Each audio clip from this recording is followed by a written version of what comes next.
Hello.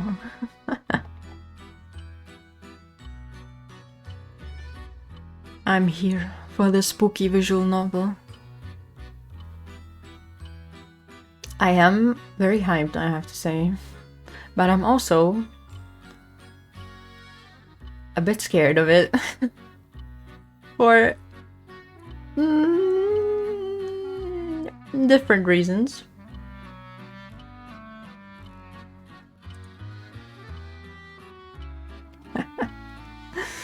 Uh-oh. Not because it's scary, but because there's like a thing that happens at the start. And I hope it doesn't happen again.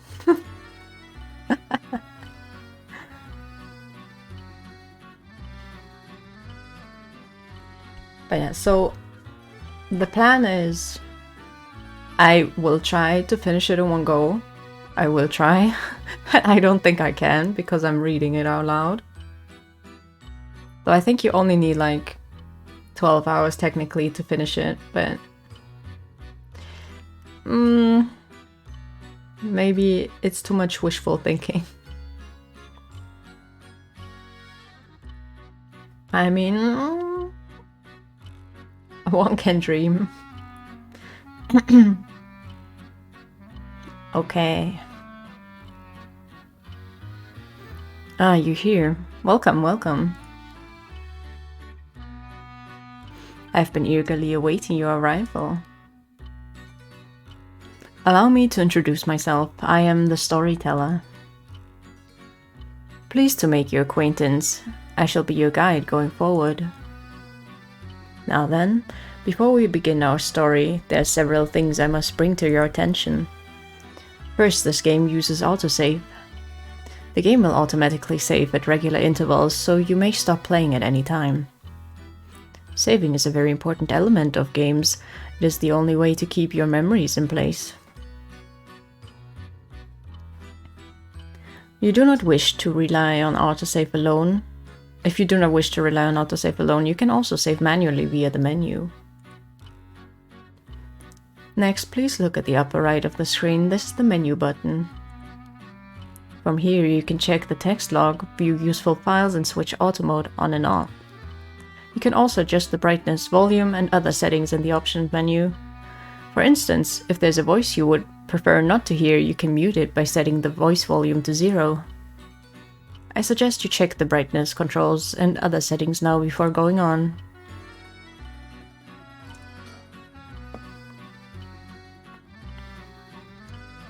Right.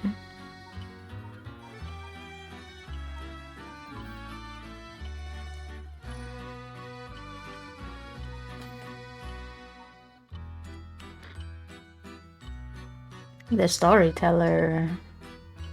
The storyteller guides those who visit PARANORMASIGHT. Everything else about him remains a mystery.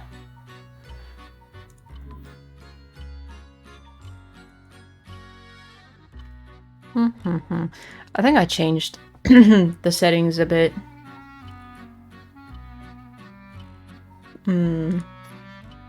Yeah, I already did. Okay. I can do a bit more. Oh.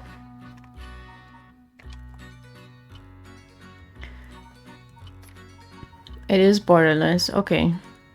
Then that's fine. I will explain other essential functions when the time is right. There's one more thing I wish to confirm before we continue. It will feel strange to go on without knowing your name. Please tell me, what may I call you? Not this bit.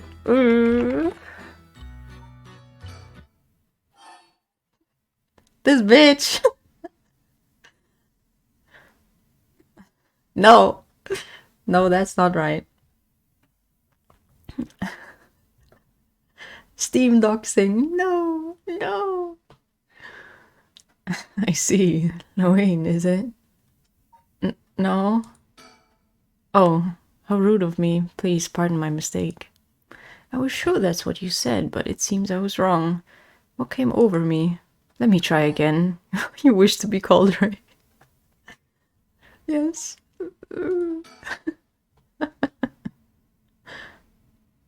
I see, very good. I seem to have gotten it right this time. Alright, now that we've been properly introduced, let us begin our story. Presented by Ray. I didn't see this the first time I tried. From antiquity to present day, regardless of how society and civilization evolve, death has been a constant presence that none have ever escaped. Whether it is one's own or that of someone close, death is always a difficult thing to accept. This is an immutable reality, a value shared by all, no matter the age in which they live. In fact, oral traditions reflecting people's fears and prayers regarding death still remain, ghosts, spirits, and so on. Similarly, in an attempt to defy death, many curses, rituals, and customs have been born, from burning spirit incense to summoning the souls of the dead. Some of those secret arts are still being passed down to this day. On that note, Ray, that's so weird. Please don't address me. This may seem rather abrupt, but is there someone you wish to bring back from the dead? What if you had one chance to use the secret art of resurrecting the dead? Yes, if you had the power to bring someone back to life, and one time only. Would you do it, Ray? Oh, this is so odd. I don't like this.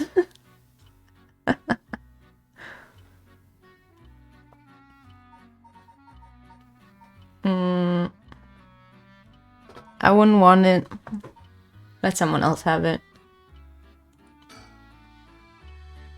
I feel like I'm being judged. I see. Very interesting. Yes, that is what I thought you would say.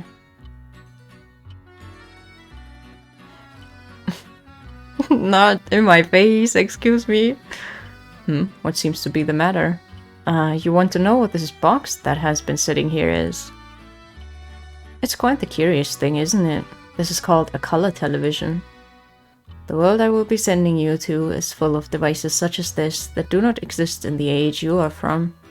But we have TVs.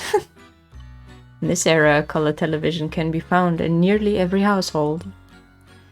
That is not all. For example, if a person should wish to contact someone while they are out of their home, they use public telephones like this that can be found all over the city.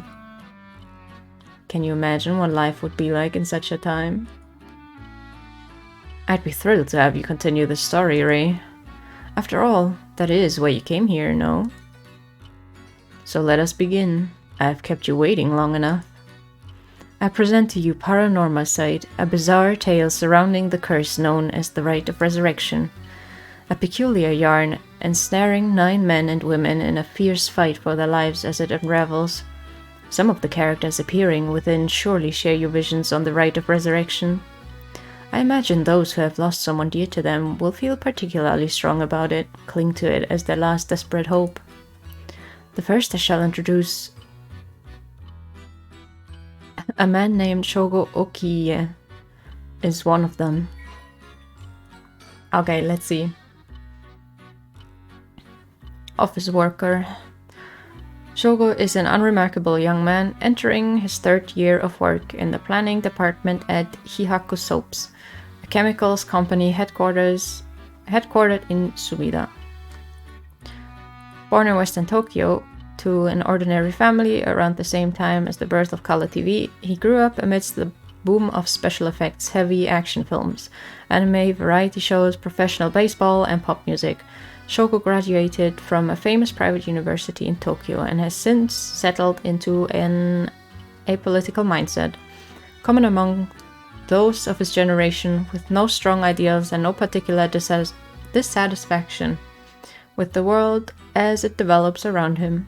He is content to just go with the flow, having stumbled into his current position by pure chance, and it is safe to assume he will follow the stereotypical path of working his way up the ladder, starting a family and remaining at the same company until retirement.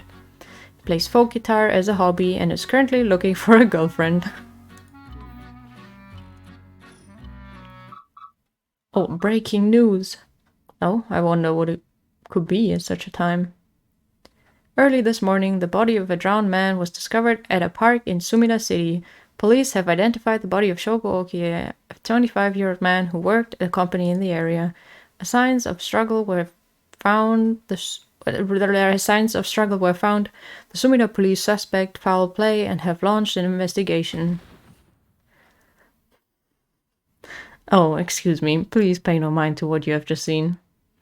Goodness, you very nearly saw something that would have spoiled the story. Just pretend you did not see that. Let us turn back time. back a smidge and start again from there. Do you understand? You saw nothing. You know nothing. The story is a work of fiction. All locations, characters, organizations, legends, etc. that appear in this game have no relation to reality.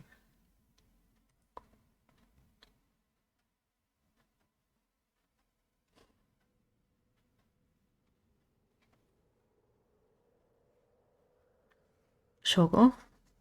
Shogo, are you alright?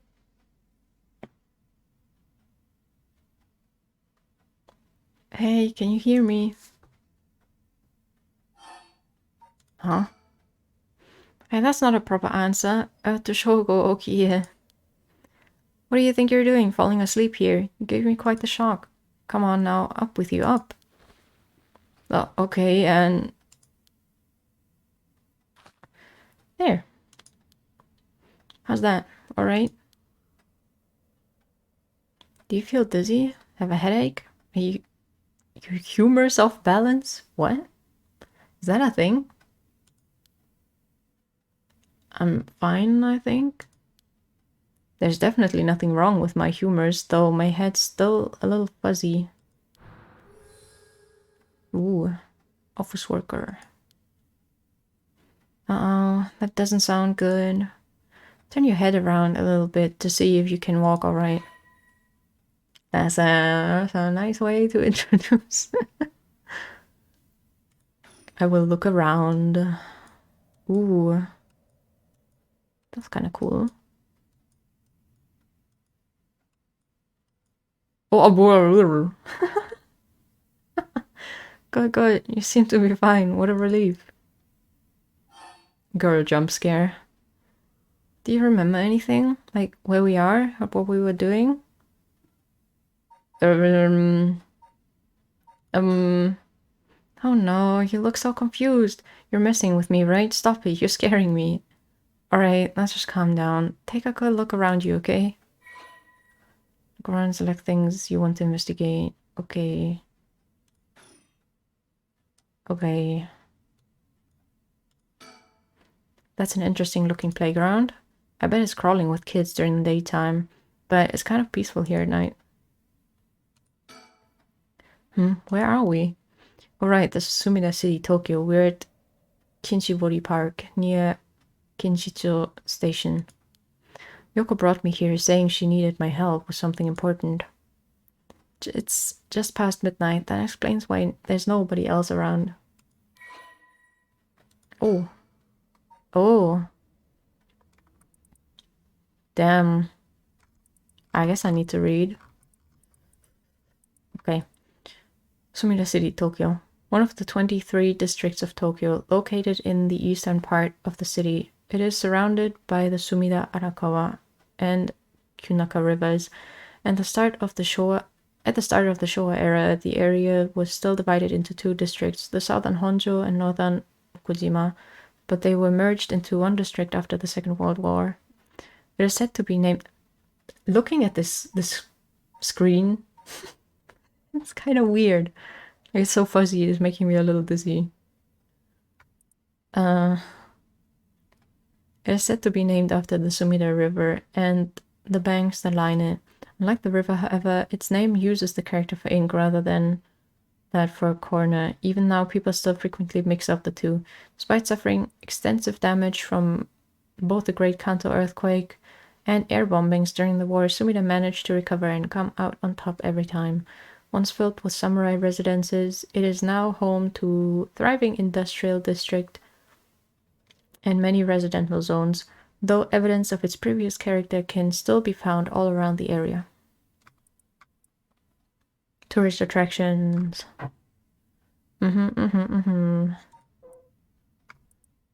Park, opened 1950, conveniently close to Kinshicho Station and surrounded on all sides by roads. This paved park is a popular spot for people to meet or relax. Kinshibori Park was named after the Kinshibori Canal. Canal? I don't know. Part of the South Warigesui Canal, which could once be found nearby. In fact, the area's name Kinshijo was also derived from the canal.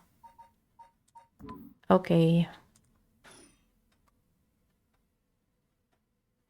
What else can I look at?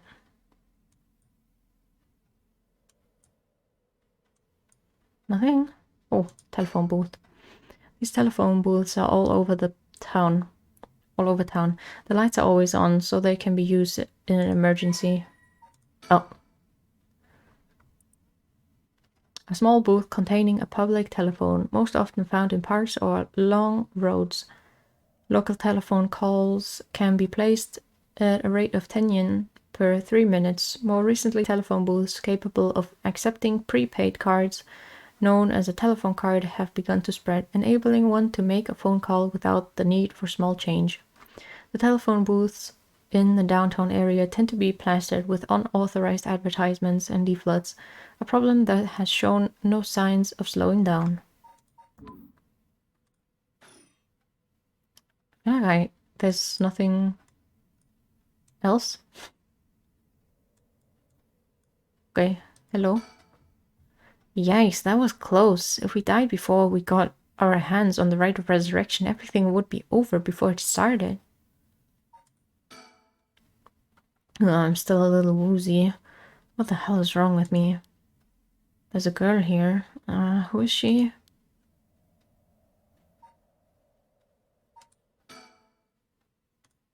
Am I still missing something? Do I just talk again? Bah. Oh my god. What am I missing?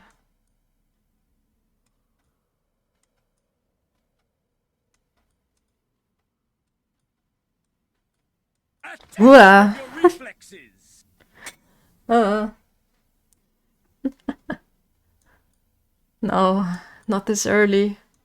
Already getting tested. Huh?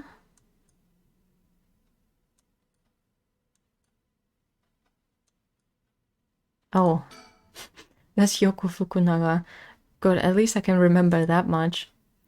I first met her about a month ago. She's 23, works as a housekeeper, and is already into the occult. Oh, is really into the occult. If I think harder, I can probably recall a little more about what's going on. We've only met a few times, but we've really hit it off. She's a lot fun to be around. I have no idea how she feels, though. I get the sense she isn't thinking about me that way right now.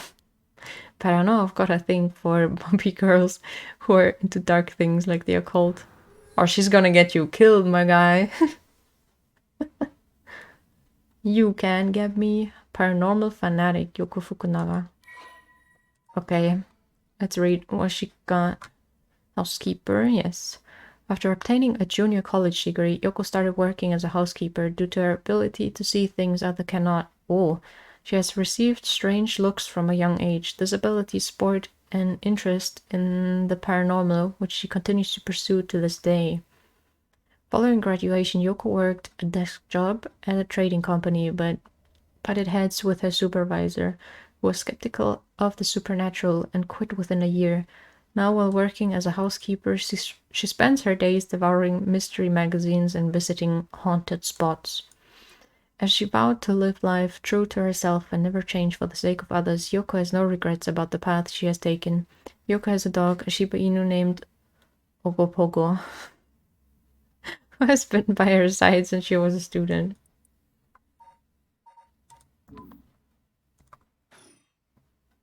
Okay, let me think. What can I remember?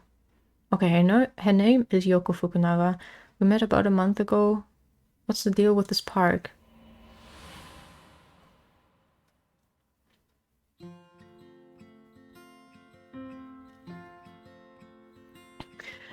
It was around noon on one of my days off. I had just finished running some errands in Kinshijo and was here taking a quick break.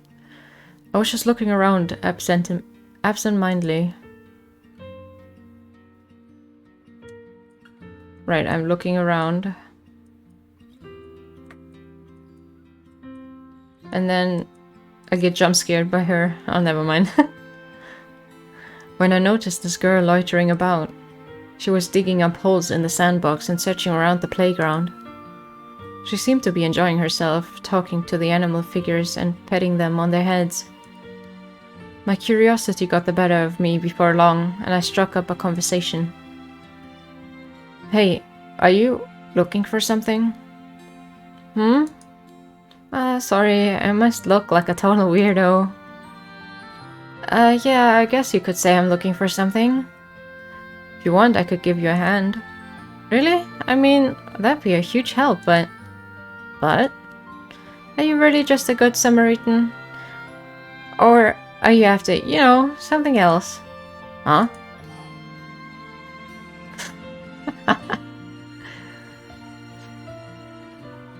Definitely the other thing. You're funny. Hey, at least you're upfront about it. Okay, I guess I'll let you help me. Be warned, you might regret what you've gotten yourself into. No worries. What are you looking for anyway? Did you lose a bracelet or something? Not exactly. I'm searching for one of the 7 mysteries. Supposedly, this is the location of the Whispering Canal. The what? No, I've done it. I bet you think I'm some kind of lunatic. The 7 mysteries of Honjo. Do you know anything about it? I figured everyone around here would have at least heard of it, but I guess not.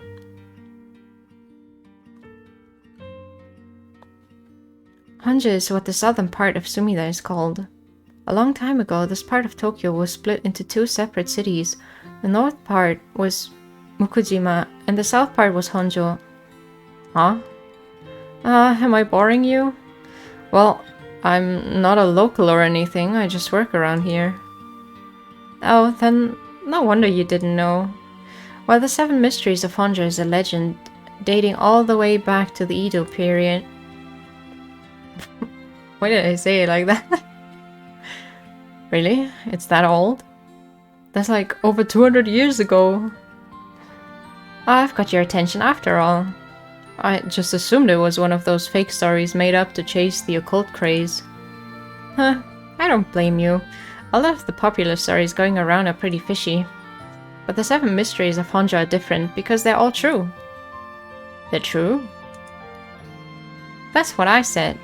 They're the real deal. So hold on, what does that mean? Are you telling me there's actually paranormal stuff at work in this park? Yep, pretty much. But there's got to be more to it. After all I've done, I still haven't found a thing. That was the first time I met Yoko Fukunaga. Okay, let's see. Oh god. It's a map. There's a lot of text. A location in the southern part of modern Sumida City. It consisted mostly of swamplands until the middle of the Edo period. While it wasn't originally considered part of the city of Edo itself, the area on the eastern side of the Sumida River began to be developed once the Ryugoku Bridge was built after the Great Fire of Meireki. While Honjo is known for its large number of rivers and canals, many of these were dug during the area's urbanization for drainage and sewage. The Ryogoku Bridge area, home to the Eiko Temple, eventually became filled with both people and shops. After a magistrate was assigned to the area and shops continued to pop up, it soon became part of Edo proper, as its reputation as a lively place spread. Honjo, along with other areas like Asakusa and Fukugawa, are still appreciated today for their old-fashioned feel and architecture. That's a lot of reading. Okay. Honjo became known as a hotspot for strange happenings during the Edo period. A number of these stories have survived to this day and become known as the 7 Mysteries of Honjo. While many of these were likely the result of people blaming things they didn't understand on spirits or monsters, the stories continue to be told as urban legends. Despite what the name would imply, there are actually more than 10 of these strange tales. Their roots likely come from stories told by the city's common folk. The most famous of the stories is the Whispering Canal, which eventually became the basis for both an idiom and a well-known Rakugo story. Okay, we got the Whispering Canals, the Fool's Procession, the Beckoning Light, the Haunting Clappers, the Evergreen Beach, the Taiko of Tsugaru, the Foot-Washing Mansion, the One-Sided Reed, the Ever-Burning Lantern.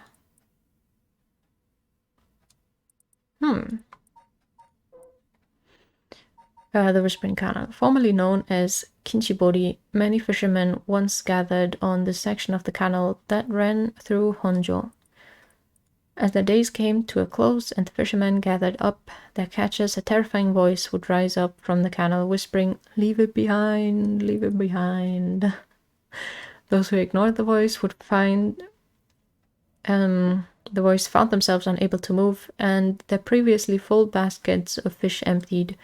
They would then be dragged into the canal, never to return. The strange phenomenon continued to occur, and the people began to call this body of water the Whispering Canal.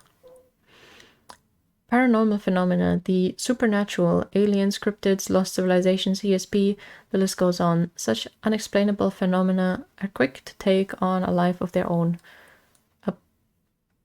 A what?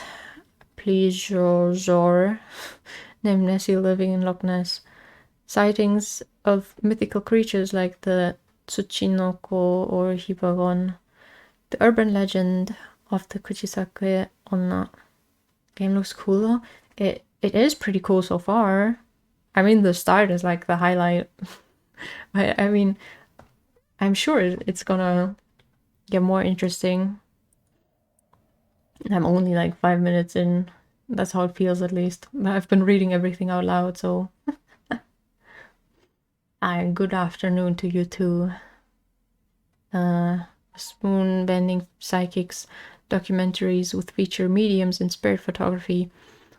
These are only a few examples of stories that have captivated the public. There is no end to this obsession in sight, with magazines on paranormal phenomenon enjoying widespread publication. Most recently, rumors of an ancient ritual known as the Rite of Resurrection have been spreading in certain circles. We exchanged contact information and we've talked on the phone a few times since. We've even met in person once or twice, but she never brought up the 7 mysteries of Honjo again. I figured she'd gotten bored of it. Until today, when all of a sudden she decided to resume her search. Huh? Wait a second. Where did Yoko go? I want to look at surroundings first. According to Yoko, the Whispering Canal, one of the 7 mysteries of Honjo, is around here somewhere. It's apparently the story that the expression "left at the canal" originally comes from. I think I left myself a note about it. I should check my files.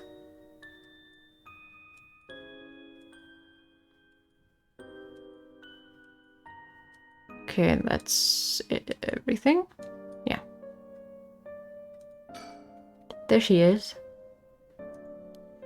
She's back to digging up holes in the sandbox and searching around the playground. She seems to be enjoying herself, talking to the animal figures and petting them on their heads. No animal needs that much petting. That's it? That's right. She asked me to come here to help her look for one of the 7 mysteries. Actually, I think I did some research into the 7 mysteries of Honjo. I can't remember all too well. I should check my files. Oh god. More files. There's so many of them. Oh god. Okay. Okay. The Fool's Procession. An enduring superstition. A mysterious tale regaling an encounter had by daimyo at his residence in Honjo's Ushijima, now Komagata High School. When walking around his estate, he heard the sound of music, much like that of a kagura performance. He commanded his people to find the source, but no matter how much they searched, the music would fade when one near the Warigasui Canal. The source of the sound was never located. The story is also known as the Procession of the Tanuki, as many were of the belief that it must have been these mischievous tricksters behind it all. Beckoning light, an enduring superstition. While walking along the road near Hoonji at night, one might spot a hazy lantern light up ahead, despite there being no one around. Following it will cause it to go out suddenly when getting near, but just when one fears that darkness might swallow them up, another light will appear further ahead, as if guiding the one who sees it. Some say the flame is benevolent, leading people to their homes, while others believe it a monster leading people astray. Some even believe it's a vengeful spirit of someone that died, luring the lost to the land of the dead. The haunting clappers. As the evening bell rings in Iriecho, near present-day Shumoku Bridge, a night watchman patrols the dark streets and announces his presence by shouting warnings about fires, all the while striking his wooden clappers. But tonight the sound of another set of clappers answers back. He curiously claps his clappers together again, clack clack. The echo answers again, but no matter how hard he searches for the source of the second pair of clappers, he never finds it. Some say it was the work of a mischievous tanuki or kitsune, while others say it was a warning from the spirit of someone who lost their life in a terrible fire. These just like little horror stories. The Evergreen Beach. Once upon a time in North Okurabashi, a beautiful beech tree stood in the garden of Lord Shinten's residence, now known as the former Yasuda Gardens. It was so impressive that the house became known among the people as the beach residence. Somehow, no one had ever seen a single leaf fall from the tree. As rumors spread of the eternally green tree, it became known as the Evergreen Beach. However, this particular species of tree was actually an evergreen, so the lack of fallen leaves was nothing out of the ordinary. This has led people to say the strangest part of this legend is the fact that it even became a legend at all. You're scared already?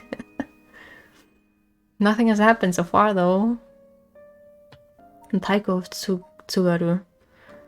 There once was a daimyo from the Hirosaki domain in Tsugaru who built a residence in Midoricho on a large piece of land.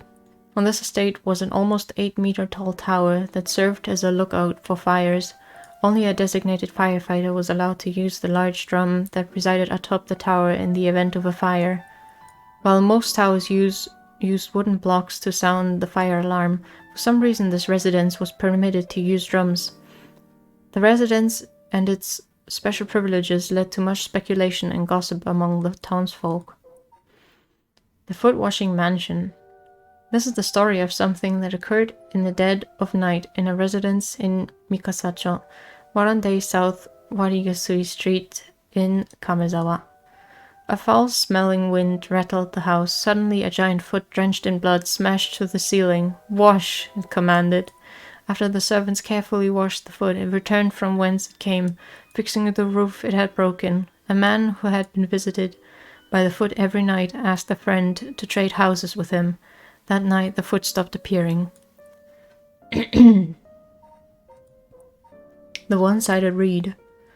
There was once an infamous rogue by the name of Tomezo who fell for a woman named Okoma. Tomezo persistently chased after Okoma, attempting to win her heart over and over again, but she rejected his advances each time. Enraged by her indifference to him, Tomezo brought a dagger to a canal near Ryogoku Bridge and attacked Okoma. He cut the arm and leg off one side of her body, then threw them into the canal. Ever since then, the reeds growing along that canal have only sprouted leaves on one side. Ever-burning lantern. On a bone-chilling winter's night, one may happen upon a soba cart along the canal known as South Warigasui.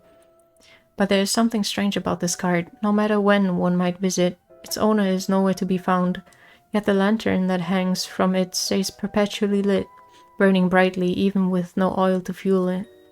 Should one attempt to put out the flame, it immediately roars back to life.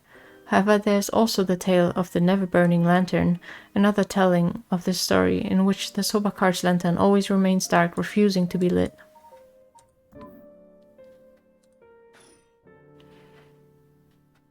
Alright. Oh wait, she's coming back this way. Hey, what was that just now? Huh? Didn't you hear that? No. No, I didn't hear anything. Sure you didn't just imagine it? Maybe I did. But your special talent, you should have been able to hear it. Pay close attention for me, okay? I didn't hear anything. My special talent? What are you talking about? Huh? I mean your spirit sense. You look like you can handle your liquor. What? Huh? I have no idea what drinking has to do with it, but I don't think so.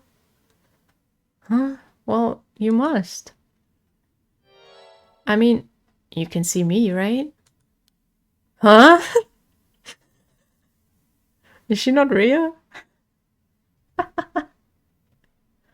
1 a.m. Kinchibori Park.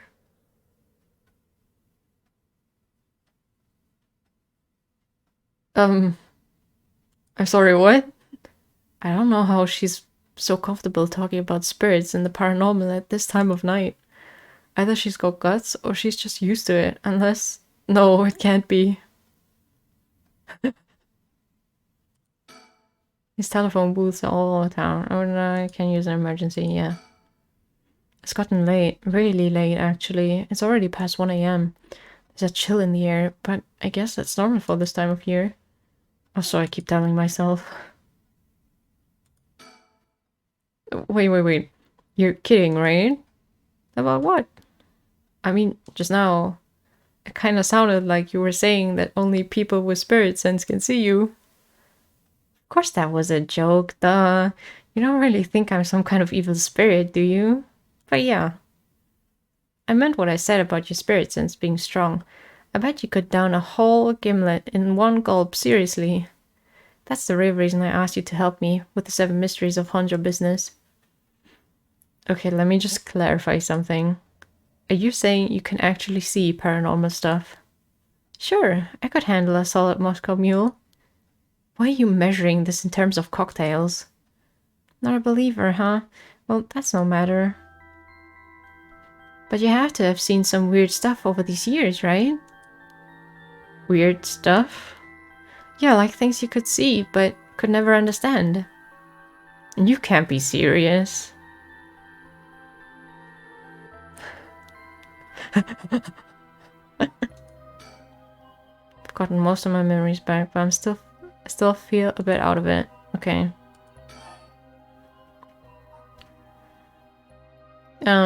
About this spirit sense. I've seen ghost photos in magazines before, but are you telling me they really exist? You bet they do, but you can only recognize them if you really believe in them, so be careful. So, with my skill, I won't be able to see them if I doubt that they exist. That's right, the spirit world is all about the mind and the soul. You won't be able to see a thing unless you're properly in tune. But sometimes people get caught up in the moment, thinking they might see something, and then they really do, because they believe they would. Is that how that works? Yep, just like drinking. You'll never know how much booze you can handle unless you're ready to down some shots. I'm still not sure I get the drinking thing. No, I realized how strange it was as the words left my mouth. Sheesh. Okay, about alcohol. Totally unrelated, but do you actually drink real alcohol, I mean? What, talk about whiplash. I didn't expect you to start making small talk. Well, our conversation was getting a bit dark. I figured a change of topic might lighten things up. Oh, I see. If you really want to know, I like to think I can handle a few drinks. But to tell you the truth, I've never actually had a Moscow Mule. Really now? I just thought it sounded cool. I would like to try it though. Why don't we go for a drink sometime, then? Oh, you're asking me out? Ah, so you were after something else. Well, that's not what I meant. I'm just kidding. Yeah, I'd be up for that. But only if you find one of the 7 mysteries. Alright, then let's get to work. Oh, what? Wait, what? And if you can't believe that, there might be hope for you yet. You can't be serious. Okay.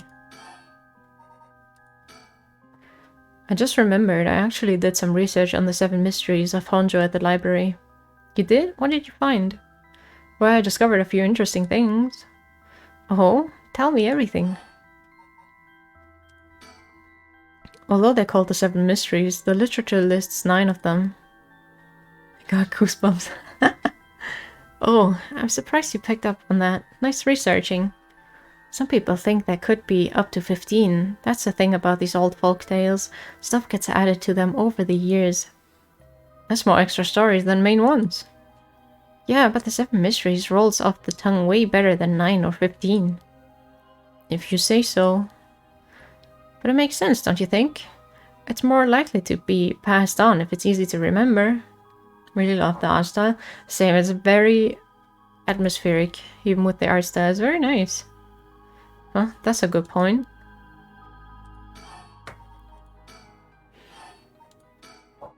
So I read some of the stories and none of them were, well, scary. I thought these were supposed to be ghost stories.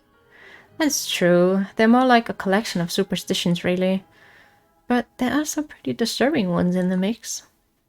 Yeah, like the one that's supposed to take place here, the Whispering Canal. People who fished in this canal would hear a voice call out saying, "Leave it." They had to abandon their catch or the canal would take it. Right. Is that what you're expecting to find here in this park? Not quite. We're talking about a folktale from hundreds of years ago. After centuries of the telephone game, who knows if it's anything like the original story? So basically, you think the true story of the Whispering Canal might be completely different from what we know. Exactly, I'm sure it is. I mean, weren't you curious? About what? People from around here have that expression "left at the canal," right? Meaning to abandon someone. The story is where it comes from. Except the story being told today is about fish. There's nothing in it about leaving people behind. Now that you mention it, that's true. So you're saying the original story maybe did involve someone being abandoned? That's what I'm trying to find out. Aha, gotcha. Oh, by the way, were we talking about the rite of resurrection? Oh, your memory is as strong as your tolerance. I'm gonna start calling you Martini Manchogo. Really climbing up the drinks manual, huh? So, you know about it, huh? The Rite of Resurrection? A magazine ran a feature on it recently that got practically everyone talking about it. Really? Maybe that's why I heard about it. Still, I don't know, it seems a little too far-fetched to be true. So the Rite of Resurrection. It's the forbidden art of bringing the dead back to life, concocted by a famous onmyoji from an ancient age. Rumor has it an old manuscript containing actual concrete details about the rite was recently discovered. This rumor comes from a presentation given by local historian Hideki Araishi at an academic conference. You sure know a lot about this stuff. That's because I'm secretly a huge occult buff. I kinda got that. Oh. But if a researcher spoke about it at an academic conference, it must have some basis, in fact. Exactly, that's why I believe the rite of resurrection is real. I'm starting to believe it too. Good. The pursuit of the unknown starts with belief. I got that from Professor Araishi himself.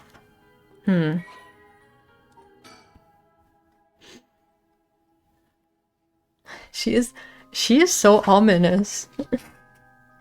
Looking straight into my soul. Rite of Resurrection. As indicated by its name, this manuscript holds detailed instruction on how to perform the secret art of reviving the dead. This forbidden ritual is said to have been devised by a once famous onmyoji. Local researcher Hideki Araishi recently discovered the old manuscript and gave a presentation on it at an academic conference, sending ripples through the fields of occult studies. Shokokata, you don't understand, Mom. Look. So true. Wait, hang on. I've got another question. You mentioned the rite of resurrection. Are you looking for that too? Does it have something to do with the 7 mysteries of Honjo? Oh, you're sharp. I could cut my finger on you. To tell the truth, it's actually the other way around. What do you mean? Well...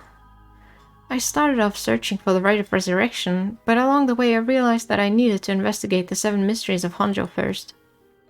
I see, so then... What's it got to do with the 7 mysteries? So about the connection between this rite and the 7 mysteries, putting together everything we've talked about. My guess is that the original stories behind the 7 mysteries, the true stories, are the key to finding the rite of resurrection. And that's why you're here searching for one of them. Do I have that right? Wow, 10 out of 10. You're proving to be quite the capable assistant. Wait, since when was I your assistant? Anyway, this is all just hearsay, but... Shadow the Hedgehog roleplay. Some say that what led to the 7 mysteries coming to be was the rite of resurrection itself. Huh? Don't the stories come from the Edo period? I thought the rite of resurrection was supposed to be way older than that. Right, it seems that an onmyoji from the Edo period rediscovered the ancient art. That old manuscript I mentioned with all the details on how to use the rite apparently was written in the Edo period. Alright, I never told you its name. The manuscript is called The Record of Fates. Ugh. Reflexes. Coincidence? I think not. Skill check. I still got the skills. Wow, what a name. And it speculates that the secret of the rite is hidden within the 7 mysteries of Honjo. So now, the 7 mysteries are the hot new trend. Among who? You know, this whole thing's starting to sound pretty questionable. Come on, remember what I said about the pursuit of the unknown? It starts with belief, right? The Record of Fates, an old manuscript from the Edo period, written by the sorcerer who recovered the rite of resurrection. It is viewed as a priceless and authentic document due to its detailed account on how to perform the ritual. Why are you looking for the rite? So, you're looking into a way to bring someone back from the dead? Does that mean you've got someone you want to bring back? You know what, forget it. Just came to mind, so I thought I'd ask. I didn't mean to pry, sorry. No, it's fine. I figured I'd need to tell you at some point. I thought it might be her dog that she wants to resurrect. It's Ogopogo. Ogopogo? Yeah, I want to bring Ogopogo back to life. He died in an accident about a month ago. Ogopogo died? Alright, Ogopogo was my dog. I had him for 8 years. Ah, okay, your dog. Gotcha. You spent a long time together. Losing him must have been really hard for you. Yeah, to be honest, I'm not sure if the rite even works on dogs. But as soon as I found out about it, I knew I had to give it a try. I don't think I could forgive myself if I just let the opportunity pass by. Definitely. Now I understand why you feel so strongly about it. I don't know why the dog is called Ogopogo. But I mean, good for her. Or bad for her because the dog died. Thanks for telling me. I know this must be hard to talk about. But you know what? All that led to me meeting you. So at least something good came out of it. But that doesn't mean I'll stop looking, obviously. Yoko, I'll do everything I can to help you. Hey, I'm so glad to hear that. Let's keep up the hard work then, yeah? Why? Oh my, Jesus. Oh. What the hell? Feels like the air just changed. I don't like that she's like pointing to me. I don't want to turn around. Yoko, are you okay? What's wrong? Stay with me. No, this can't be. No, no. Girl, I don't want to turn around. Feel eyes on my back. I can't move. Is there something behind me? No! No, I don't want to. Something's got Yoko really rattled.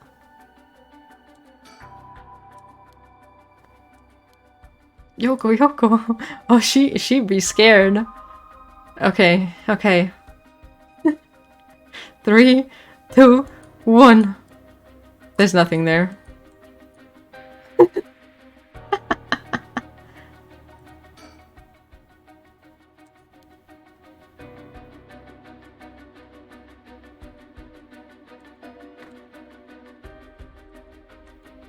I think I'm not believing hard enough. It's no use. She's in no condition to talk.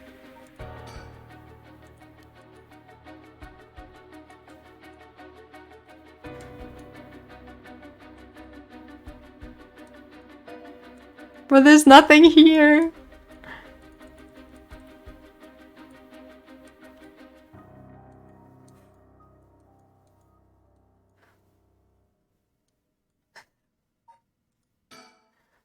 Wait, oh my god, Kilps, did you see something?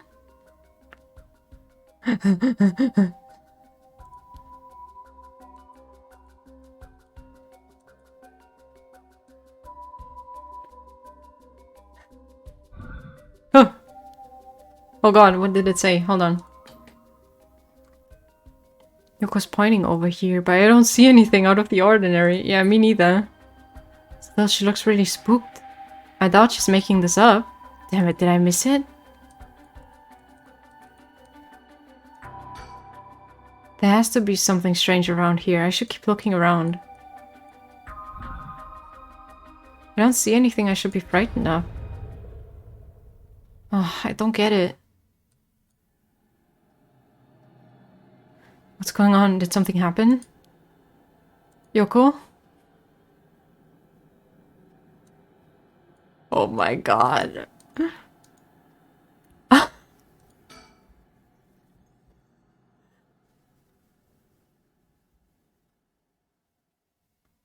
Huh? Oh my god.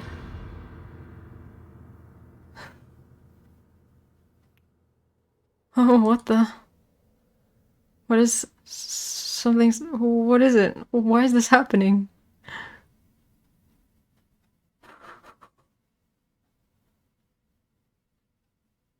We're off to a good start. It's Saturday night with the boys. Oh, I don't know about that. Yoko, answer me, Yoko. No way it can be. Why? Why?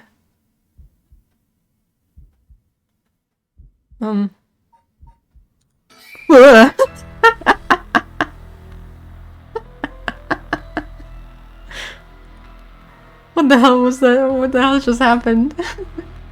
No, damn it, I've got bigger problems. Yoko, just hold on, everything's going to be okay. Oh god, she's not breathing. She's cold and I don't feel a pulse. This can't be happening. Okay. An ambulance, right? I've gotta call an ambulance. I need a phone. Phone. The phone. Okay. Right, the phone.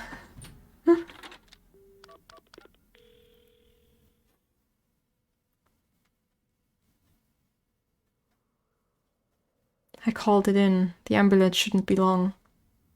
But is it going to make a difference? Her body's gone stiff and her skin is cold. And I don't think she's breathing. She looks more like a mannequin than a person now. I don't think there's any coming back from that. I don't get it. Just a few minutes ago we were chatting away without a care in the world. Yoko. How did this happen? How could someone so bright and bubbly just suddenly drop dead? Resurrect her. Huh? Oh, that's right. If that rite of resurrection she was talking about really does exist, there might be a way to bring her back. If someone can just drop dead out of nowhere like they were cursed, then why shouldn't there be a way to bring them back to life? Oh, you're starting to believe. Yoko believed in it, so if I believe in her, it seems completely possible. Very scary. Oh no. Scary reverb part.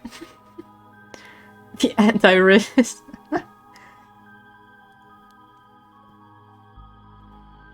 Maybe I can still save her. Even if I got to deal with spirit senses and curses and whatever, I've got to try. Wait for me, Yoko, I promise. I'll use the rite of resurrection to bring you back. Right before she died, I felt a strange presence a few times. And it seemed like she saw something that shook her to the bone. There's definitely something strange going on. A test of your reflexes. Stop! Stop! I'm not in this spooky game. And maybe it's still here. What could she have seen? She mentioned that the rite of resurrection and 7 mysteries were connected. A test of your reflexes. No! A test of your reflexes. Stop! So maybe whatever it was she saw had something to do with that whispering canal.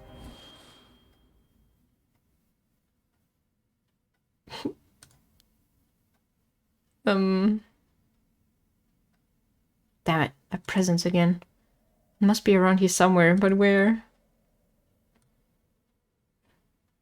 I don't want to. I don't want to find out. The cold night air feels like it's pressing down on me. Just standing here makes me want to scream, but I've got bigger problems right now. I've called an ambulance already. It should be here soon. Cold night air feels pressing down on me. Just standing here makes me want to scream. Yeah, I've got bigger problems right now.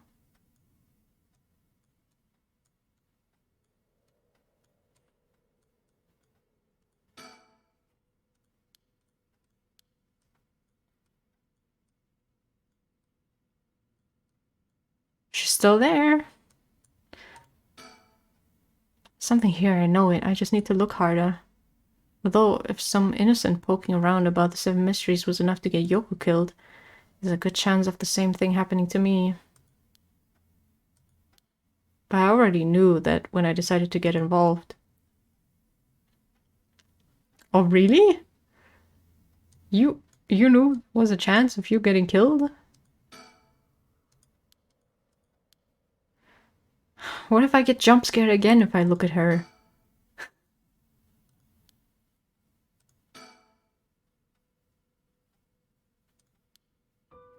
Oh, of course. I don't know how it took me so long to realize. This has to be some weird prank she's playing. Any second now, she's going to open her eyes, get up and have a good laugh at how scared I was. Right, Yoko? You can give it up now. Boy, did I fall for that one. You really got me good. Wait, no, I've got it. You really were some sort of spirit all along. There's no way you're really dead, right? I'm not even fooling myself anymore. There's no going back, only forward. The copium. Man, I don't want to look harder. This shit's scary. Oh my god. First time champ from G Pro? No way. It's a horror visual novel.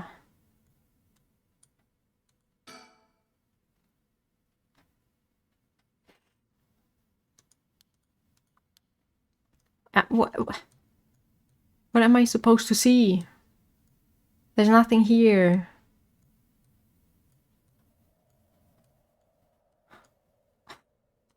Oh. Huh? There's something on the ground.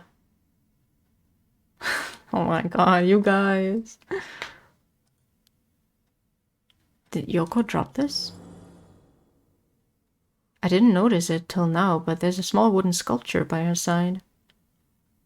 It's 3 or 4 centimeters tall. It looks like it could be a keychain, but from how rotted it is, it's way too old for that.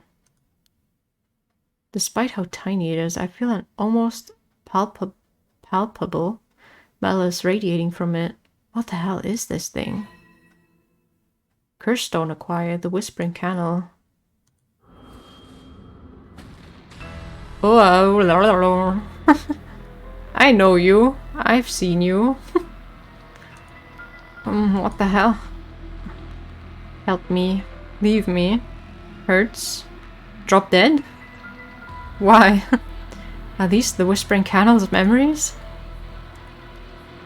Such deep sorrow, a resentful memory is flowing into my mind. Turn their backs, they walk away, leave me behind, drop dead. Kill them. Kill them. Those who walk away. Kill them all. You have acquired the power of the Curse Stone in the Whispering Canal. You can use it to kill those who walk away from you. Press the Use Curse button to kill your target as they attempt to depart. A murderous impulse seeps into my soul like thick black tar.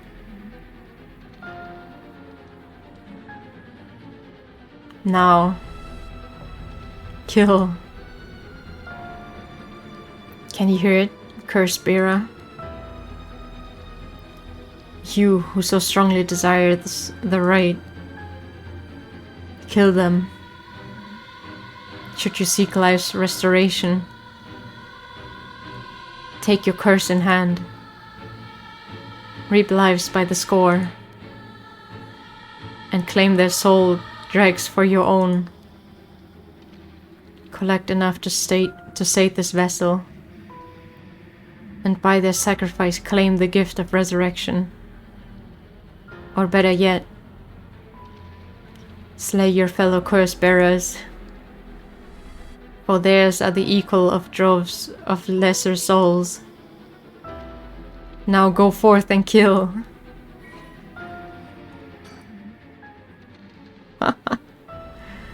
Oh, whoa, whoa, whoa. Haven't I read this? Ah. Curse power. Kills by drowning one who leaves the curse bearer behind. Toki loved fish. I can't read this with this crazy music. I think I need to remember.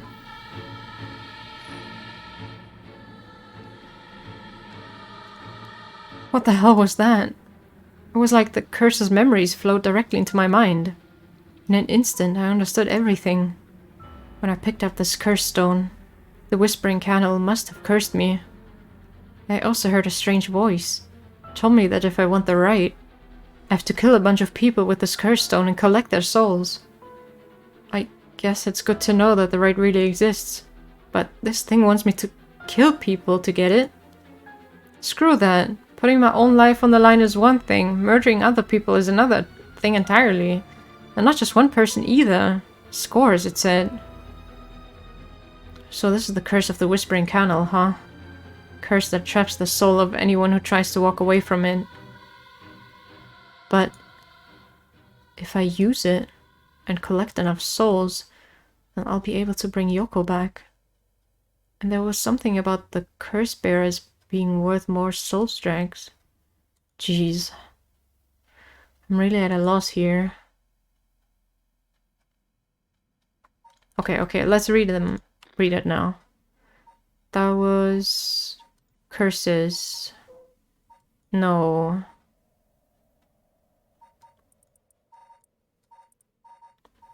There's 7 mysteries, right? The Whispering Canal? Yeah. Toki loved fishing with her father, Jinkichi, more than anything. With their wicker baskets and their bags, they would leave for the canal every morning and fish till the evening. The miso soup her mother Koma made, using the carp they caught, was to die for. Her parents loved her dearly. One day, however, her father disappeared. Toki's mother went to look for him and never came back either. Those who came to express their concern eventually stopped visiting her out of fear. Toki continued to wait all alone. Mother, father, where did you go? Don't leave me behind. Unable to bear the loneliness, she left her home and trudged along the roads until night fell. Neither her mother nor father were anywhere to be found. Tears stung her eyes. Suddenly, the sound of fish splashing in the water cut through the silence. She found herself standing before the canal where they used to fish together. The taste of carp and the memory of her father's smile flashed across her mind. Without thinking, Toki walked into the moat. The sound of water splashing echoed throughout the night air. Passerby thought of it only as the fish in the canal.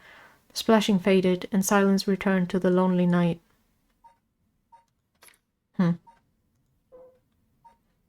Curse echoes, curse bearers.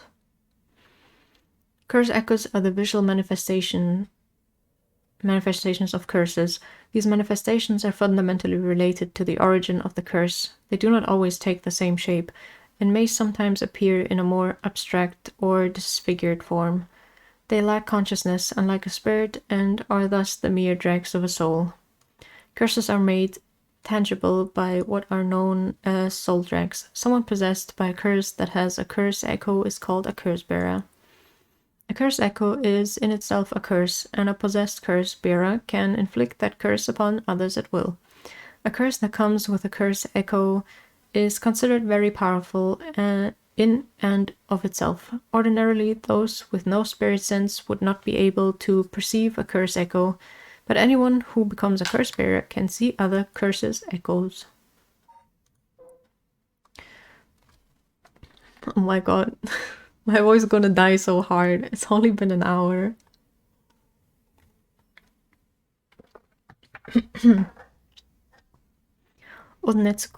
Netsuke carvings imbued with curses derived from the 7 mysteries of Honjo.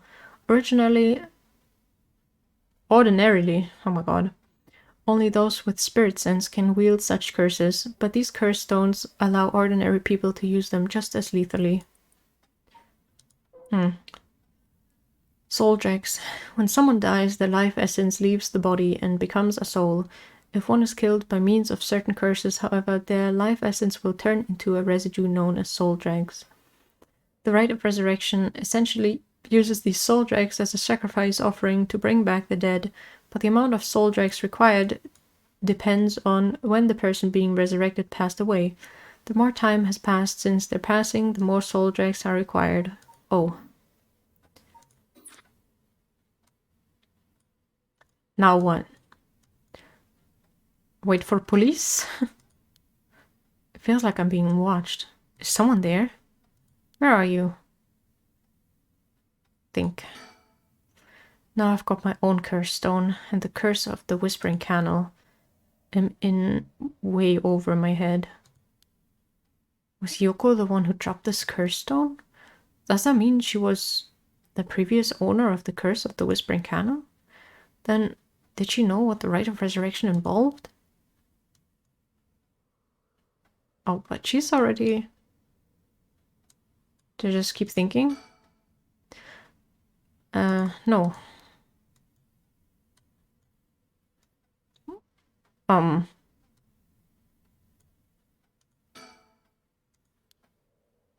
that I look closer, is there someone there?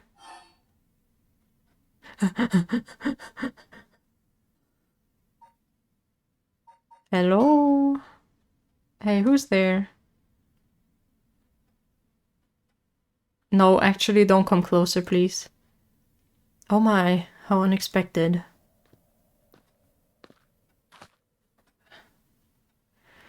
It was your curse that killed that poor woman, I take it. What?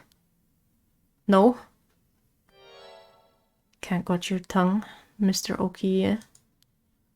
Huh? Excuse me, sir? I had nothing to do with this? She died on her own? A tall, humorless-looking man. He doesn't look familiar to me. He's acting like he knows me, though. Have we met somewhere before? Who are you, and how do you know my name? Do you mean to say you don't recognize me? This comes as a bit of a shock, I must say. Look a little harder, and I dare say it will jog your memory. What's with this guy? That man. Who is he? He looks to be in his 30s or 40s. He's all dressed up in a suit and tie, but somehow he looks real shady. What's he doing here? Was he watching us all this time? Is this the dog? That would be funny. Something tells me curses are nothing new to him.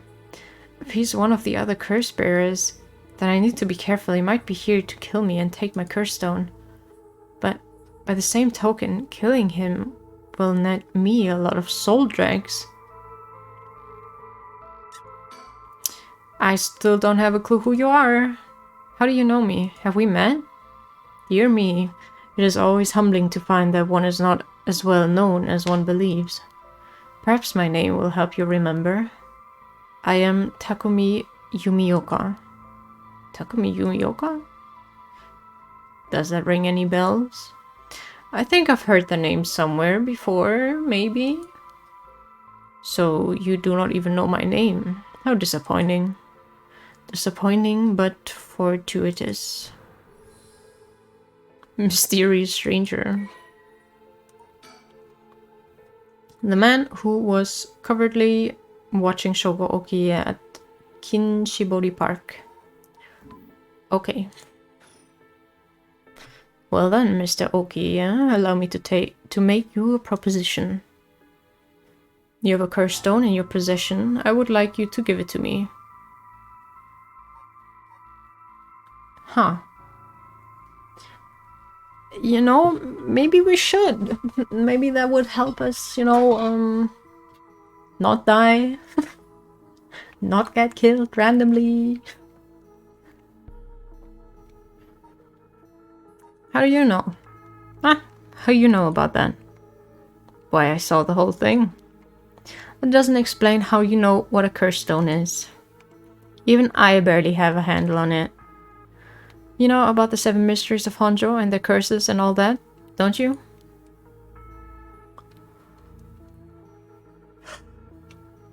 But of course, those curse stones, they're terribly dangerous things capable of killing without a trace so long as their conditions are met. I hadn't thought of it that way, but yeah. Help. Oh, my back.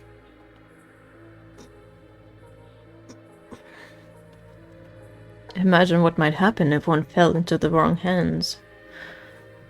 Health jump scare. So true.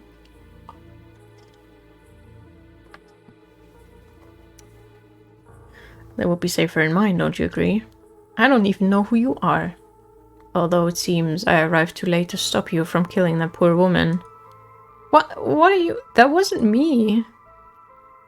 I'm willing to overlook your indiscretion, but only if you give me your curse stone. No way in hell. For all I know, the wrong hands are yours. The Black Persona 4 protagonist. Oh my god.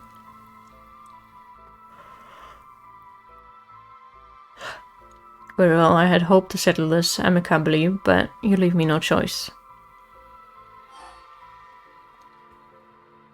This Takumi guy must have a curse stone of his own. Huh? Must have a curse stone. At least it'd be safe to assume so. Would explain how he knows so damn much. So he can kill me instantly as long as he fulfills his stone's conditions. Till I know what those conditions are, I can't make any sudden moves. I have to keep him talking, learn what I can, and figure out a way to get my curse out first. Bitch, you wanna kill him? Can I get him to leave me behind? Though it would be a waste not to take this chance to find out about the other curse bearers.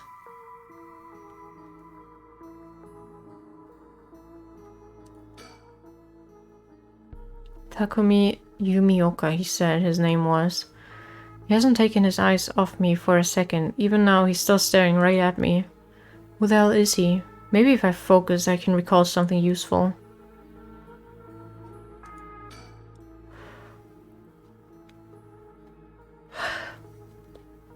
Takumi Yumioka, how the hell does he know me? It's not like I've been getting out much. I barely have a life outside of work. Think. If I want to use my curse on him, I have to get him to walk away and leave me behind. Now, what would convince him to do that? Scenario 1, he does what he came here to do. Scenario 2, he suddenly needs to be somewhere else. It's probably here for my curse stone, so I don't think I get out of Scenario 1 alive. Scenario 2 means hoping something will happen by chance, and luck is rarely on my side. So my only hope is Scenario 3, something makes it impossible for him to stay. I don't have to keep him away forever, I just need to get him to walk away once. I need a topic that'll keep him talking. My best bet would be... Who are you? Before I give you my curse stone, I want to know who you are. I need to know if I can trust you. Was that behind me? What the fuck? There's nothing behind me. Sus. Reasonable enough concern.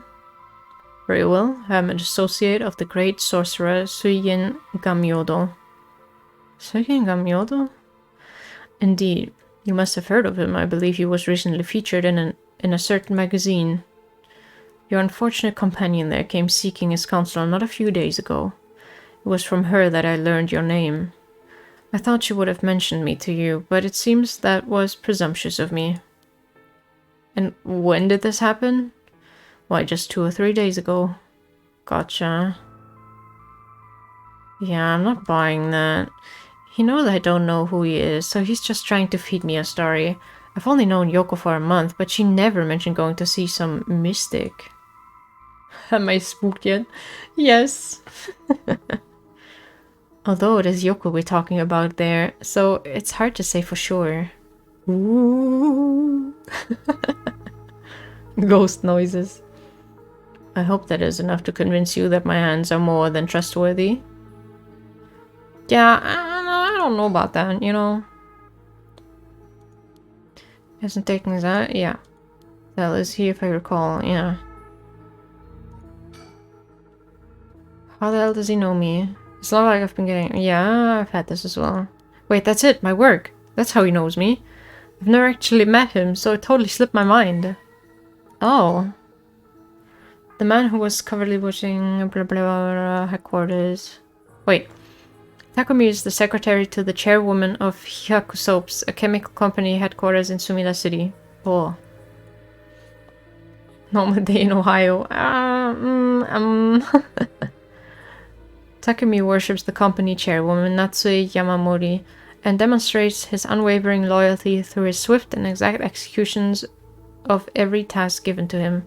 Just as Natsue Yamamori continues to exert tremendous influence over the company since her retirement from the presidency, so too does Takumi continue to support her behind the scenes. Acting as Natsue's mouthpiece in this capacity has earned him the ire of the current president and the board of directors. Takumi knows the names and faces of not only all employees at the head office, but also the temporary workers in their factories and warehouses, and even their main suppliers. You can confirm. Suigen Gamyodo, my ass! This guy thinks he can sell me anything. But I don't know if having figured out that helps me much right now. Simp alert, yeah. He works at Hyaku Soaps, just like me. He's the secretary of the chairwoman, Natsue Yamamori. No wonder I didn't recognize him. He's way above us lowly peons. I've only ever seen him in the company bulletins. But he knew who I was. Could he have memorized the names and faces of everyone in the company?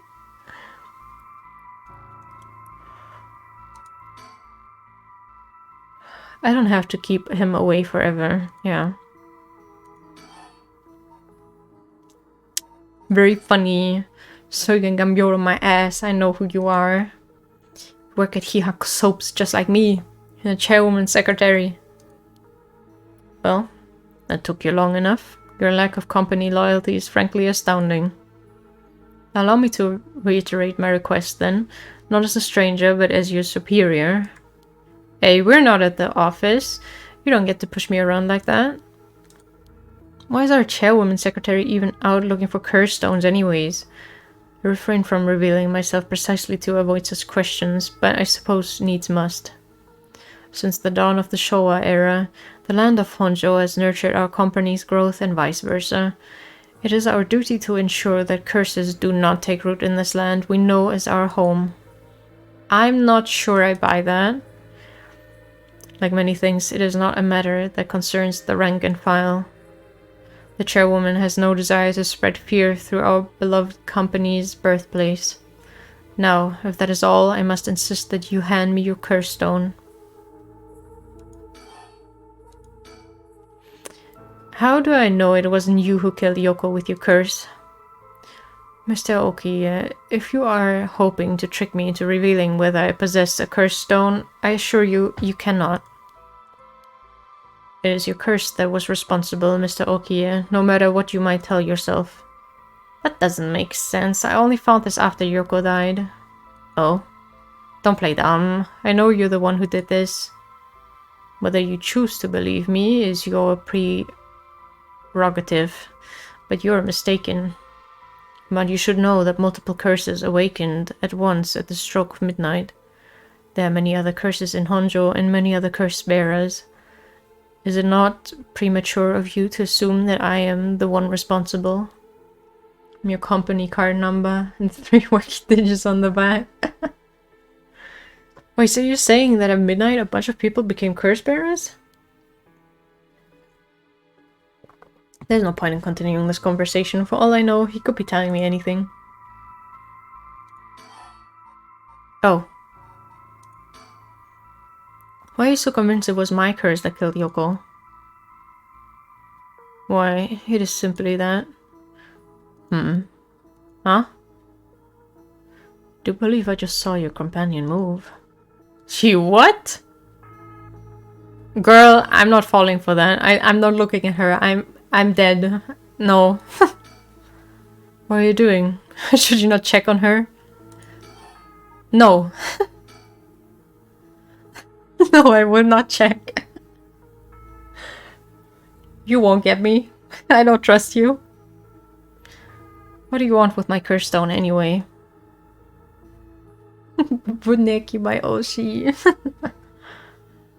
I intend to seal it away in a secure location so it may never be used again. I'm certain that you too would rather be free of this burden.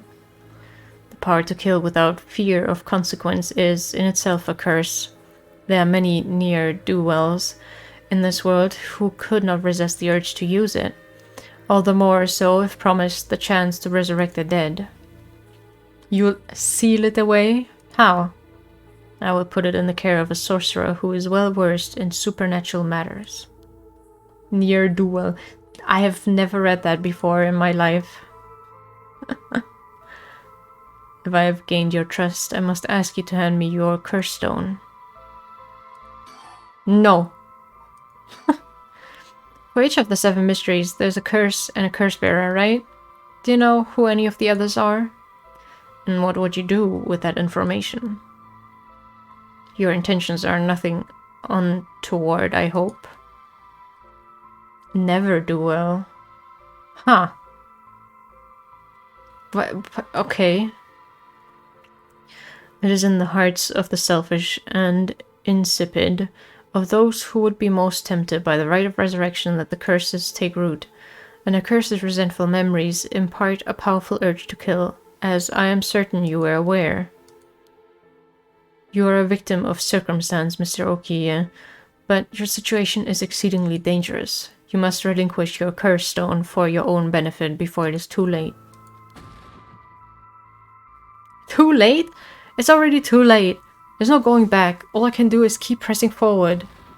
And if you're going to stand in my way, then I'll have to stop you. Am I to take that as a threat, Mr. Okiye?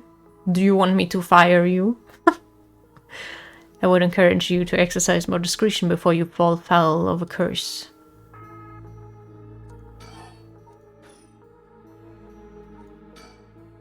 I don't have to keep him away forever. I just say walk away once.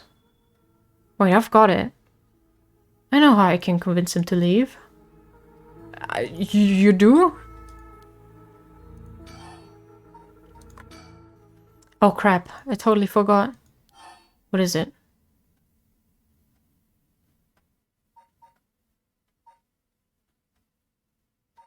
I called an ambulance? Alright, I forgot to mention I called an ambulance. It should be coming any minute now. An ambulance. Have you lost your mind? They will arrive to find you standing next to a corpse alone in the dead of night. No doubt they will hand you over to the police, who will have some questions for you. Probably, but I'm sticking with Yoko. Unless you want to join me in an interrogation room, you'd better get out of here.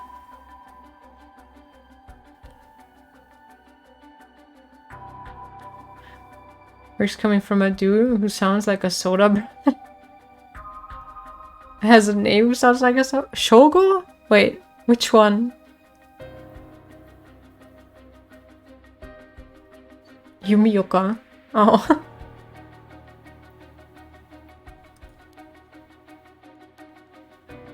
You're telling the truth, I see. They are getting closer by the second. I cannot afford to be waylaid in this juncture. I fear I must take my leave. Sooner or later I will return for your cursed stone. I only hope you do not abuse it in the meantime. Oh my god, should I actually use it? That's insane. Well then, I bid you good evening. Use the curse.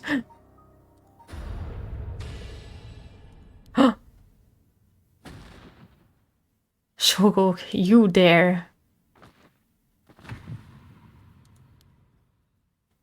Yes, I dare.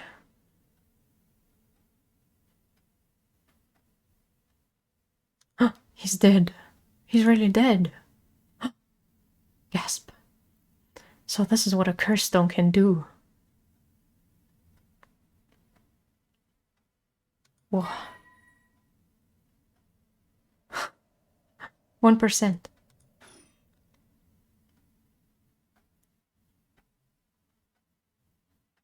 I feel like this had to happen, right? Tutorial. Tutorial! I left the park immediately. I felt bad for leaving Yoko, but I couldn't stay there. The emergency medical service will probably take care of her body, Takumi's too.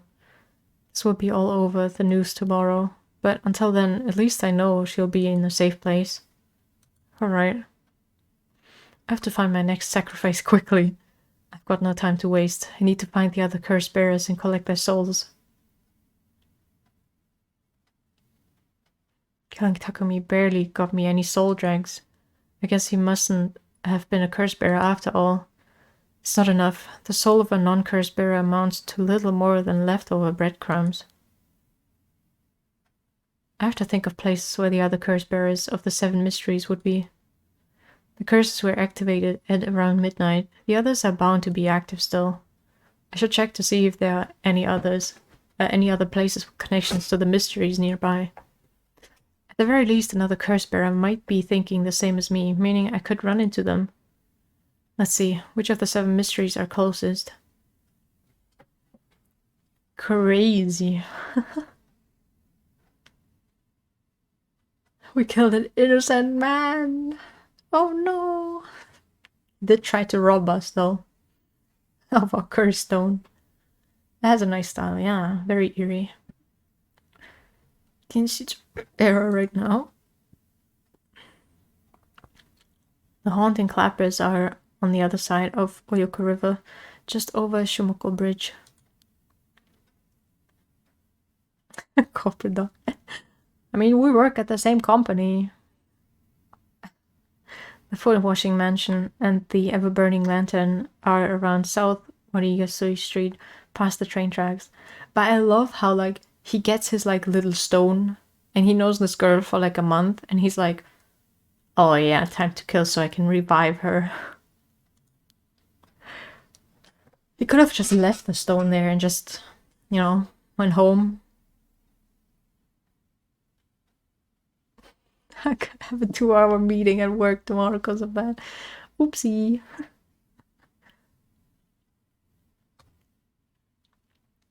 And further along Oyoko River, I'll find the beckoning light at Hoonji Bridge. Those 3 places are the closest. I guess I should start there.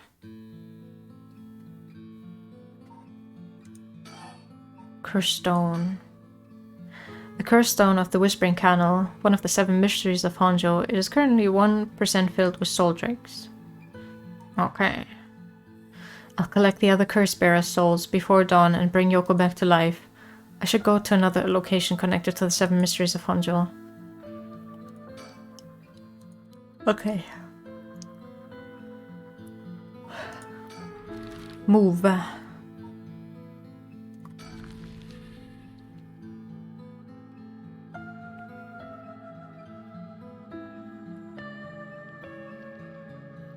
The Shumoku Bridge, supposedly where the bell from the haunting clapper story used to be.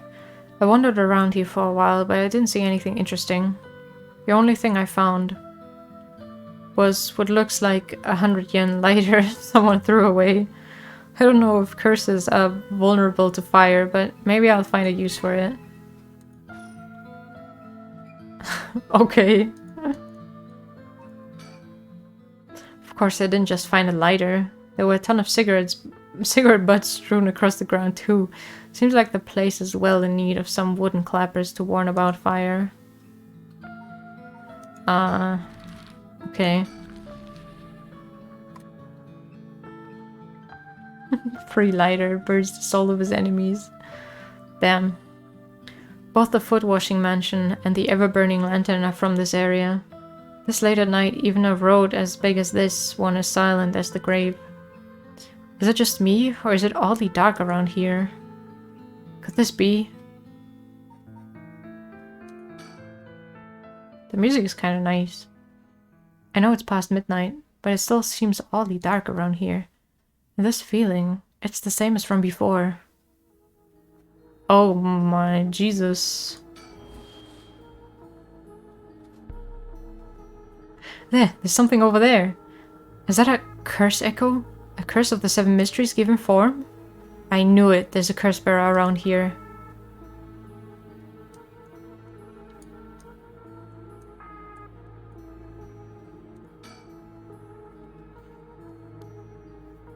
It doesn't seem hostile. Is it trying to tell me to come closer? What should I do? Observe. No, approaching it would be stupid. I should keep my distance. Decision time. What should I do? If I sit here like this, I risk fulfilling the conditions for that person's curse. It seems like I can still back out if I want to. Do I want to?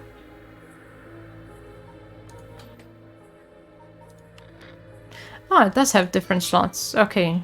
Good, good, good.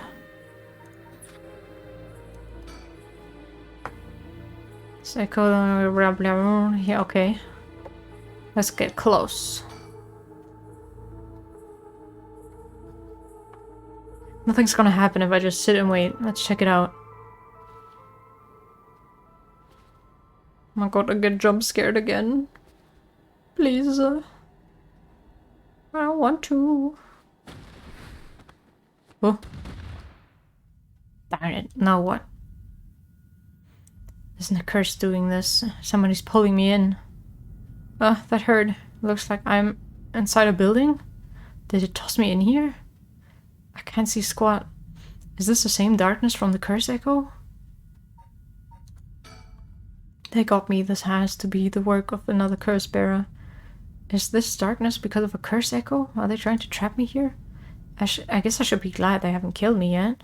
If I don't start searching for a way out. Shit, I can't see a thing. If only I had a source of light. How fortunate that I found a lighter.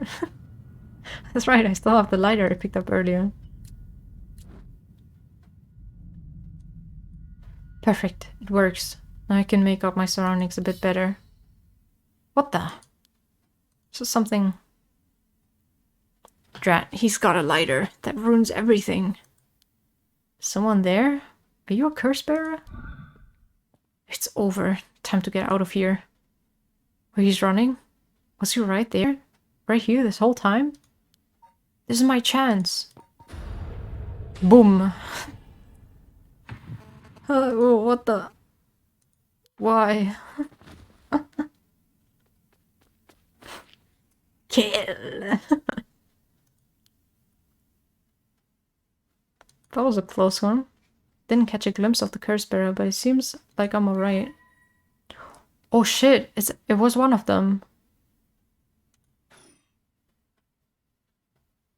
This curse must have had something to do with light and darkness. My guess would be the ever-burning lantern. So there's a connection between the 7 mysteries and the way that curses work. That might be useful to know. But no corpse. That's... I feel like I'm missing out on story if I do that, though. The ever-burning lantern is the curse responsible for this. I guess maybe its condition is something about me being in total darkness? It's a good thing I had this lighter. It seems to have saved me. Huh. Okay.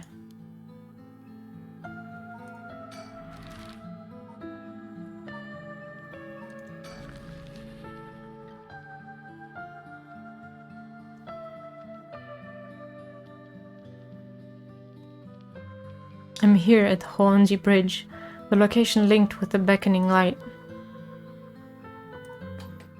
Damn it, this doesn't feel right.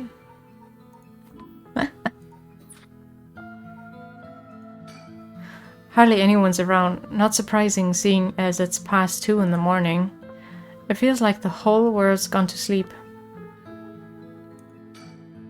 The other side in this is an industrial district, and further down from the bridge is the temple from which it gets its name. Hoanji Bridge has a pretty unusual structure. The ends are stone, but the middle is steel. The Oyoka River beneath it is actually a canal that was dug during the Edo period. Okay. Someone standing on the bridge, silhouetting themselves against the sky. Observe. Okay. Wait. Fine, I'll go first. Whoa. I see. Interesting. Oh my god.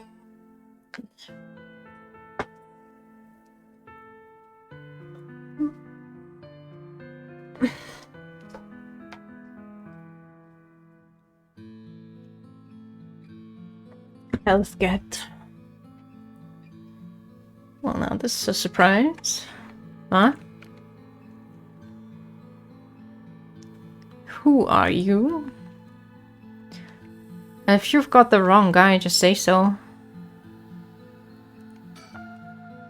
He's a flamboyant fellow.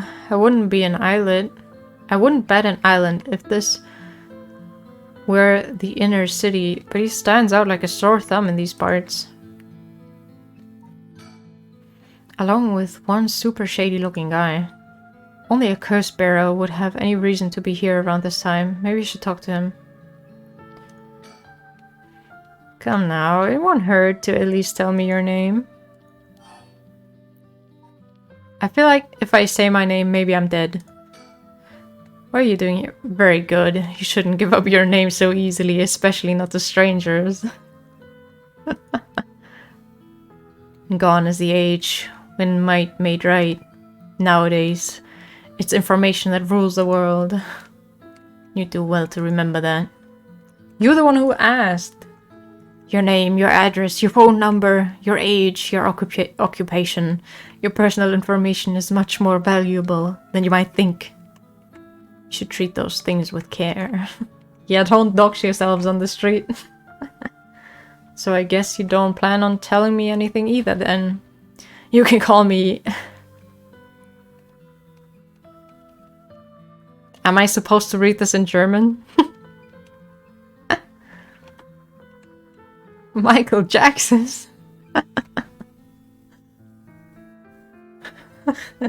Call me Richter, Kai. Private detective. Can I call you Kai, please? But didn't you just say not to? Never mind. You say you're a detective? He is giving cowboy Michael Jackson. That's correct. I'm a man who deals in secrets.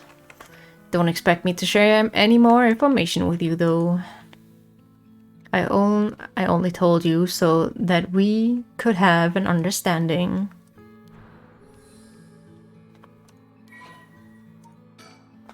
The eccentric man that Shogo Okie ran into at Honjo Bridge.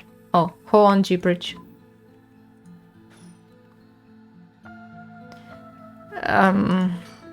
What's a detective doing around here?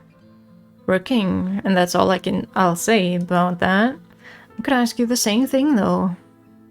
This seems like a strange place to stop. What brought you here? I saw a strange man lurking around. That strange man was you. See, then let me ask a different question. Why did you go out of your way to strike up a conversation with that strange man? I'm looking for someone. I figured it was worth seeing if you knew anything. You don't say. In that case, I just might be able to help you. Can you describe the person you're looking for? Don't worry about it. Like he's gonna go hee hee at any moment. Yeah. Don't worry about it. I think I'm in the wrong place anyway. If you ever need a hand, I'd be happy to help. It's all in a day's work for an investigator extraordinaire. Alive. Thanks. I'll try looking somewhere else for now. Really? Well, I'm sorry I couldn't be of any more help.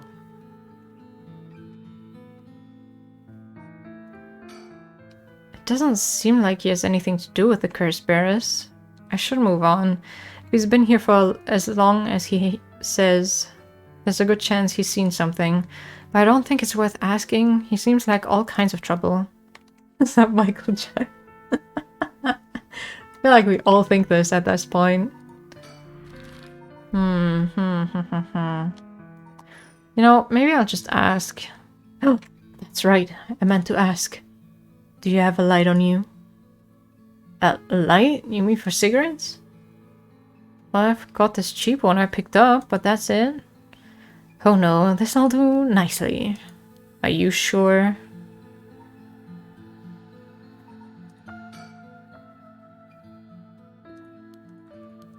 I don't trust this. Anyway, I should get back to work once you're gone, of course. Is there a reason I can't be here? Of course, my work is top secret.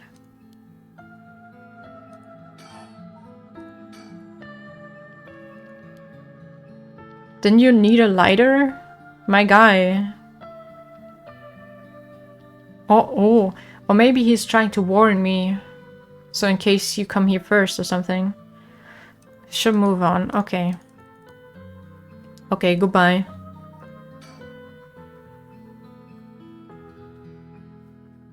Okay, I've had a look around the area. I should head somewhere else now. Where to next? First around Midorichi Park, at the end of South Warigasui Street, is the Taiko of Tsugaru. North of there is a school called Komagata High School at the location of the Fool's Procession. It should be around here. I'm surprised he knows so much. Like, he must have been really interested in that girl because he looked up everything about these curses. He really said, I need to know. I need to be smart about this. I need to know where these curses happened. I need to know how they called, what happened in the curses, and I need all the info. This is Midorichi Park, location of the Taiko of Tsugaru, one of the 7 mysteries. Huh, someone's there. Spy on them. 2 men, one middle-aged and the other a young adult, talking to each other. There's a good chance that one of them could be a curse bearer. I try to scope things out without being spotted. To pick up the conversation from this distance, I'll have to focus in and watch them for a while, I think. If it looks like I'll be spotted, I'll quickly hide behind a tree to move out of line of sight.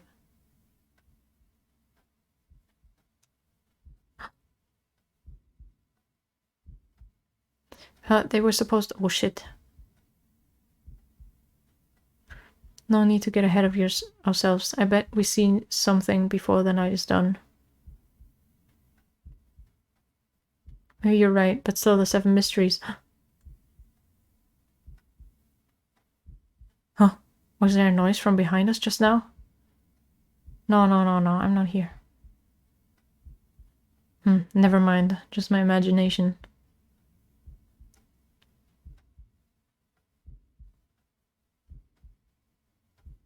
I should be okay. Now to listen to the rest of the conversation.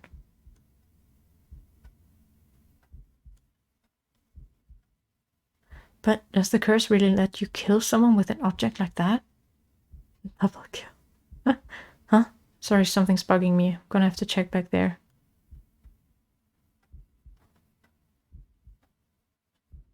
Huh? Nothing. I guess this place is just keeping me on edge.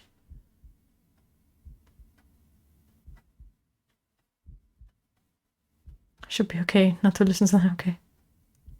What if they're like... I thought that might happen. Aha! Sorry, sir. Would you mind if we asked you a few questions? They found me.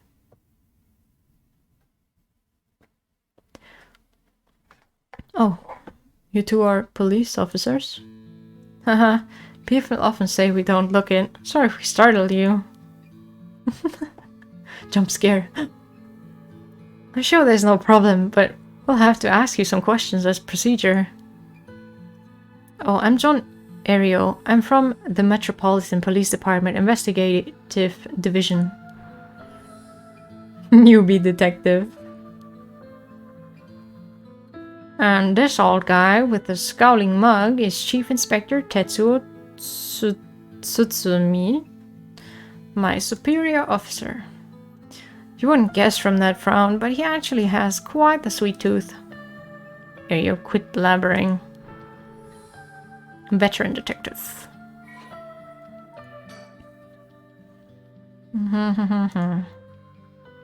Okay.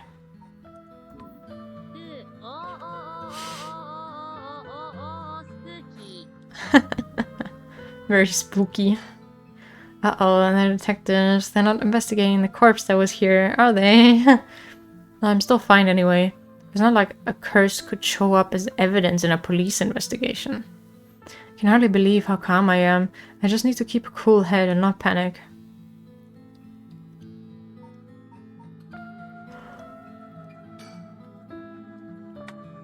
I always imagine detectives as blunt and aggressive, but I guess there are some pleasant ones too. So can investigate you anything. Oh my god. Literally checks down bad in every game. He's as intimidating as I'd expect a veteran cop to be. What? Why do I get the bonk? He should bonk checks. He's the sussy one. Why today of all days?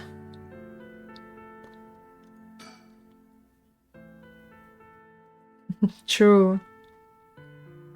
Very down bad. Trying to dox everybody. Now, first, can you show me some ID with your name, address, and occupation? I'll be okay. I'm better off just going along with it. Wow, you work for Hyaku Soaps? I hear they've been raking it in lately. That true? I don't know much about it. I'm just a recent hire. People are loving that new hair product you have. I use it all the time myself. Thank you for your patronage. Ariel, you use hair products? Get with the times, boss. Excuse me? Guys nowadays all use these things. Isn't that right, Mr. Okie? Yeah, sure. We even make men's cosmetics now. That's all. What a time we live in. Sorry, Bosch is the kind of caveman who thinks using only a bar of soap for all his washing makes him cool or something. Imagine having... Oh no.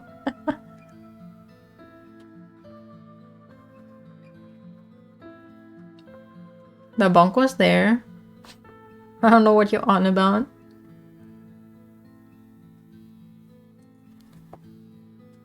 I don't think that. I just don't care enough to use anything else.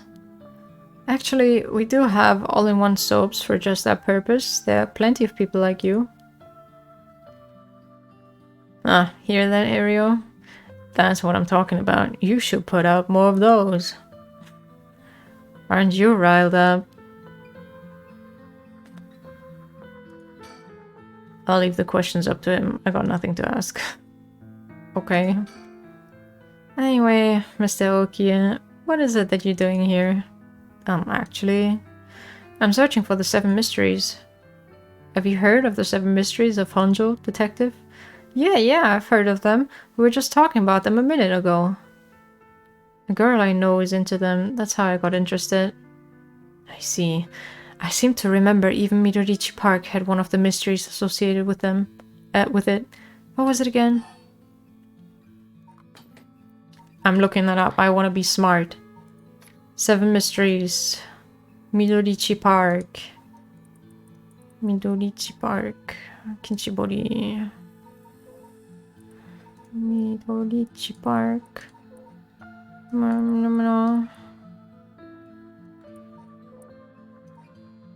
Here, this one.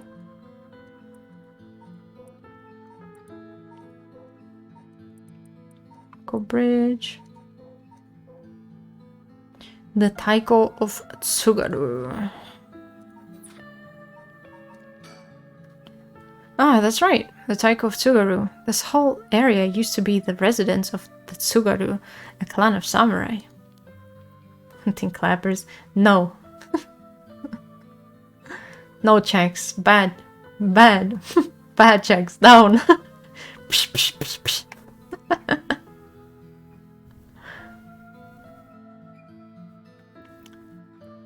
So that's why you were hanging around in the middle of the night. Discover anything interesting? No, nothing. Though I admit I haven't been looking into these things too hard. Right, I think I understand your situation. Thank you for your answers. Now, it's quite late, so you best be heading home. I have to figure out whether or not they're curse bearers first. With 2 of them, the bearer could be either one. Could the other already be aware that their friend has a curse stone? I feel like they said something about a curse while they were talking just now. If they were talking about a curse here of all places, then it's highly likely they have something to do with a curse bearer. Either way, if I'm going... Lurk, oh my god. Not the grass touching. Ew. If I'm going to do it, I have to get them both. Leaving one alive would be too risky. Though I still don't know if I can use the curse on 2 people at once if they both leave at the same time.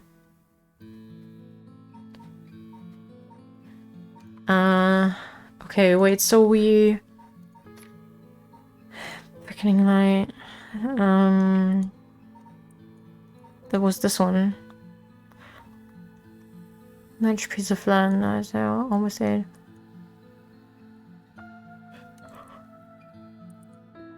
One is about fire. Or about drums.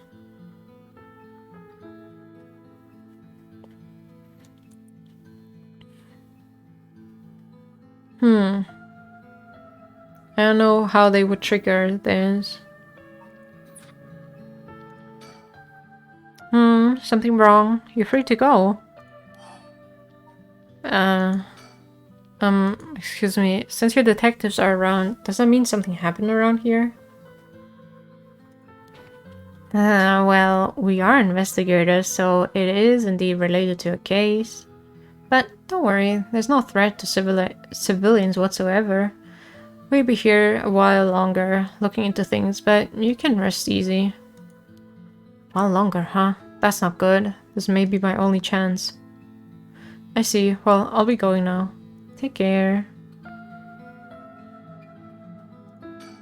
We're done here. Going home. Okay. Bye-bye.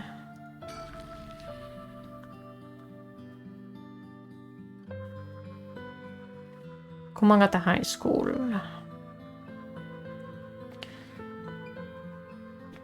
Here I am at Komagata High School.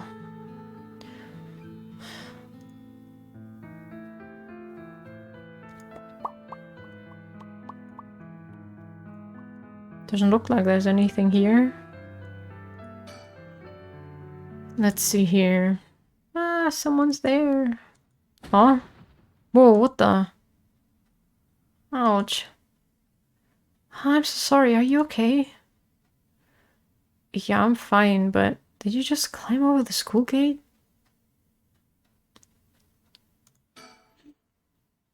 Got in a school uniform, came climbing over the front gate. She must be a student here. Huh? That thing that she's hiding in her hand.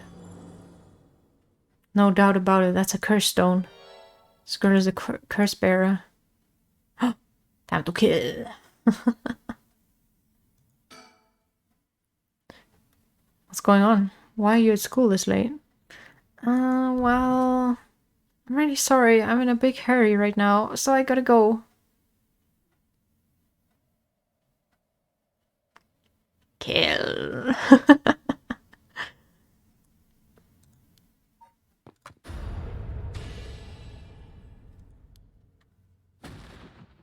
Key.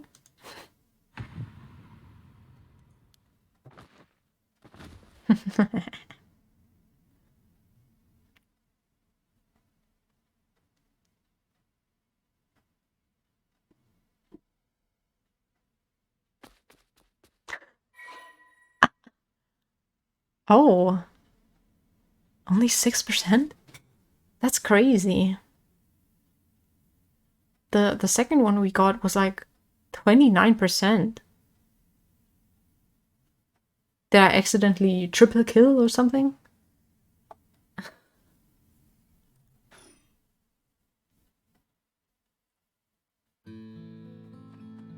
Ah. Yeah, she probably didn't kill anyone yet.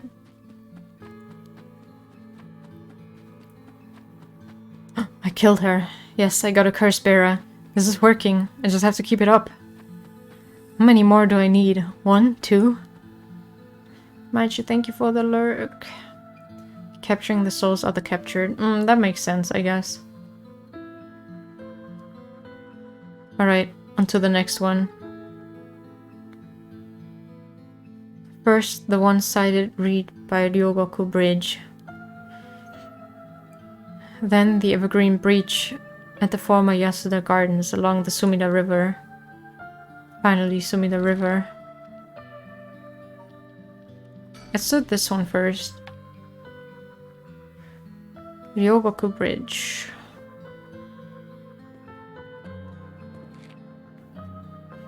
Hey, quick question for you.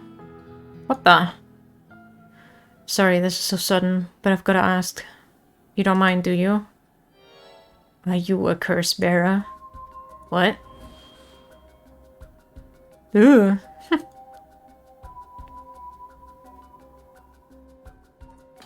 Let me save. Save. I love how the save files are like spoilering. Love that for me. Is this Curse Echo? Oh! Woman jump scare. What the? How did you? Oh, don't mind me. Mutaro said he wants to talk. You'd better answer quickly before... Well, you know what. Sure. Making it obvious that he's a curse bearer himself. What's he trying to pull? Maybe he's confident that he can activate his curse before I activate mine. Gotta be careful. How should I respond here? I mean, yeah. Yeah, I'm a curse bearer too.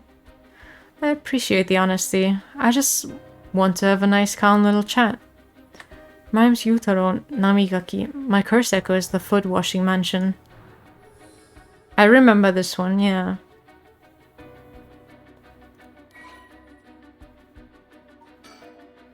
The young man encountered at Ryugoku Bridge. He didn't hide the fact that he was a curse bearer.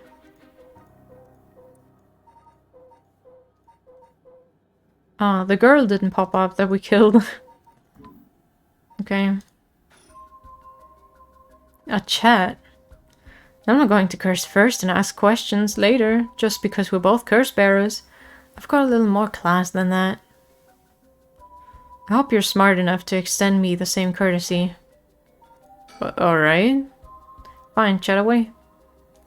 Thank you. Good to know I'm dealing with someone reasonable. Young man, probably younger than me. Maybe a college student? This guy is quite the bold character. He's got confidence, I'll give him that. Alright, let's talk. What do you want?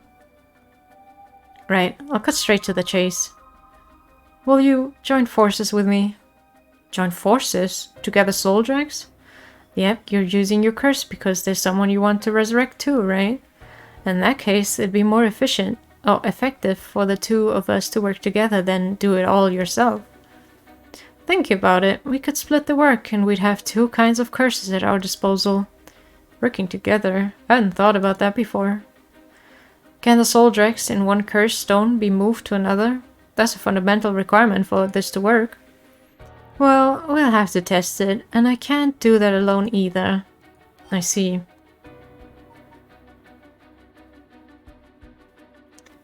Do I say yes? Like, I mean, I did save, so I don't know if you can die. Work together. Alright then, if working together helps us both get what we want, maybe it's not a bad idea. Thanks. Glad to be dealing with someone who can think things through rationally. But there's something I need to know in advance. Tell me. You look so evil. How many soul drakes do you have right now? Right, I have some, of course. I'm more than competent after all. I'm asking you how many. I'm at 1%, but don't worry about it. My curse is so easy to activate. I'll have plenty in no time. I bet you haven't managed to get any on your own, have you? That's not true. But that's interesting. You could have made it 69 though, come on. I'm at 67. Huh? Say what? That's the amount of soul drakes I have in my curse stone right now. What? Wait, are you serious? You're not even close to being on my level. I'll keep gathering soul drakes on my own. Let's forget all this joining forces business. You've gotta be kidding me. I call your bluff. Don't think you can scare me off so easily. I see. That's too bad. If you don't feel like talking, then you leave me no choice. I even gave you a chance to come out of this alive. For a shame. You're just gonna waste it. Where are you? What the? Is this the voice of the curse echo? Among the 7 mysteries, the resentful memory of the foot-washing mansion is particularly strong. You can't block it out by plugging your ears. As soon as you hear the voice of my curse echo, it's the end for you. Damn it. A bad ending. No. Deceased.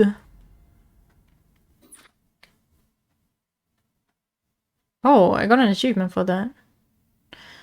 My, Ray. You seem to have arrived at a less than favorable result.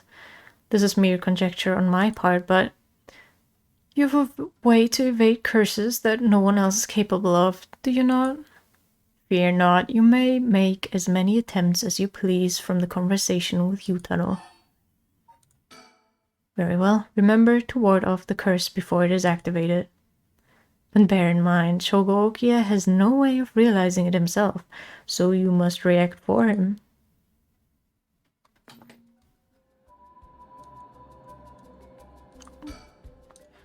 Don't mind me.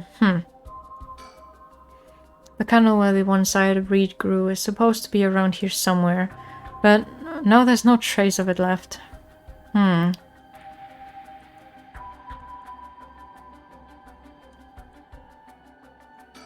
Bridge. The large bridge here is called Ryogoku Bridge. Crossing the river leads to Nihonbashi Bakurocho in Chuo City. Oh. The second oldest of the many bridges spanning the Sumida River behind Senju Ohashi. During the Great Fire of Meireki in 1657, which destroyed 60 to 70% of Edo, many drowned in the Sumida River attempting to swim away from the flames, resulting in the building of bridges to be a major focus of the reconstruction efforts. Although this bridge was simply known as Ohashi, or Great Bridge, when it was first erected, the people of Edo took to calling it Ryogaku Bridge, or Two Nations Bridge, due to its location between the provinces of Musashi and Shimosa, and this eventually became its official name. Over time, the wide roads at either side, originally intended as fire breaks, became popular locations for street performances and other events. The bridge was rebuilt following the Great Kanto earthquake and still stands to this day.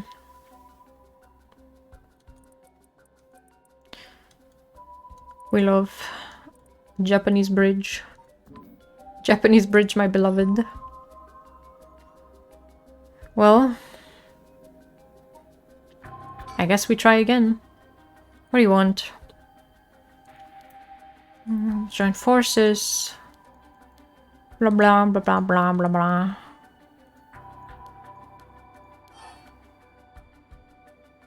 I think this is going nowhere.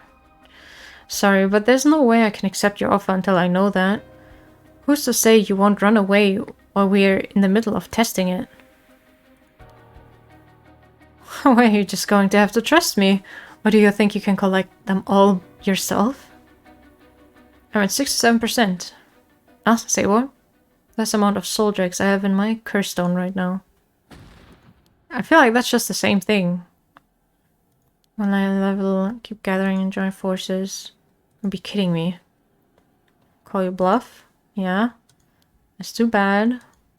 Yeah, and dying speedrun any percent.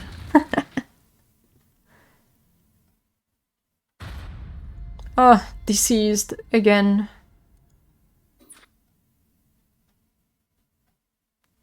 I'm sorry, I did it again.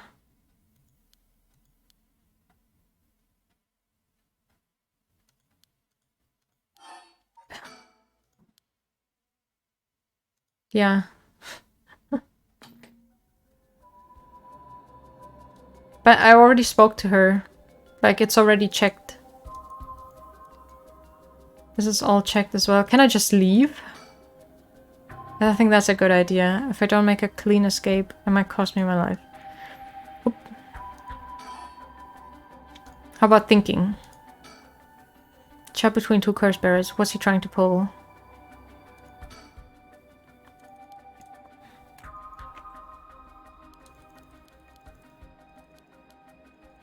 Okay, I'll say fine again. It's both of us. And blah blah. Many soul drinks, right? Some. But isn't that the same? That's the same fucking thing. Do I just jump scare him with my lighter or something? Gotta go to work. No. No. It's getting juicy. I'm back.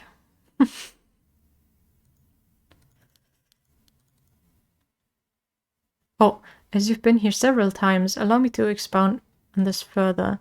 If I'm not mistaken, you've already learned how to avoid hearing the voice of the curse echo somewhere. Fear not, you may make as many attempts as you please from the conversation with Yutaro.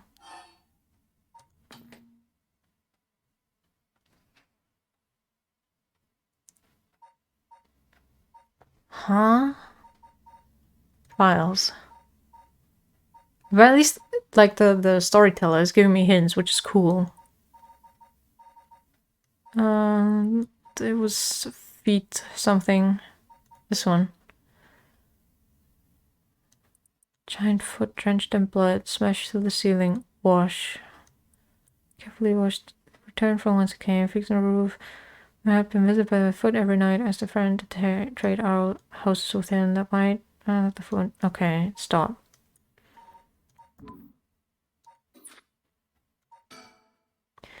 Remember to ward off the curse before it is activated.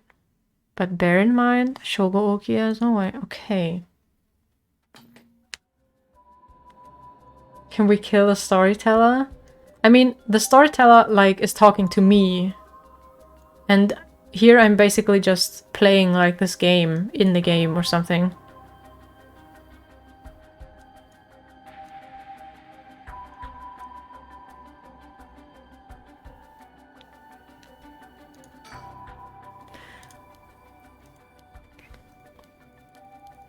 So I have to do something once he's like trying to curse me, right? Fine.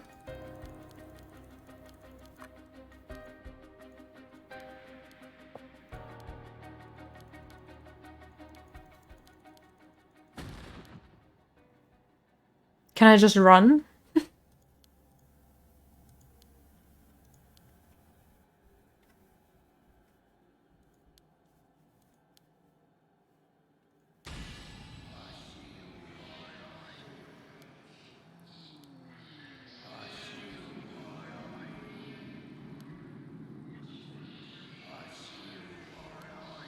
Can't block it out by plugging your ears. As soon as you hear the voice of my curse echo.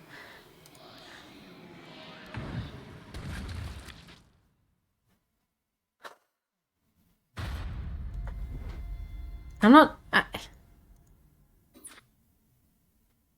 Mr. Storyteller, please, I'm stuck. This is wrong, but you have a way to evade curses that no one else is capable of.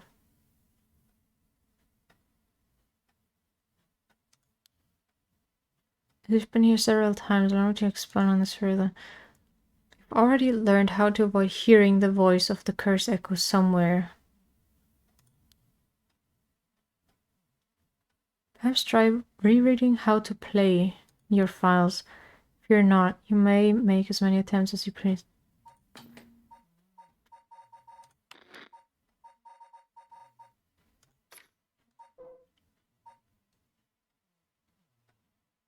Do you have this for a keyboard as well? Look around.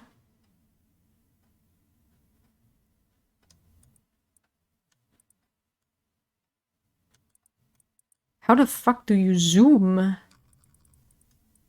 You can zoom? Move cursor, select object. Should I just be playing with controller? Okay. Controller gaming. But it's dusty as hell. Did you look it up? Oh fuck, I need to lower the volume, don't I? Bruh. Settings. Fucking settings. Audio. Voice volume. What the fuck? Especially in the beginning, the storyteller is like, if there's like a voice you don't want to hear, you should lower the volume. For fuck's sake.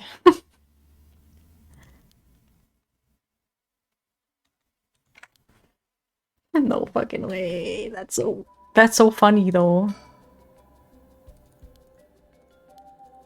Okay. This one is the faster one.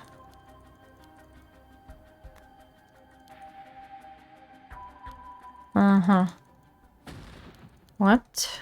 Okay. Curse time. Where are you? Damn it. A voice? I don't hear any voice. There's no way. And yet, there he is, perfectly unharmed. How? What's going on here? Don't completely understand it myself, but his curse's conditions don't seem to have been met. This is my chance. Yutaro, your curse won't work on me. I'll let you off easy today, so get the hell out of here. You son of a... Huh, fine, I'll just be on my way then. But mark my words, I'll make you regret this.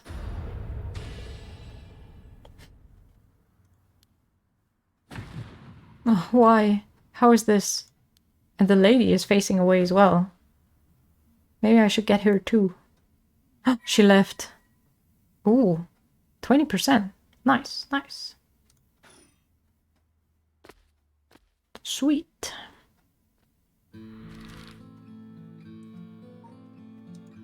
I wonder, like, the girl, the schoolgirl. I wonder if there's a way to, like, imagine if I didn't kill her, right? Bye-bye, G Pro. Imagine if I didn't kill her. Maybe she would go around and kill people and get more percentage, and maybe I would find her again. This is so silly. But it's cool. That's very cool.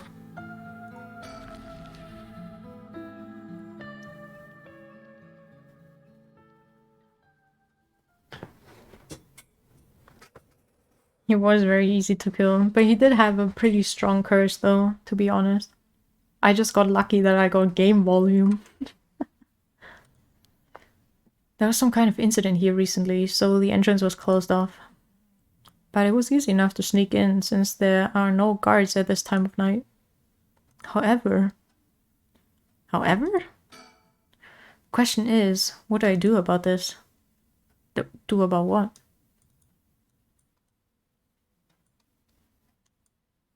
Health. Okay. Oh, I plugged the controller in and didn't even notice. Ugh.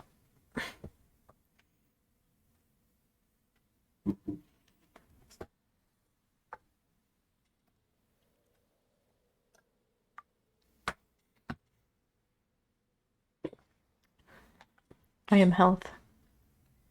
It feels weird being in these magnificent gardens after hours. There's not a visitor or groundskeeper in sight.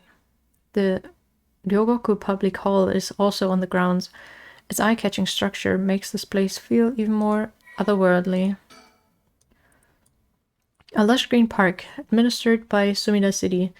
It is common in traditional Japanese gardens. Its large central pond is shaped like the character for a heart.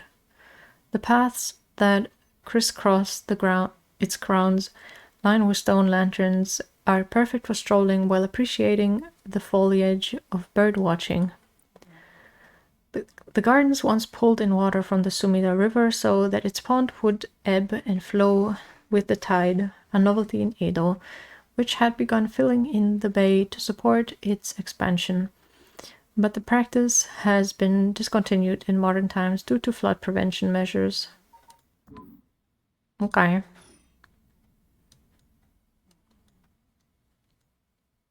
Hi girl, how you doing? So, have you decided what you're going to do with your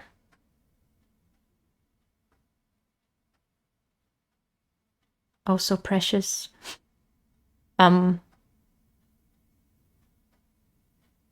curse stone?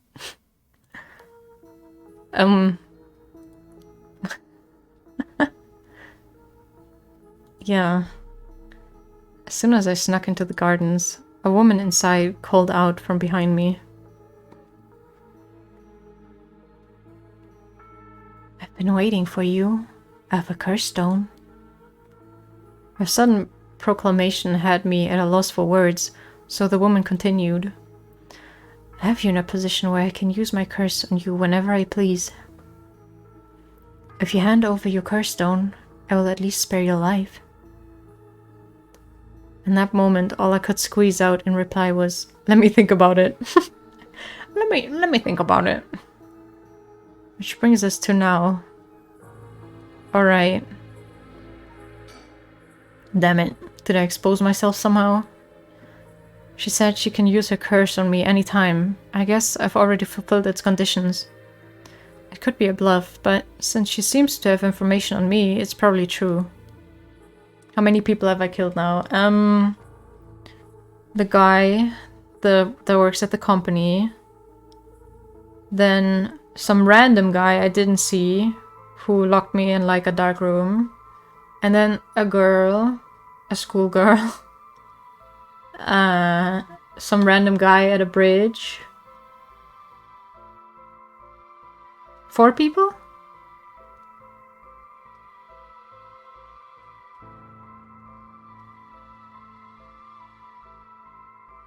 Maybe 4, yeah. I can't hand over my curse stone. I need to figure out how her curse is activated and find a way out of here. For now, maybe I can get some information by talking about something that catch her interest. You know what would work as well? I sacrifice you once, find out how it works, and then I'll come back. A woman in her 30s. She has a refined air about her, like she was brought up in a family of high social standing. But I also sense a shadow hanging over her. I wonder if it has to do with this place. Shadow? Shadow the Hedgehog? Don't tell me you still haven't made up your mind. Such an indecisive man. Wait, might hand over my curse stone depending on certain things. Will you hear me out for a moment? Sure, go on.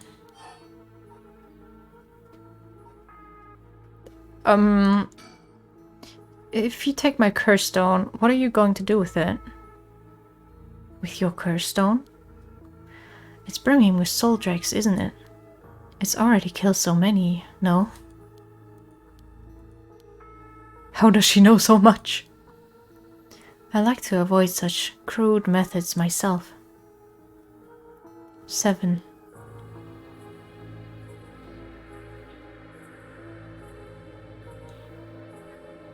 Seven what?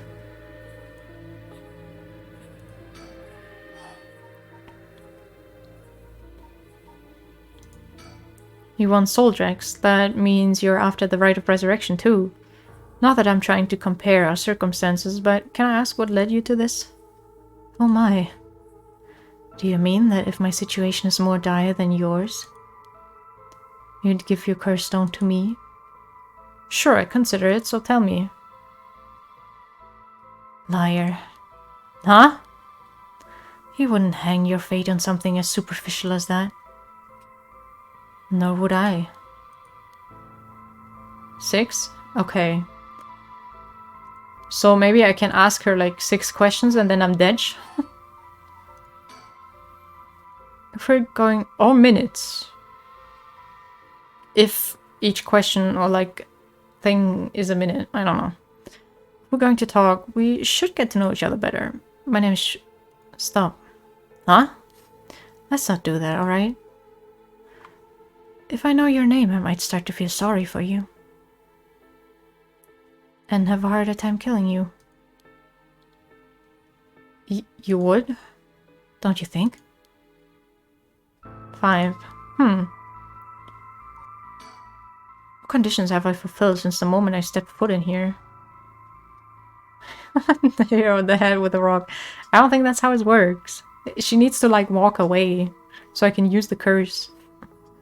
Something that I'm still doing even now. Maybe something I have on me? If I suddenly stripped naked on the spot, I just might be able to avoid her curse. No, that would take too long. She'd probably kill me before I even got my shirt off. Plus, I look like a creep. The other possibility is that the conditions has to do with the location we're in. If being here is what activates the curse of the Evergreen Beach, then I'll continue to meet the condition as long as I'm here, in which case there's no escape. She'd activate her curse before I ever got away from the gardens. I'm sure I'd recognize it after setting it off, but it's not like I'd get to do things over. Just push her and use the curse. Ask her out.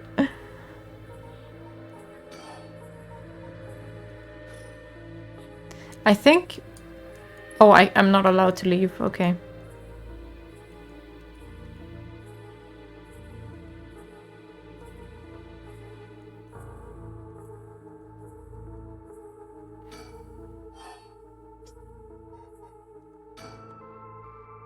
Can you take soul gems from other curse bearers' stones and add them to your own?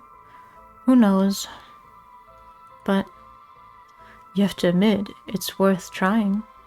So basically, you want soul dregs, but you steal the ones others have gathered because you don't want to get your own hands dirty. You're half right, but half wrong too. I don't mind getting my hands dirty. I just want to end this with as little trouble as possible. She does look very tired. Understand? 4?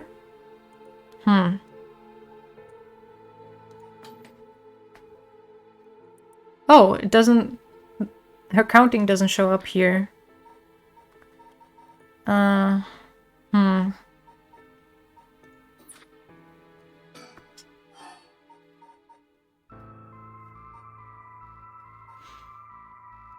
Do you have anything else? How do you know you haven't already set off my curse? Go on then, use it. If I had, you could have activated it without all that bluster. And yet, here you are. Damn, does she already know about it? Or about that that student from before? Well, if she already knows what would activate it, she wouldn't hide it. Because if you know what activates my curse, there's no way you would set it off yourself. So she must know. She must not know yet. I still have a chance. Listen, I don't want you to get the wrong idea. About what? Talking like this instead of killing you immediately. It's just a whim of mine. What I mean to say is that you were never in a position to bargain. 3? Okay, but I'm assuming that I get killed because I talk to her. Figure out her curse, I'll have to set off my own. Rancia could make her leave though, now she has the upper hand. Let's make her use her curse, damn it. But there's no way I could counterattack after she curses me. Oh, don't worry, we got that. Okay.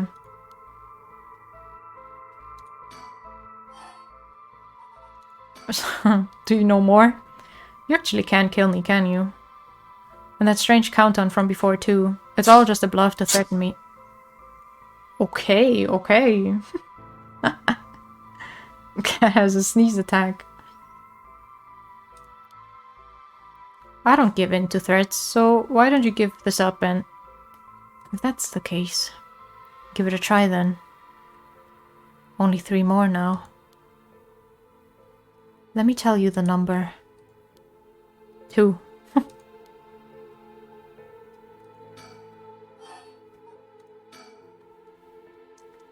This conversation is over. Oh. 1! I know, I want to know what happens at 0.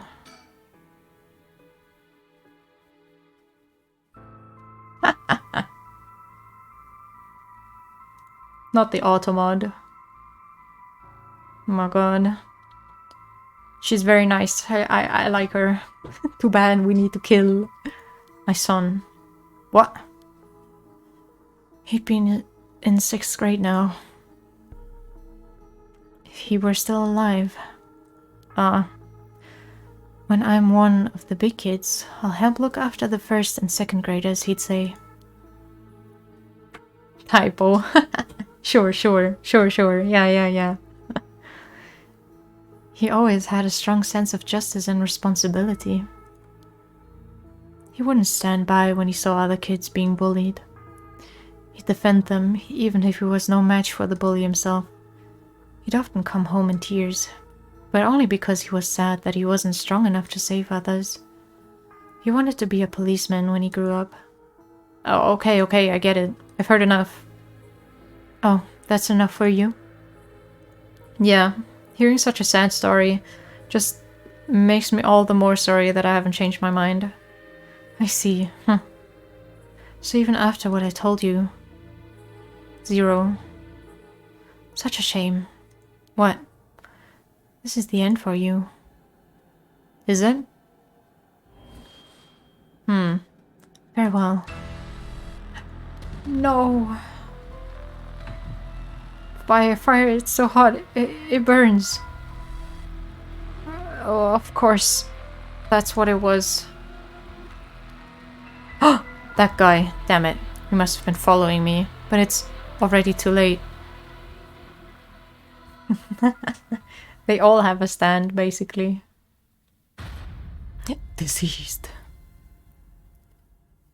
Well then, come back to life. Achievement. Observe arrived at a less than favorable result.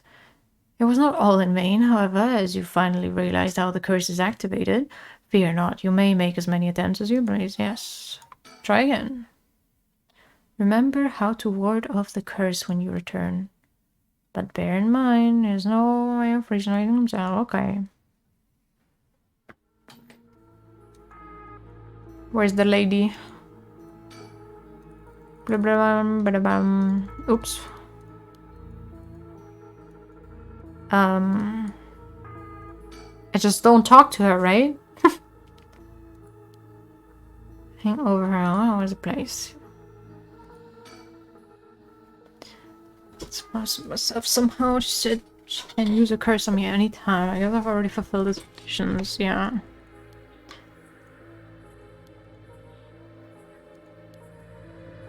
Where's the sneaky guy? Michael Jackson man.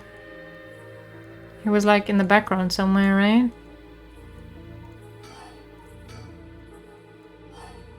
Throw it away! Oh my god, you crazy.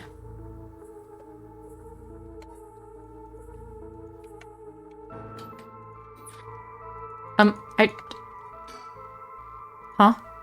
Throw away this lighter? Where did I suddenly get the impulse to do that? Yeah, throw it away. Not sure why, but here goes nothing. What did you just... Why? Why throw your lighter away all of a sudden? Huh? Well, I just kind of felt like it? How? Why is she losing it all of a sudden? Could the lighter have been what fulfilled the conditions of a curse? But why? How did I... How could you? Perish! This can't be. My Shuichi.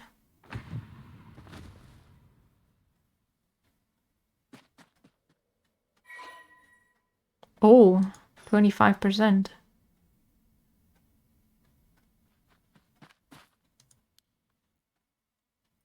Huh. But why? How is like someone having a lighter your condition to kill them? Like, what? Or is it because I threw something away? Because I was littering? Whew, that was too close for comfort. Oh, way to detonate it. Maybe. Because she did have like a fire kind of curse, so... Was that just coincidence? Not only was I able to release myself from her curse, she immediately panicked and ran away, fortunately for me. If she'd kept her cool and stayed, we would have been at a stalemate. Or I should check my curse stone. It should have gained a lot just now. What the?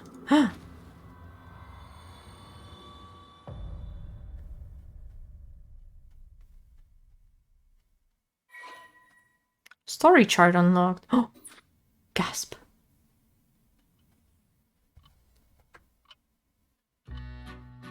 Hey bitch, I'm back. Pardon the interruption, but I'd like to take this chance to tell you about the story chart. Oh, this is the screen which will appear when you open the story chart. From here, not only can you see the overall structure of the current story, you can also progress along different branching routes by playing past stories over again. We could call this exactly the power that Shogo Okiya had sought after. Kill Michael Jackson next. Normally, you would have been able to use the story chart feature freely, however, due to certain circumstances, it has been locked until now. From here on, you will return to the story chart from time to time at breaks in the story. At those times, you will choose for yourself which story you wish to continue next. Pog! How to play, yeah. Story chart.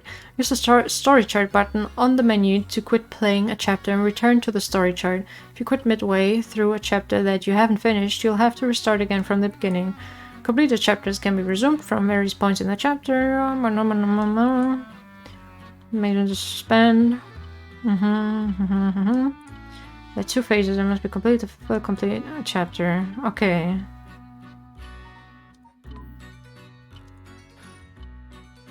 By the way, should you use the story chart to replay a past event, do you know what you must do and where? Of course you do, after all you have gotten this far. What trigger did Yoko Fukunaga set off that led to her dying the way she did? You've come this far several times, so I have every confidence you will be alright. As long as you make sure not to do that thing. What thing? However, like with the lighter and voice earlier, Shogo Okiya has no way of knowing that himself. On that note, I'm curious. Have you determined how many people Shogo Okiya has killed with his curse? 5?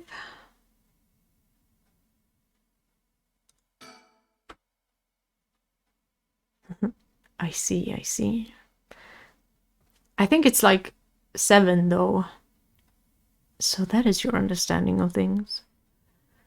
As it turns out, the correct answer is 0. Well, that is all. Please continue the story at your leisure from the story chart screen.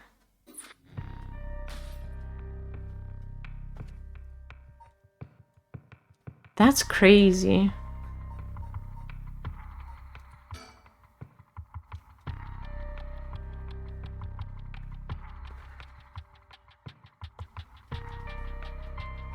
Restart? Resume?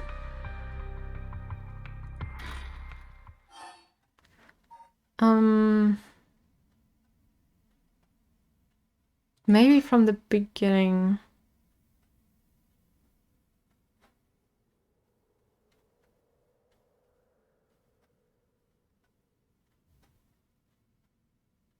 Maybe they're not dead?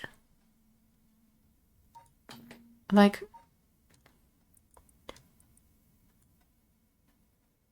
Have you determined how many people has killed with his curse?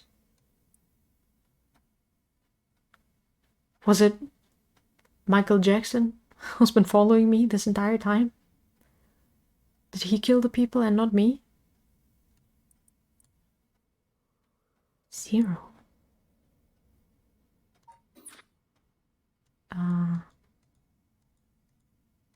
How do I change? How do I change what's happening? You're saying only people with spirits can say. Maybe they are spirits.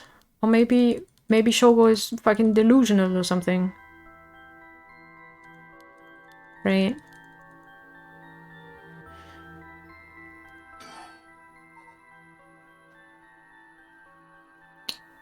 I shouldn't have started from the beginning. Yeah. Resume. Maybe here? Whoa. What the hell? The air just changed. Right.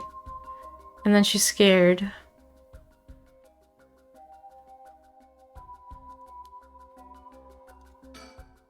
Are you okay?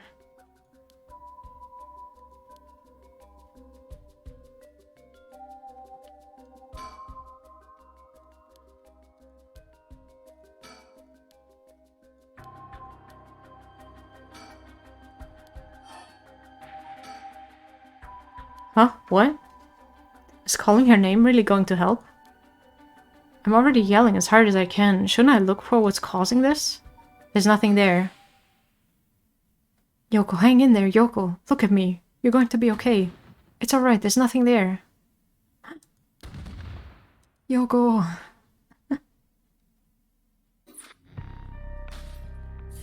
Oh.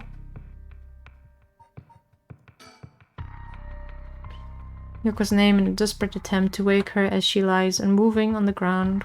Let's please get through to her. Curses the power to make people take a very unexpected nap. Maybe.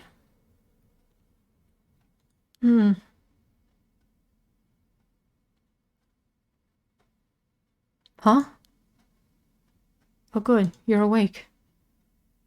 What are you okay? You were so rattled and confused, I thought you really lost it. Do you feel dizzy? Have a headache? Are your humors off balance? Wait, what did you say? I think I've heard that before. You're the one who said it earlier. Alright, that might have been it. My humors were off balance. What? Back there, you ended up like that because of your humors? Yeah, I've heard that at this age your humors being even a little bit off can be fatal. I'm glad you're back to normal now. Wholesome ending unlocked. I'm not sure about that, you know. I feel like something might happen soon. Yeah, I'm sorry, I didn't mean to cause you so much trouble. But I really don't remember what happened. Sounds like what happened to me. Maybe this place is dangerous somehow. Close the game right now. Good ending achieved. What? Are you blacking out? Yeah, it just doesn't feel safe to me. Oh, backing out. And I'm worried about you. Let's call off today's investigation. Come on, I just started feeling back to normal too. Nope, not happening. Go home. I'll even pay your cab fare, okay? I ended up having to force a still protesting Yoko into a taxi. Even then, she still wouldn't stop complaining. So, to placate her, I promised I'd search the park on my own for a little while longer.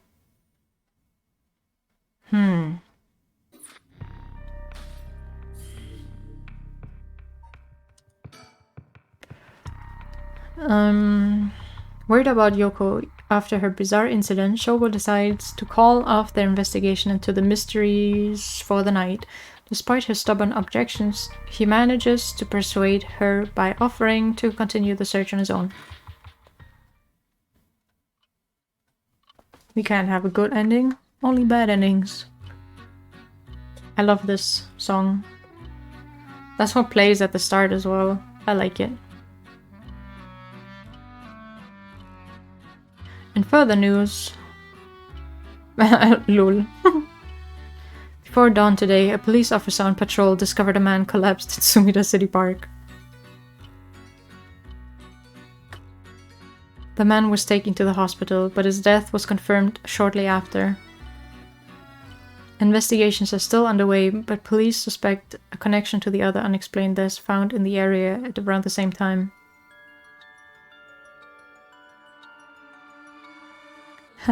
Good ending, my ass.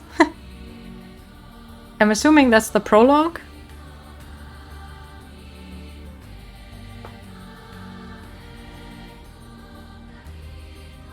Can't wait to get jump scared by the fucking storyteller.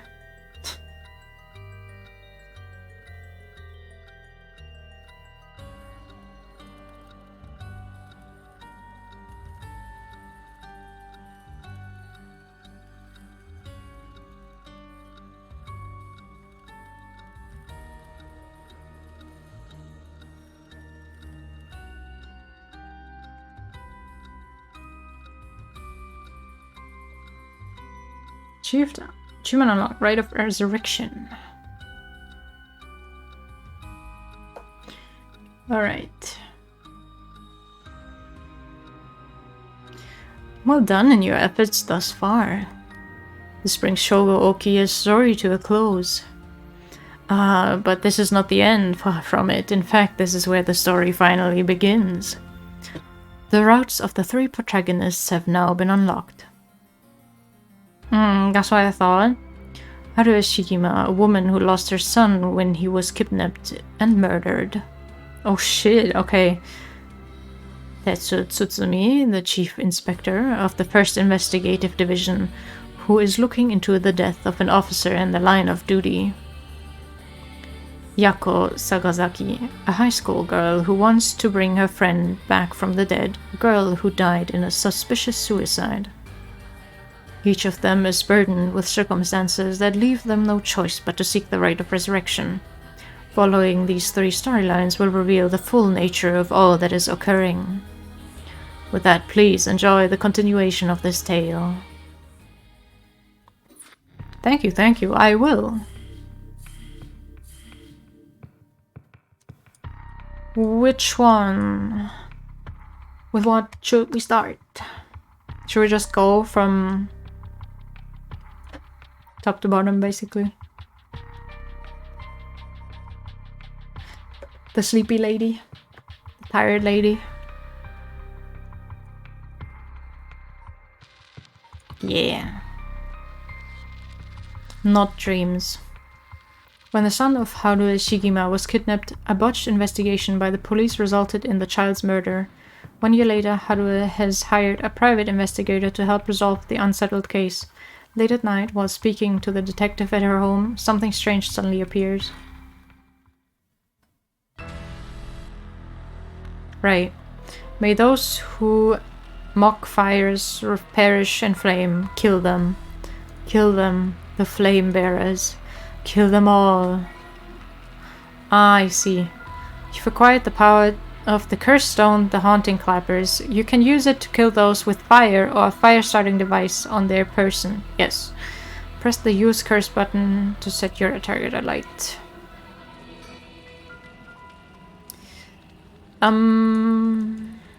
Curse power here. Kills by burning one who is in possession of fire or a fire-starting device. Red, red, red. Everything is dyed crimson. My home is burning to the ground. It's hot, so hot. I must call for help, but I cannot speak. My throat must be burned from the smoke. No, I think I'm already on fire. That's right. I'll just use the clappers. Clack, clack. Is anybody there? Clack, clack. Why is no one coming? I'm going to burn to death. How did it come to this? All right, her. It must be the work of that vixen who appeared suddenly and enchanted my lord. That witch, those hauntingly cold eyes, had my lord dancing in the palm of her hand. Perhaps I was also taken in by her. How many innocent people did I lure in under orders?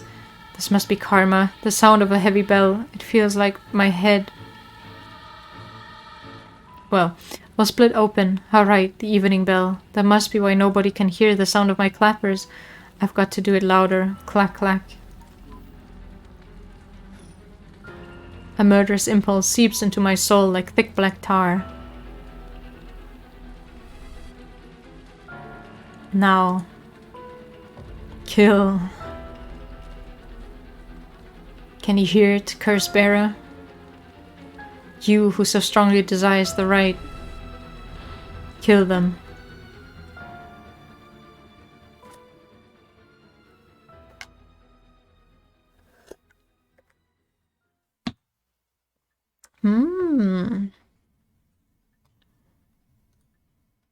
Oh my god, I read that as Sigma. Back with me, ma'am.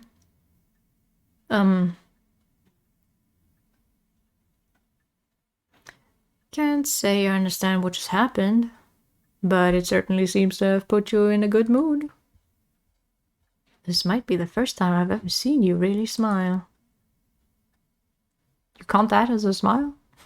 Sweet dreams.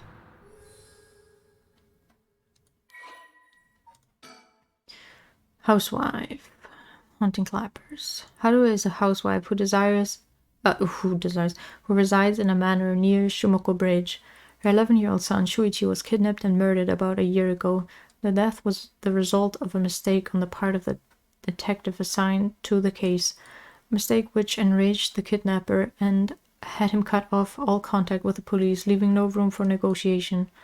The incident was covered up, and Shuichi's killer remains at large, leading the aggrieved Haruo to call on the service of private investigator Richter Kai to uncover the truth.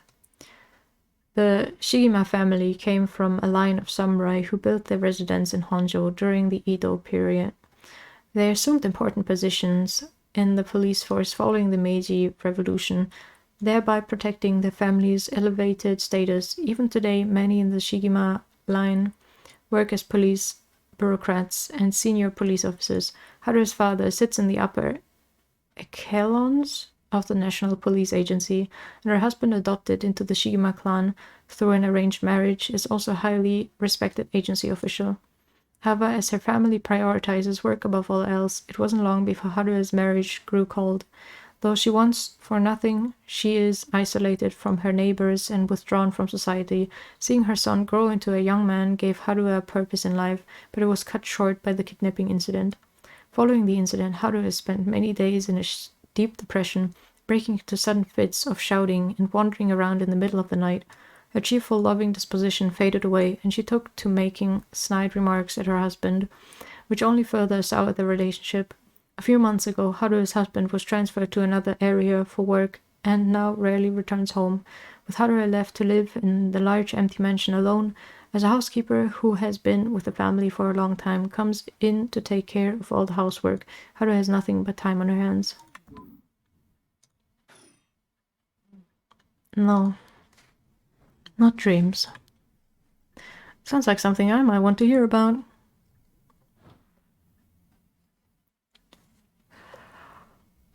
Fax machine. A fax machine. It can send images to other places along the telephone network. I don't really know how it works. Most houses don't have one.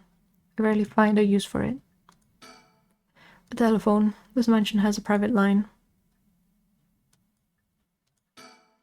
An old hanging scroll. I don't know who painted it. It's been hanging here since before I was born. An arrangement of flowers. We're bringing someone to do it. I don't even know what the flowers are called. A stereo unit with separated speakers designed for home use. My husband insisted on buying one, even though he isn't one to listen to music often. Oh. It's Michael Jackson, yeah. Well, I'll be damned. Is that what I think it is? Goodness, you made me jump. It's just a silly little sticker my son got from somewhere or other. He put it up just before, well, you know what happened. I still can't bring myself to take it down. Let me take a closer look. It's a chicken. I knew it. It's Head Henshu from way back in set number 1. This is a real collector's item. Excuse me? Don't tell me you've never heard of the mockingbirds. The what? They're the hottest new craze, cute little birds dressed up like rough and tumble delinquents. I've never heard of them, but this certainly seems to matter to you. The best part is, nobody knows who made them. They just started showing up around town, and soon enough they'd won everybody's hearts. The story goes that they're made by some anonymous artist who covertly leaves them behind in specific locations. No one knows when or where they'll show up next. They're basically an urban legend of sorts. To think one would turn up here, of all places, is a good sign, I'm sure of it. Oh, well, that's nice. Oh.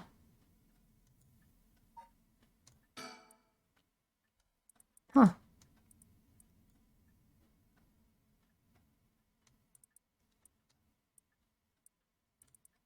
That's interesting. Find all 20 of them scattered around. Legend has it collecting them all will bring good luck.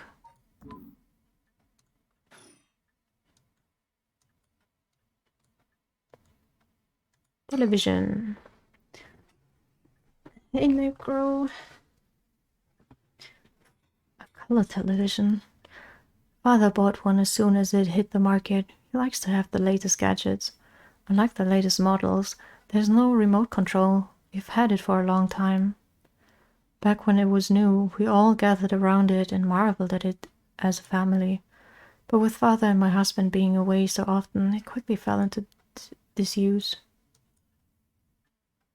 Oh. The swinging of the pendulum echoes through the room. It feels livelier than usual with Richter here. Usually it's just me. Guest table. I don't know where Father got this old thing from, but I've never liked it. Yeah, investigating time. Private investigator I hired. A friend told me about him. They said he's not very well known, but he's good at what he does. When I first visited his office in Ota City and saw how he dressed, I could hardly believe he was a detective. But after talking to him for a while, I changed my mind. He says some strange things at times, but he seems like the reliable sort.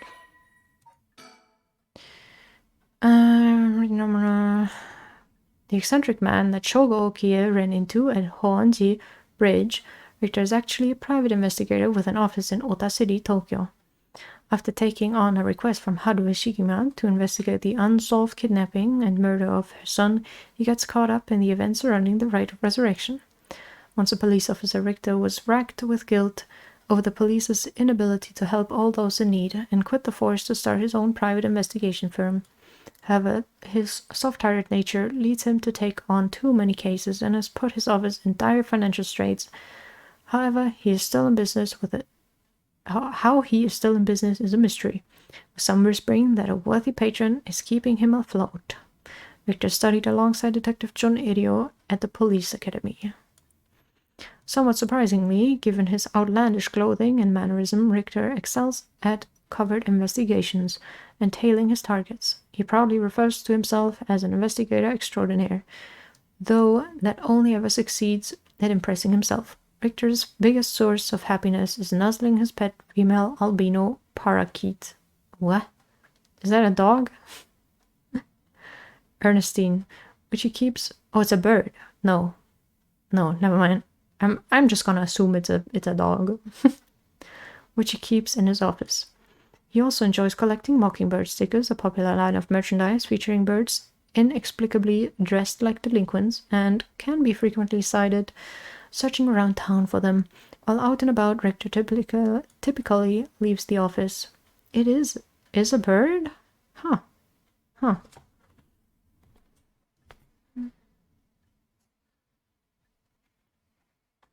Birds. Okay. Typically leaves the office, and more importantly, Ernestine, in the care of Amamori, a junior high schooler who volunteered to assist Richter after being involved in a previous case. Oh, I see. More files? For real? Azure Heron Agency. Richter Kai's private investigation firm in Kamata, Ota City. Originally, Kai thought to give it a simple name like Kai's Detective Agency, but upon hearing that people are more likely to pick names listed at the front of the phone book alphabetically, he decided to pick a name starting with an A. Thus, the Azure Heron Agency was established. However, it is questionable whether the heron, a bird of somewhat ominous significance, is an effective symbol for attracting customers. Even his own assistant has referred to the name as confusing at best. After all, rather than an azure heron, Richter keeps a white parrot as a pet, and dresses not in blue, but mostly in white. If there was a symbolic connection to be made here, it has surely been lost on all but Richter himself. A private investigator, also known as a private eye, is a detective who operates their own agency. Although there are no formal qualifications necessary to become a private investigator, many are retired police agents or detectives due to the similarities between the work involved. Reduced to a white parrot, SMH. At a glance, private investigations firms and inquiry office might look similar, but they carry out different types of investigations. Inquiry offices specialize in conducting credit checks on businesses, while private investigators are generally involved in tailing persons of interest and gaining information surreptitiously. No more files, please. Think. My heart's still racing. This is it, my chance, at long last. Let me bring you up to speed. We were in the middle of a chat when you suddenly started spacing out. And the whole time, you were grinning to yourself like you just won the lottery. Care to tell me what that was all about? Well, where to start? Interesting, very interesting. So the haunting clapper's curse echo appeared out of nowhere. Told you how to perform the rite of resurrection and gave you the curse you'll need to do it. Have I got that right? That's right. So it's all real. Honestly, I still find it hard to believe, but I guess I have to now. I saw the curse stone appear in your hand myself, and looked like it popped clean out of thin air.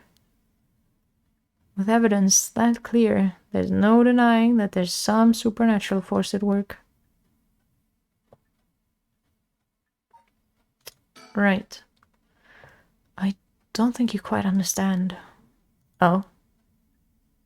This isn't about evidence, and it isn't about belief. It's more than that.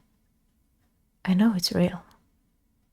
The moment the curse appeared, I knew everything before it even said a word. It was already there in my head, as clear as day.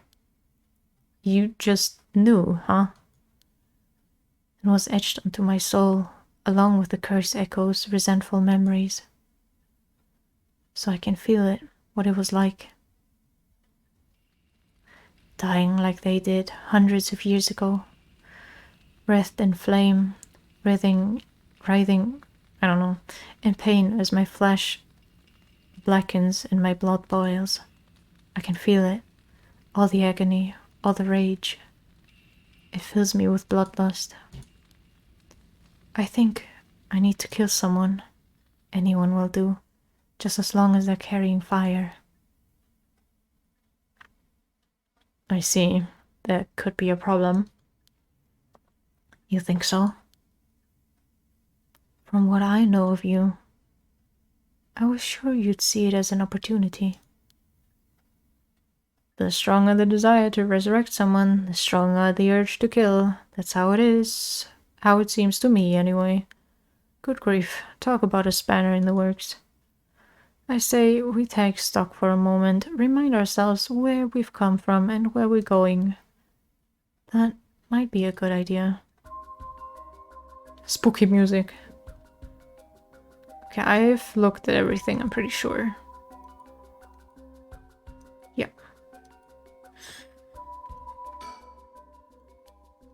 Okay, it's the same. That's what you hired me for, ma'am. To look into your son's kidnapping last year.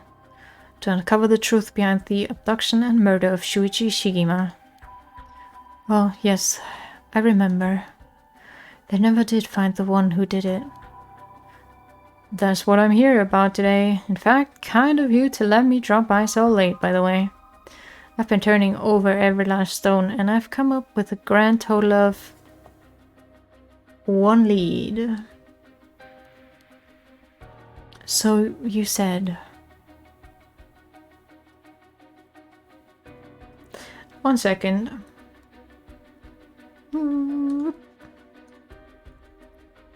I just wanna do something very quick.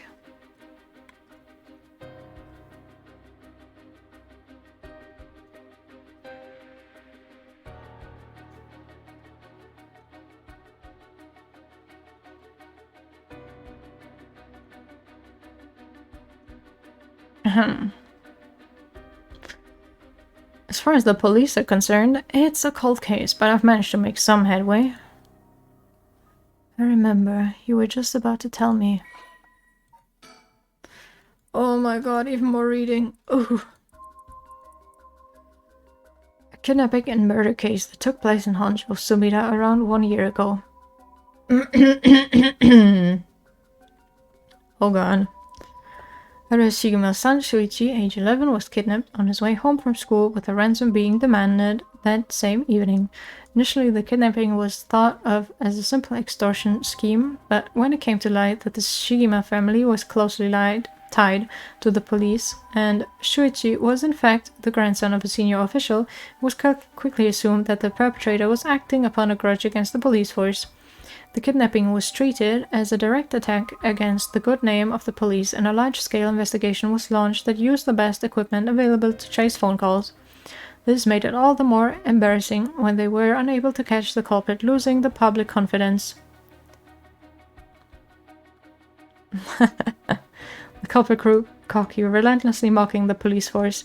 After 3 days of failure after failure, Haruhi reached a breaking point. Spurred by concern for her son, she resolved to hand over the ransom money as fast as possible, but her husband and father, who led the prestige of the police in high regard, refused, saying that they would not let the criminal win by giving in to their demands.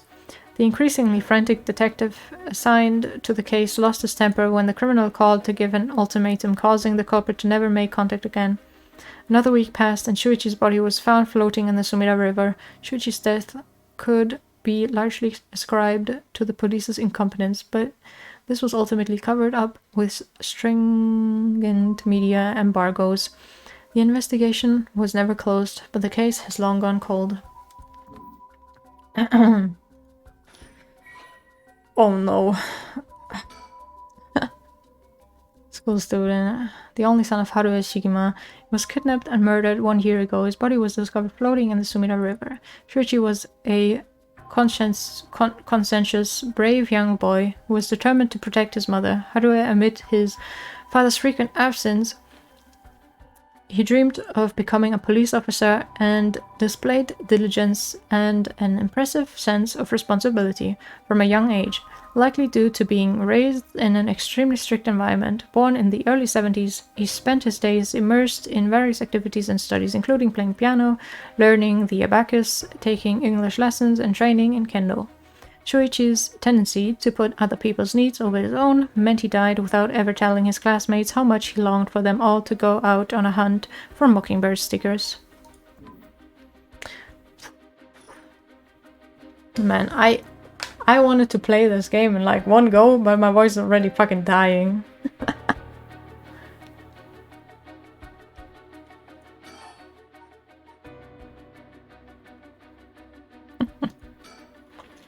You know, you still need to figure out exactly what you want me to do. That you want. Why don't I tell you what I've found, and then we can make a decision. Alright. Well, tell me.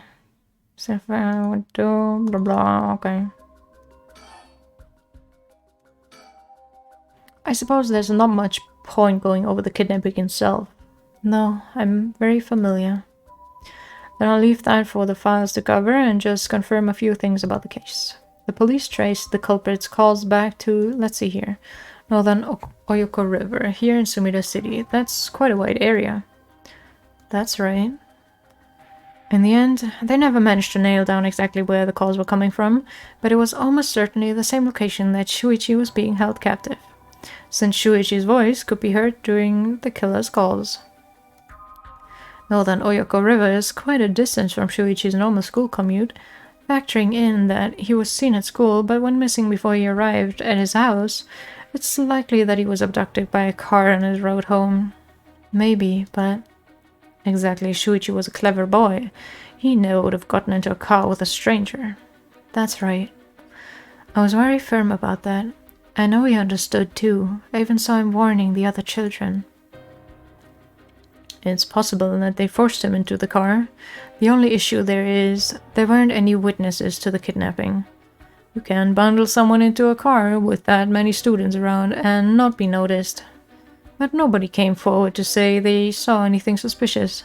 So did they target him at some other time or somewhere away from his usual route? Both of those seem a little far-fetched.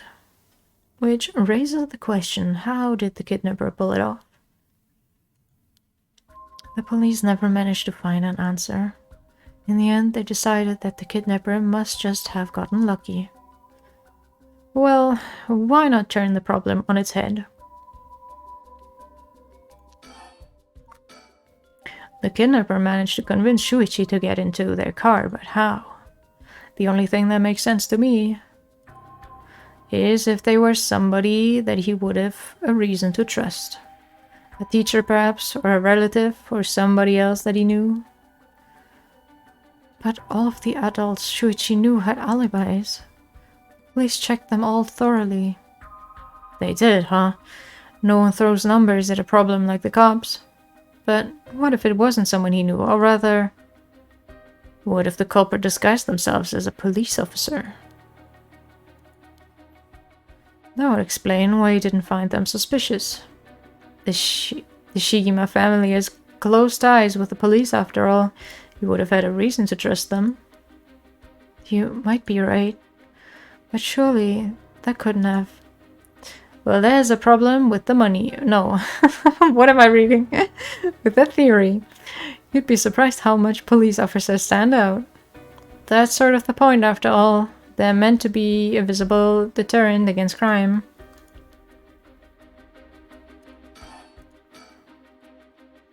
But here's another interesting little bit of trivia I happen to know.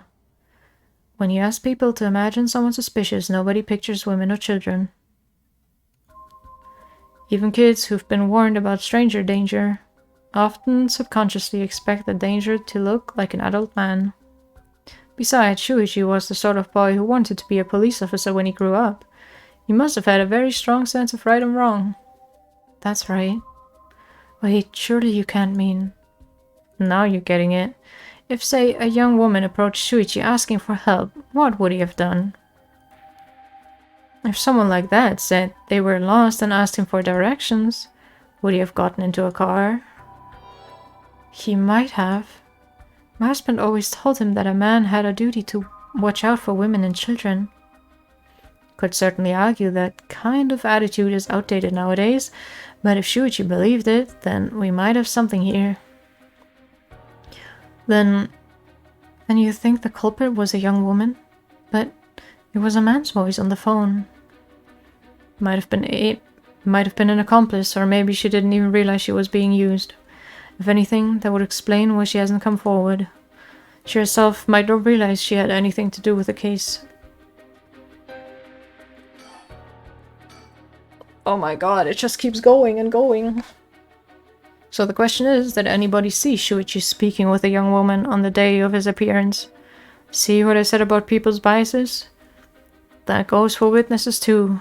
I figured that maybe if I started asking new questions, I might get some new answers.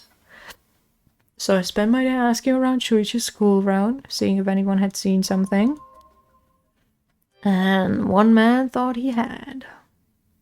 Do you mean he saw it happen? It's not Danganronpa 2. Well, I can't say that for sure yet. Turned out he wanted something from me, so he asked if we could talk in private.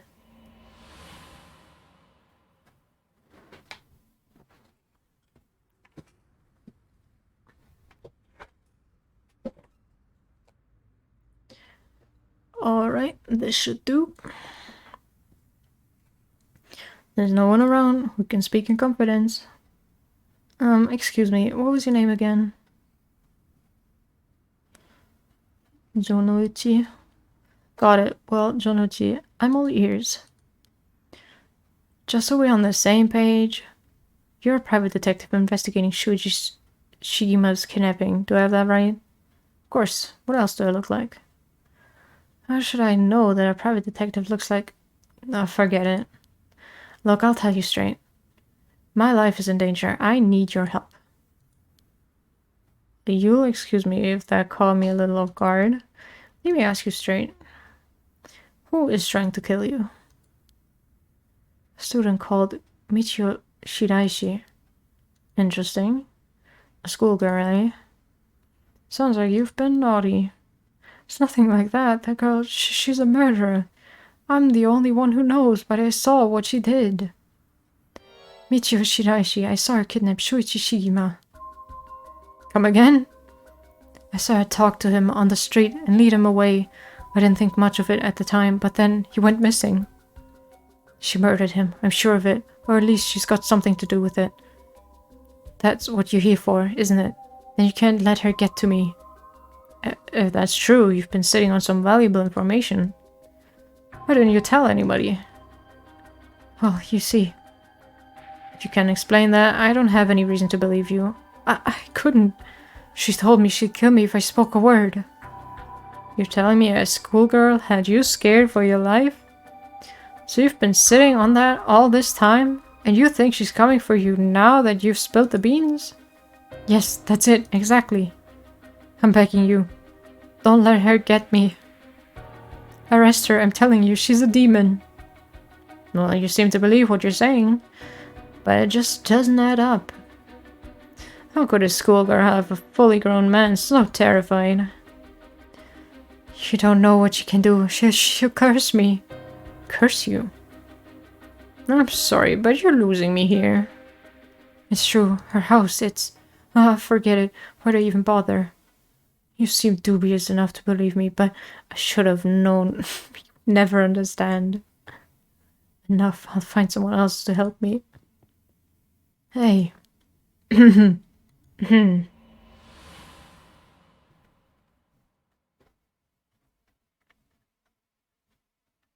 And that's about the long and short of it. I can hardly believe it. At the time, I thought his mention of curses was just crazy talk, but I'm starting to see that there might have been more to it.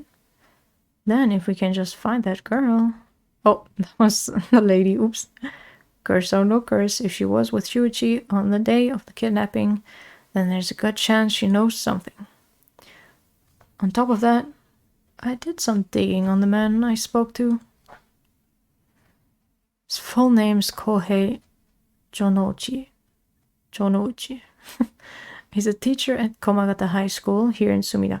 But I want to check something.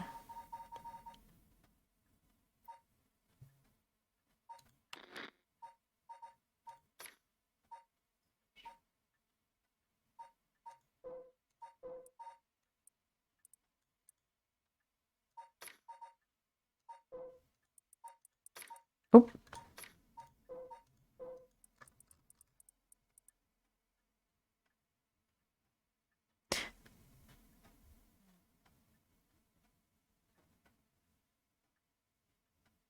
It drowns them.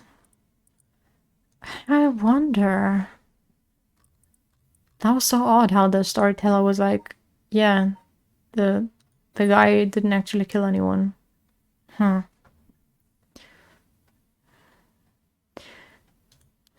A teacher, then this schoolgirl is one of his students. I think that's very likely. Think. Okay, nothing new. Alas, we've got a lead. Hopefully, it'll be the breakthrough we're looking for. The Rite of Resurrection, huh? I read about that in an occult magazine the other day. Apparently some old book showed up recently with all the gory details. And they say that the rite can be found somewhere in Honjo. Remember the first time you told me about that? It felt like my prayers had been heard. Like I had hope, real hope, for the first time. Ever since that awful day, I've wondered, what if I hadn't sent him to school? What if I just paid the ransom? Not a day goes by when I don't think that if I'd done something different, Shuichi would still be alive. Can't blame yourself, ma'am. It was the culprit's fault, not yours. Though I know that won't help any grief. Grief is funny like that. I'm guessing that's why you're after the right. Guess I didn't need to ask. It's written all over your face. I can tell how much he meant to you. But, and this is a big but, if this right is the real deal, using it will mean killing someone and stealing their soul. Is that a problem? If it comes to that, I'm afraid I'll have to stop you. Oh, that's a shame. A shame, huh? That's all? Yeah, the corporate's fault. Yeah, makes sense. They did the kidnapping after all, you know. I thought if I'm going to be competing with other curse bearers, then your detective skills might come in useful. You realize you're talking about ending someone's life, right? Don't you see an issue with that? I think any parent in my position would happily kill for a chance like this. That's so, is it? Dear, oh dear, what have I gotten myself into? If it makes you comfortable, then you won't have to get any blood on your hands yourself. You sneezing? The cat sneeze.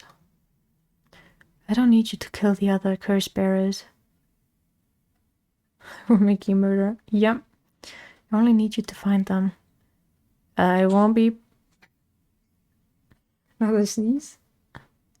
Yeah, the cat is sneezing in the background. I won't be party to murder, ma'am. Not even for a client.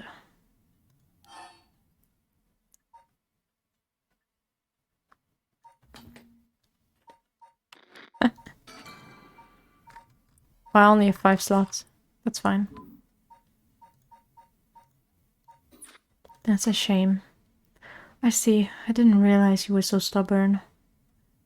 Let me say, though, it's not like I don't get what you're going through.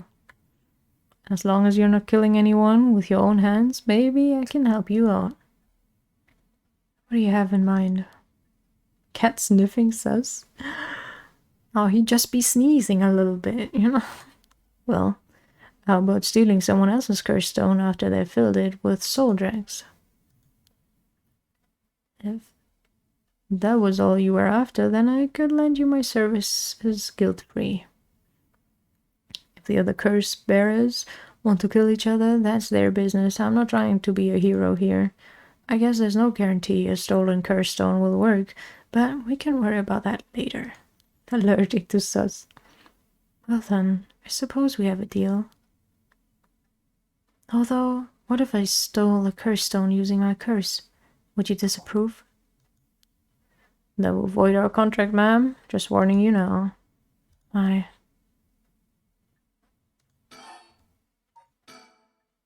Before we go any further, why don't you tell me about the curse of yours? The haunting clappers, was it? That's one of the 7 mysteries of Honjo, if I remember correctly. That's right. The original story did happen somewhere near here, I think. I'm sure I remember hearing that. In that case, my money would be on all the curse bearers being somewhere in Honjo. Our first move should be to narrow them down. Some of them are bound to try and come for you first. We'll need to be ready. The curses make their bearers more willing to kill, so an attack would come from anywhere. That sounds sensible.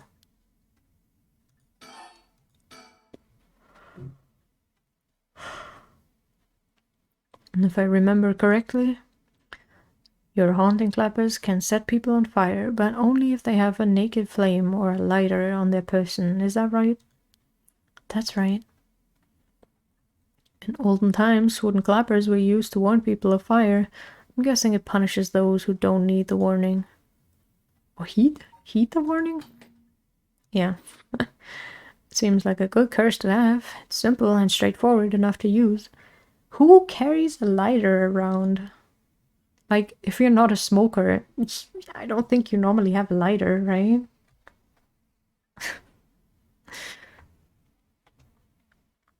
Although it's hard to say how it stacks up without knowing what else is on the table. You really think it's that good? The target can't do much to throw it off, and it has a nice long activation window. Unless you're an arsonist. Oops. Can't plant a lighter. Never know when you need to start a fire. Damn. I don't normally carry lighters with me. Like if you have a lighter on you at all times. It's big that it works on lighters too. Just slip one into your target's pocket. Yeah, that works as well. And say that condition were already fulfilled before they even knew you're there. They wouldn't even know what hit them.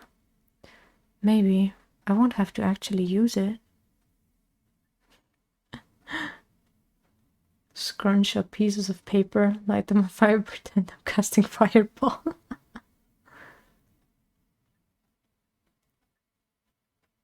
Maybe I won't have to actually use it. I could just tell someone I could, and they'd have to do what I said.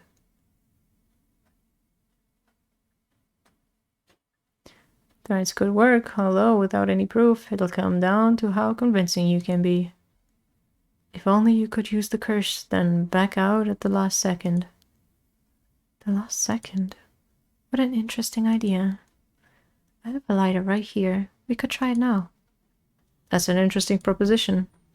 But maybe not. I'm not quite crazy enough to make myself a guinea pig. Oh, I see.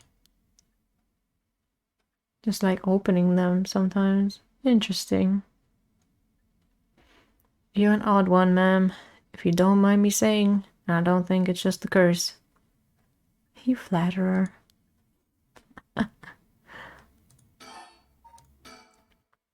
So what we do next? First of all, I think you should stay indoors. Try not to do anything spontaneous or outside of your normal routine. Okay. Right then, have you decided what you want me working on?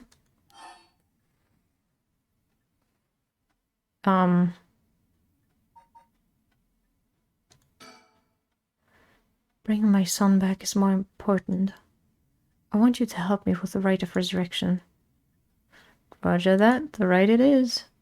Odds are good that the other curse bearers are also working by night. Anyone they kill under the cover of darkness won't be discovered until sunrise.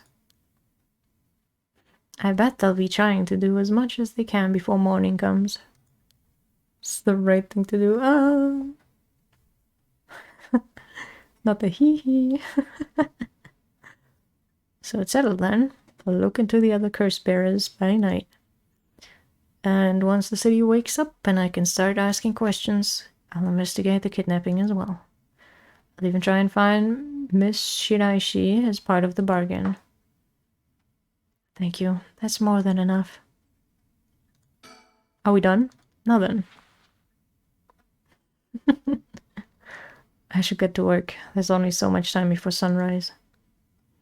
I'll call you if I find out anything new. You stay here and keep a lookout. All right. There's no telling what kinds of curses you might find out on the streets tonight. Don't go outside if you can help it, and try to be ready for anything. I will. Well, if that's all, I should be going.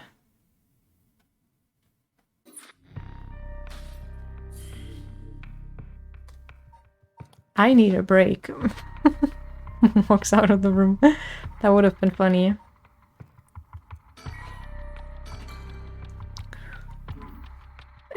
Oh yeah, I need to help for real. My throat is dead. So I'm gonna get more water, maybe make some tea, eat a snack, and then I'll be back.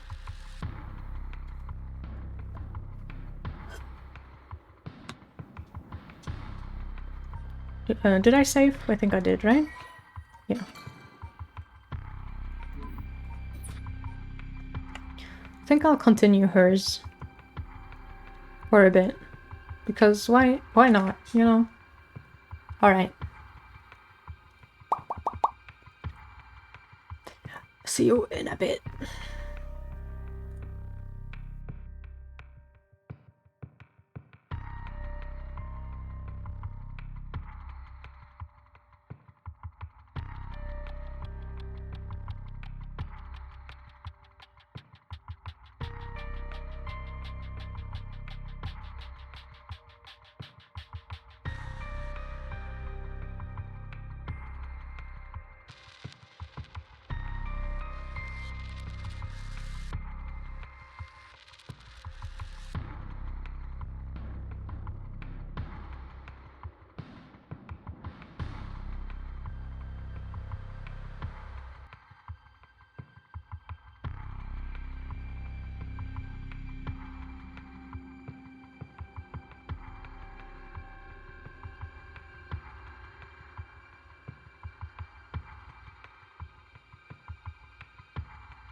Ooh, it's me, the ghost.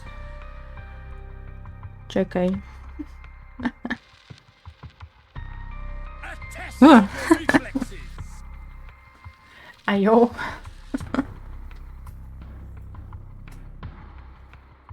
I'm back. My throat is better. I ate a little thing.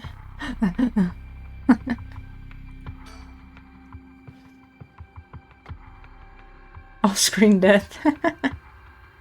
I'm a ghost now.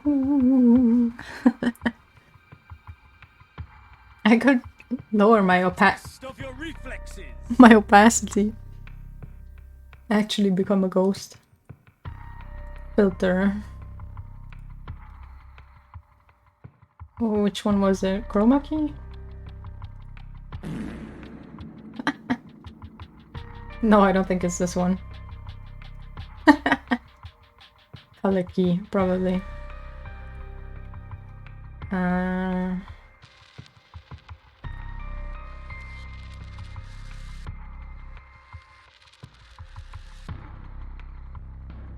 Ooh. Ooh. Parts are just ghosts of food left leaving the body. Oh my god.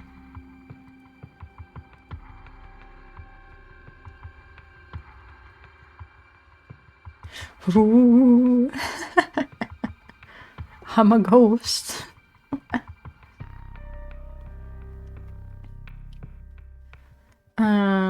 A nice thought. Despite having obtained the curse of the haunting clappers, Haruka Shigima is determined to use the rite of resurrection by stealing the remaining curse stones. She suspects her private investigator Richter to find the other curse bearers.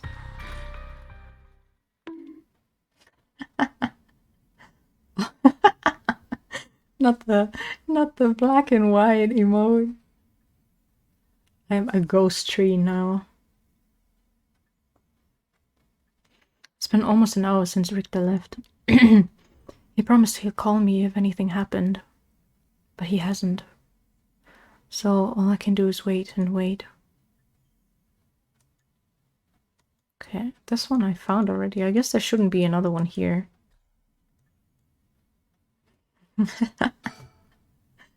Ooh, I'm haunting you now. Ooh.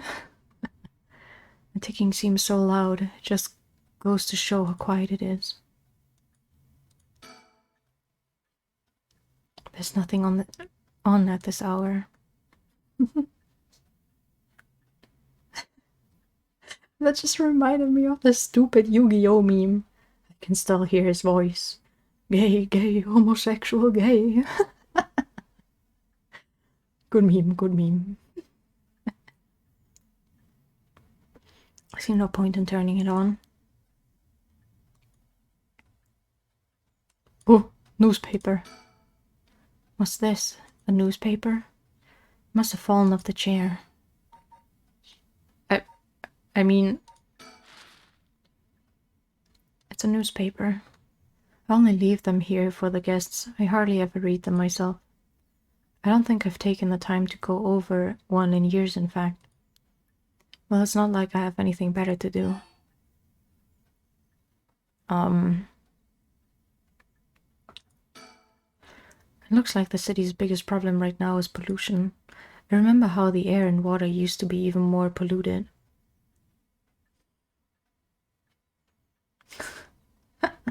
Reads newspaper gets bad ending.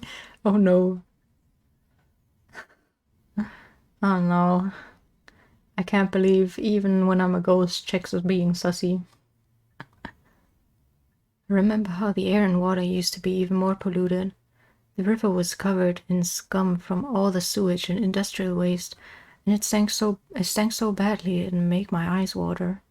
Eventually people started getting sick, and it couldn't be ignored anymore. Fortunately, it's gotten better since then. Although the air around the industrial district is still filthy with gas and smog.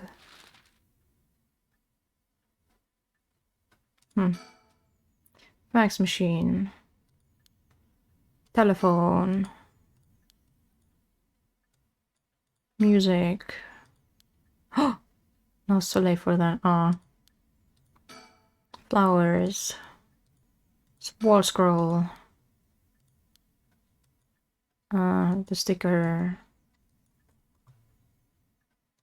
Okay. Table.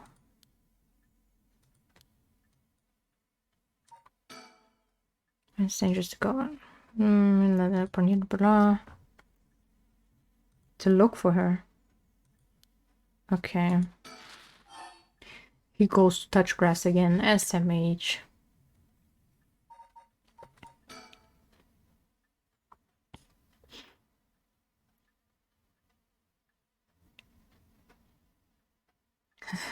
Ghost. Ooh. Ooh. There's one thing in Honjo never once... Wait, what? If there's one thing Honjo never wants for, it's horrific crimes. They found a police officer dead in a local park just the other day. Puking. Oh no. Oh no, checks. A lot of my family are in the police. I hope it wasn't anybody I knew. I don't read the news anymore, not since last year. It brings back bad memories. Deserved. Suicide at local high school. Oh, I remember that. High school girl jumped off a roof about a week ago. She was bullied, I think. Or maybe it was something about exam pressure. What? But... No, this can't be right. Her name. Michio Shinaishi from Komagata High School. It can't be. Don't put it down. Keep reading. All sorts of articles about the current state of the economy. Now that the post-war boom has passed its peak, we're moving into the era of large corporations. It's about 220, 230 yen to the dollar. Manufacturing is on the rise and exports are healthy. The dollar's down from its height, and people are saying it could fall further. The economy is a ghost itself. Yes. There's no denying how much the standard of living has improved in the past few years. It's common to own a car and television now, and supermarkets are better stocked than ever. Wait, maybe I should think first. Michio Shinaishi, the same girl who who witnessed my son's kidnapping, committed suicide last week. But that means Mr. Jonoichi was terrified of someone who already died? Is that what he meant by a curse? I can't work this out on my own. Maybe Richter will know. Why won't he call? I haven't left it. Oh, I haven't left it off the hook, have I?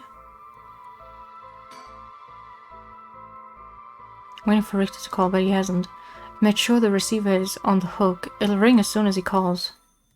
Oh, that must be him.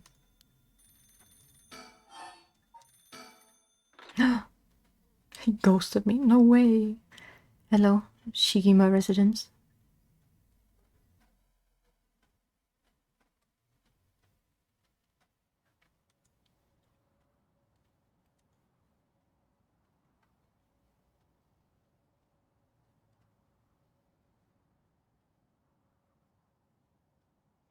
Richter called me out to meet him, and we came here to Komagata Bridge. Richter, there's something I need to tell you. Funny, I was just thinking the same thing. On Komagata Bridge over the Sumida River. There's a highway on one side and a freeway on the other, but they're both deserted this late at night.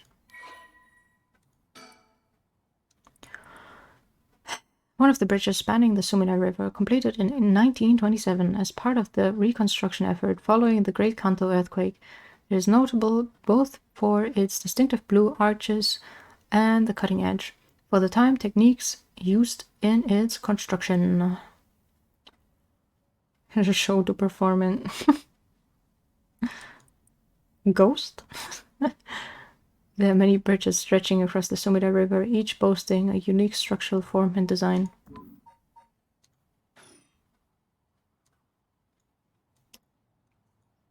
Probably nothing else I can look at. Yeah. What think? Standing around is the last thing I want to be doing right now. This is my only chance to bring back my son. I can't afford to fritter it away. He's gazing down at the water. What does he see down there, I wonder? The Sumida River. The water is filthy and horrid, but at night, when it's still, it looks almost peaceful. Can I ask you something, ma'am? Is the Sumida River what you Honjo folks picture when you think of home? I couldn't say. All I can tell you is that I can hardly stand the sight of it. Right, should have guessed. This was where they found him after you went missing, all alone floating in that horrible water. All I can think is how scared he must have been.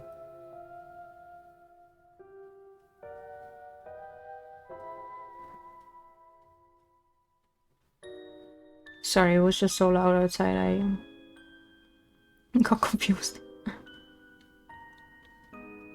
How cold he must have been. What did he ever do to deserve something so awful? I've come here every day since then, and I prayed to the river to give him back, to give me back my son, day after day. You know, in olden times, people believed rivers marked where our world met the next. So the act of crossing flowing water had a huge amount of spiritual significance. Back when Edo was founded, the people of Chuo saw the Sumida River the same way. They associated the far side of the river with the afterlife. The same place would later become Honjo. All their fear and revulsion accumulated there and took root. But then the Ryogoku Bridge sprang up after the Great Fire of Meireki, and just like that, Honjo was a part of the city too. And as it turned from farmland into a town, the people surrounded it with man-made rivers and crisscrossed it with canals and waterways. Weren't those to prevent flooding? That's what I was told. They were, but that's not all they were for. The other purpose was to contain all the corruption that had built up on the far shore and stop it leaking through to our side of the Great Divide. Officially, they were a physical barrier, but unofficially, they were a spiritual one too. So if I have this right, are you saying that Honjo is a place where the real world meets the afterlife? Exactly. That's why the rite of resurrection is here, rather than anywhere else, I'm sure of it. And it's probably why the 7 mysteries and their curses have survived to the modern day. And I guess that would make this spot we're standing now right over the water, the border between life and death. If there ever was a place where bringing back the dead might be possible, I reckon it's here. It's funny that you mentioned praying to the river. That might have done more than you think. Is that supposed to make me feel better? Just thinking aloud, ma'am.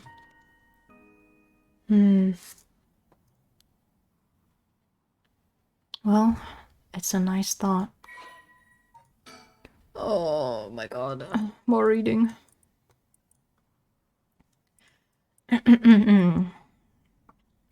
A class of river that is part of the Arakawa River system, which runs through much of eastern Tokyo and emptied into Tokyo Bay. During the Edo period, Sumida's riverbanks played a key role in the transportation of lumber used for construction. In addition to its logistical importance, it was also a place for the common folk to gather and enjoy activities such as seasonal flower viewing or river bathing, and there exist many woodblock prints depicting such activities. The area became plagued with sewage issues when the surrounding environments were industrialized in the post-war period, but the situation has improved since. Many unique bridges span the Sumida River, including the Ryogoku and Azumabashi bridges, which attract a large number of visitors as sightseeing spots. Massive fireworks display in the summer are also always sure to draw a crowd. The river has served as a cornerstone for both the city and its people, having both aided in its development and serving as an inspiring backdrop for countless works of art and literature.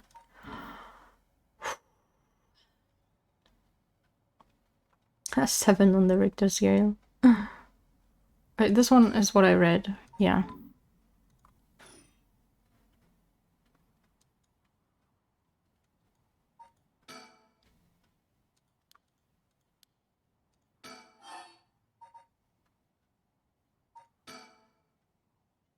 What's the kill count? Nothing has happened. And apparently it's 0.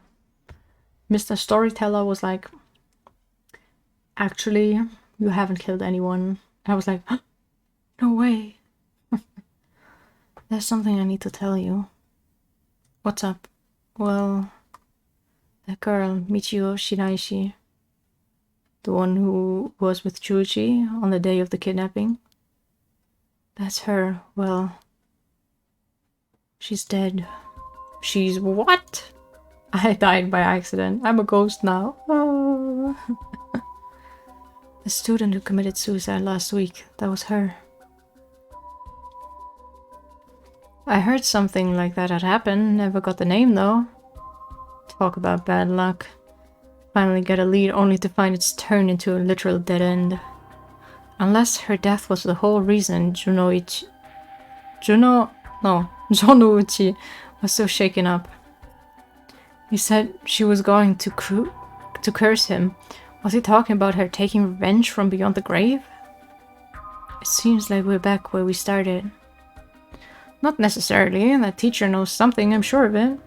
At the very least, I put money on him having something to do with Miss Shiraishi's death. That's why he's so scared of being cursed by her. I see. Yeah, spooky. Woo. And also, something tells me he knows more about your son's kidnapping.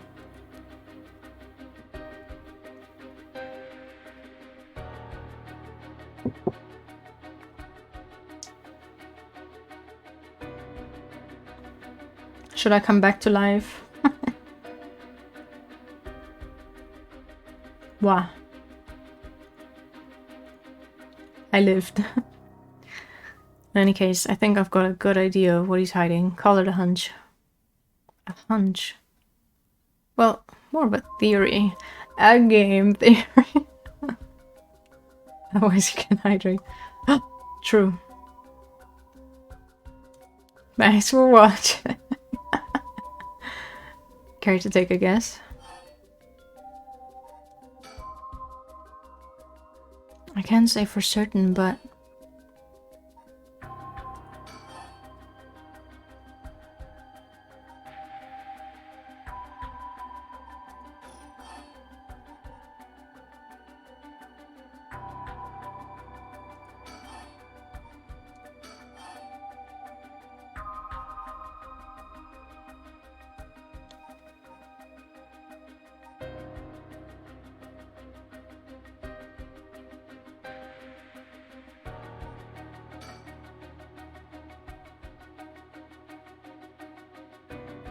That's what I just said, bitch.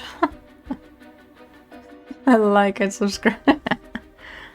What if Michio Shiraishi silenced Mr. Jonuichi with blackmail? What do you think? Interesting. That's what he claimed was going on, but I wonder about that. That might be a little bit far-fetched. I see. I'm sorry if I disappointed you. I'm not really cut out to play detective. Well, no point dwelling on speculation. The truth will out in time. Right now, I think we need to have another chat with Mr. Jonuichi.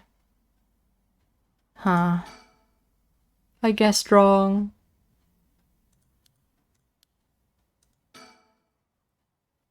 Maybe it was the other way. I wonder. Please go ahead. Alright then.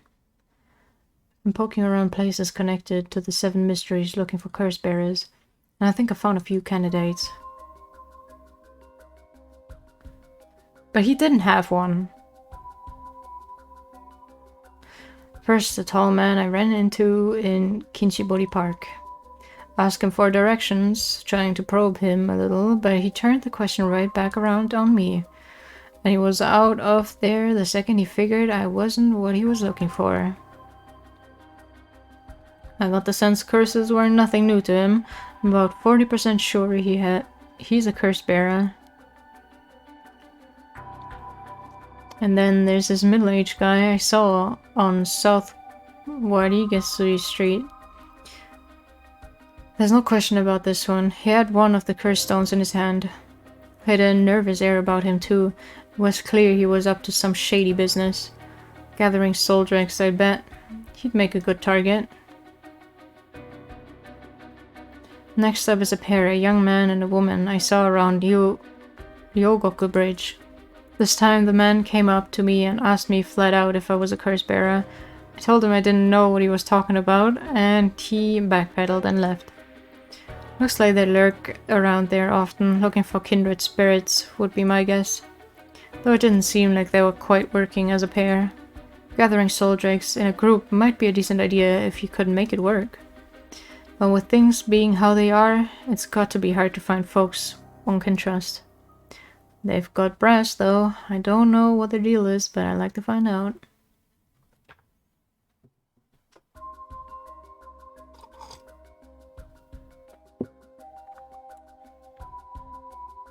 Have a good lurk. That's just two detectives I've seen sniffing around. The police are involved? The police are involved? Not necessarily. A body turned up in a local park a few days ago, so they might just be looking into that. Still, the park's got ties to one of the 7 mysteries. Might be it was a curse that did the guy in. And if they're sending in detectives from the head office, then something's got to be up. How do you know where they're from? Let's just say that when you're in this business, there are some faces you get to know. Anyway, that's everyone who's caught my eye. I found all of them in so little time. I really did hire the best. Oh my god. Narfy lurking as well. It's just like to let the streamer know that you're like in the chat, but like not participating basically.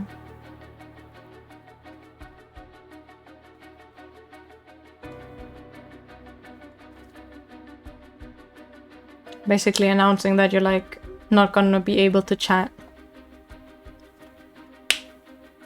Bam.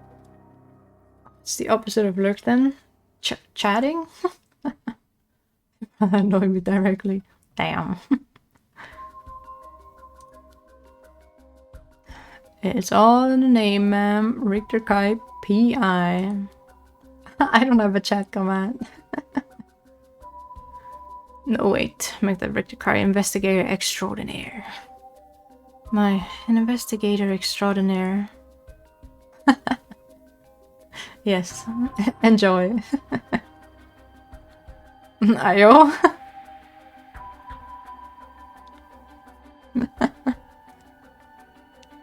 Is that why you can dress like that without drawing attention to yourself? You bet. An investigator extraordinary can blend in like a chameleon in any outfit.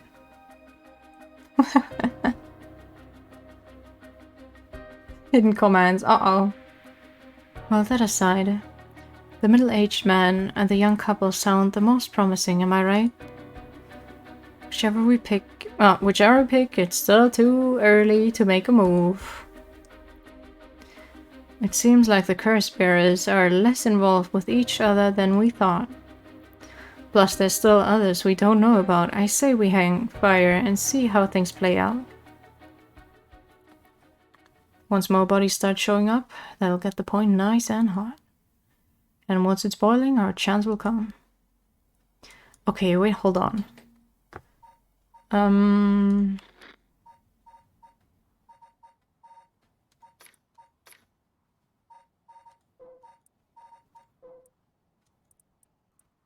Approach the net.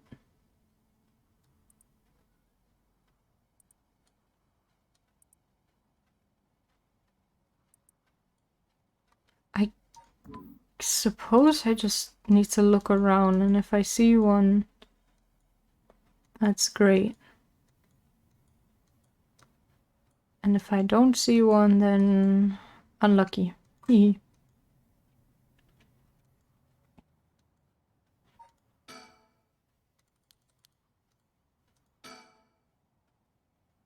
Oh, that's right.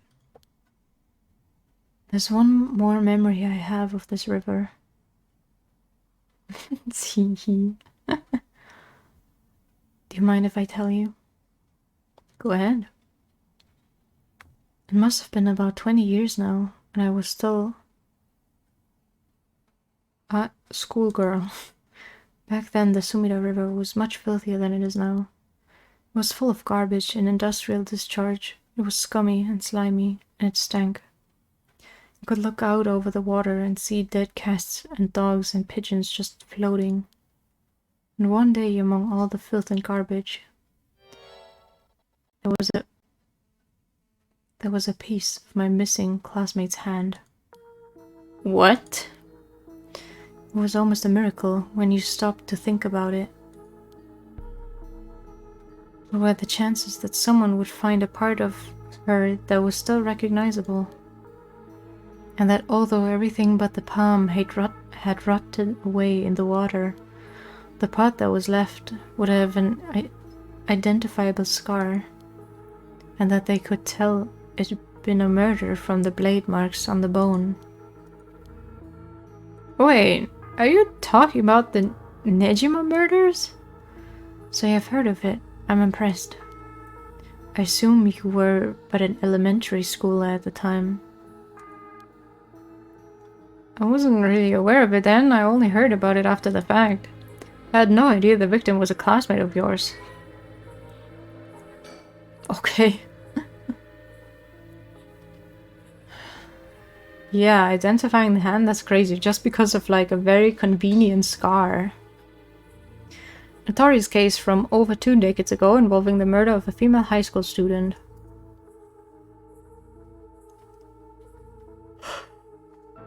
It first came to the attention of the authorities when part of a human left hand was discovered floating in the Sumida River. Testing revealed it to belong to a missing female high school student. As it appeared to have been severed deliberately, the police launched a murder investigation. A large-scale search of the river was organized, but the highly polluted state of the water made this impossible. Visibility was poor, the stench was intense, and the divers quickly fell ill. They succeeded in recovering only the victim's head and what appeared to be part of her leg before the search was called off. At the time of the incident, the Sumida River was as polluted as it had ever been. Neither fish nor shellfish could survive in it, eventually causing the annual fireworks festival to be called off immediately. Over the course of the search, the police discovered a number of unidentified human bones. This caused a stir among the public, as several other young women had gone missing in recent years in the Tokyo area, and it was feared that they may have fallen victim to the same fate. Forensic technologies at the time, however, were not advanced enough to determine the identities of the deceased, and so the police were unable to open any inquiries. Due to the overwhelming lack of circumstantial evidence, the investigation ground to a halt until a hitherto unrelated individual came to its attention. During a questioning about a separate incident, Fumichika Nejima, a 36-year-old shop owner with no relation to the victim, divulged details about her that had never been released to the general public. An investigation into his background was conducted, leading to his arrest.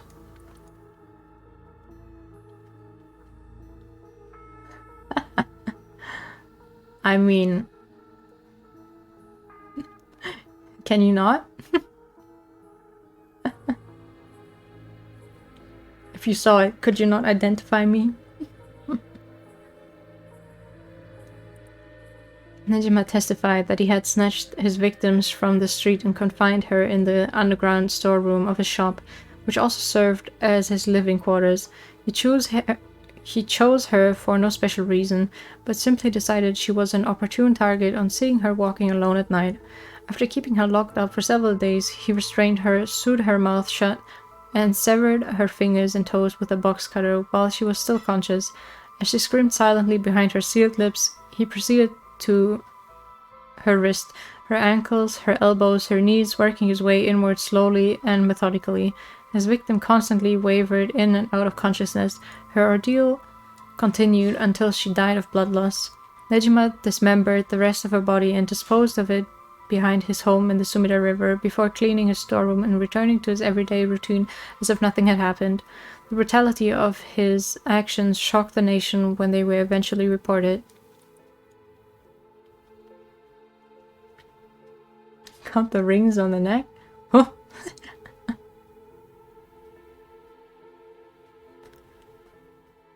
Once apprehended, Nejima readily divulged the details of the murder, but was less willing to explain his motive. When asked, he would only break down in tears, saying, "I don't know what came over me. I know it was wrong." In the end, the police could extract nothing more from him than expressions of remorse. Although the efficiency of his methods strongly suggested that he had committed similar crimes in the past, no corroborating evidence ever came to light. Nejima was sentenced to life in prison. At his first hearing, the sentence was imposed with no appeal from the defendant. Huh. Oh. How did I get a profile for that person? I made headline over 2 decades ago as the perpetrator of the brutal killings known as the Nejima murders. Okay. To be honest, it was all a bit of a blur. A wave of chaos just partying around me. Something like that. They said the rest of her body must have sunk to the bottom of the river. They combed the riverbed, but they only ever found pieces.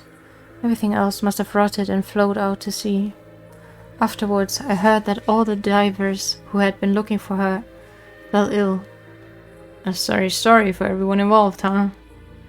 It's funny, everyone figures the river's filthy already, so one more piece of garbage won't hurt. But every little bit makes it worse. It's a vicious cycle. I know I wouldn't want to go rooting around down there myself. That's right, which is why the riverbed is the last place anybody would go looking. Or so was the killer's thinking, I suppose. Times were changing quickly back then. Things were confusing, everyone seemed to be in a hurry. Young people were moving to Tokyo in droves. Some even ran away from home to make it in the big city. And they made easy targets for bad people. A lot of them ended up disappearing without a trace. You see, back then, if you chopped a body up into tiny pieces and threw it in the river, it would rot quickly and discreetly and sink to the bottom, never to be seen again. Are you saying what I think you're saying? They arrested him shortly after, Fumichika Nejima, the man who killed my classmate and cut her into pieces. He was so methodical about it. It couldn't have been his first crime, and people began to wonder how many other girls he'd murdered the same way. The police never found any evidence of other murders in the end, but the river knows the truth. How many corpses has it swallowed up over the years, I wonder? That same thought spread through everyone's mind, and they started to avoid this area. So really, this river has been rank with corruption for decades now. Or at least, that's how it seems to me. Well, was that interesting? Well, I can see why you don't have any good memories of this river. With all that darkness lurking beneath the surface, there's no reason that you would. Still, if I may, ma'am, I'm surprised you know so much about the Nejima murders. But how could I not? After all, I was the one who found the hand. The police actually wrote me a thank you letter. They said it was only thanks to me that they managed to bring Nejima to justice. That was the only time my father ever said he was proud of me. Huh, guess it just wasn't the killer's day. Sometimes I wonder if he resents me for it.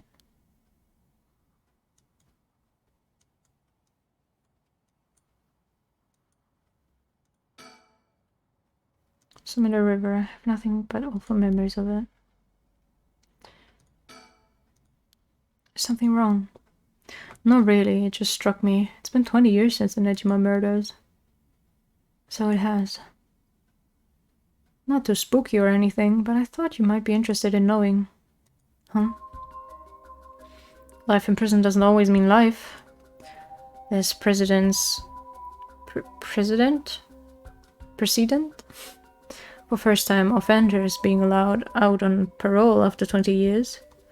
Only if they're found to show remorse and the desire to reform themselves, of course.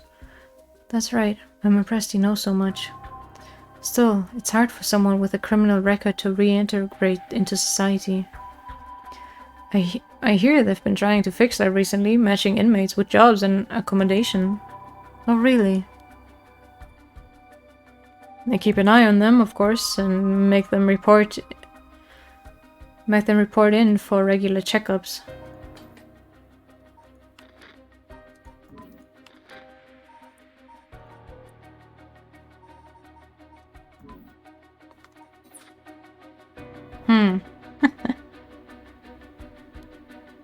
But to avoid discrimination, they keep the inmates' records secret from everyone but their employers. They even give particularly notorious criminals new identities so they won't be recognized in the workplace. My, the way you put it, it's like you're saying Fumichika Nejima could be out on parole right now. Back in society under a new name with nobody any the wiser.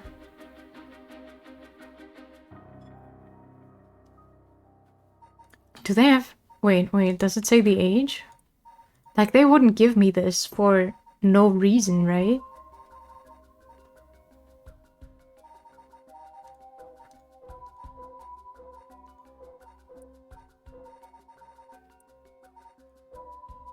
I don't think they're the same person, right? I'm just crazy. It's possible. As it happens, a little birdie told me about a big name making parole a few months back. Just a blind birdie, he's like cutting trees. Uh-huh. I don't know if that was Nejima. But our discussion just now did bring it to mind. I see. How unsettling. Now that you mention it, I just remembered something too. What is it? I was passing Komagata High School a little while ago when I saw someone. A janitor, I think. I could have sworn he reminded me of Fumichika Nejima.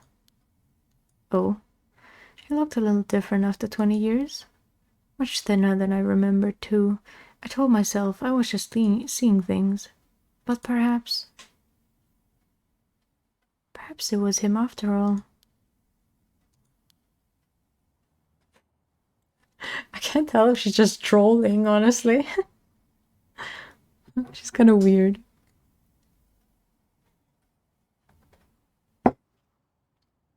So, what next?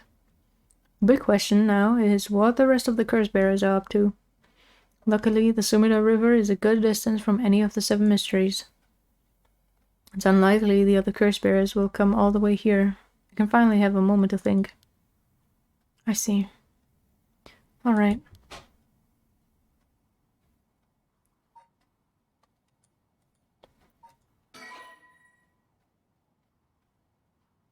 Huh. Cannot currently progress any further. Once your situation is changed, select resume to try again. Ah.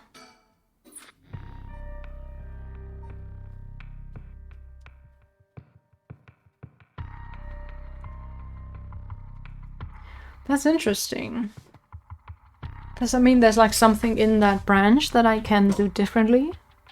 Or does it mean I need information from the other branches?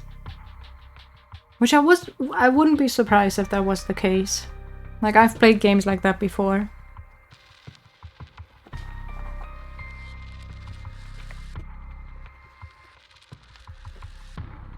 Maybe we'll check out the other ones then. I would assume that she's like connected to it. She trolled so hard it broke the timeline. Oop.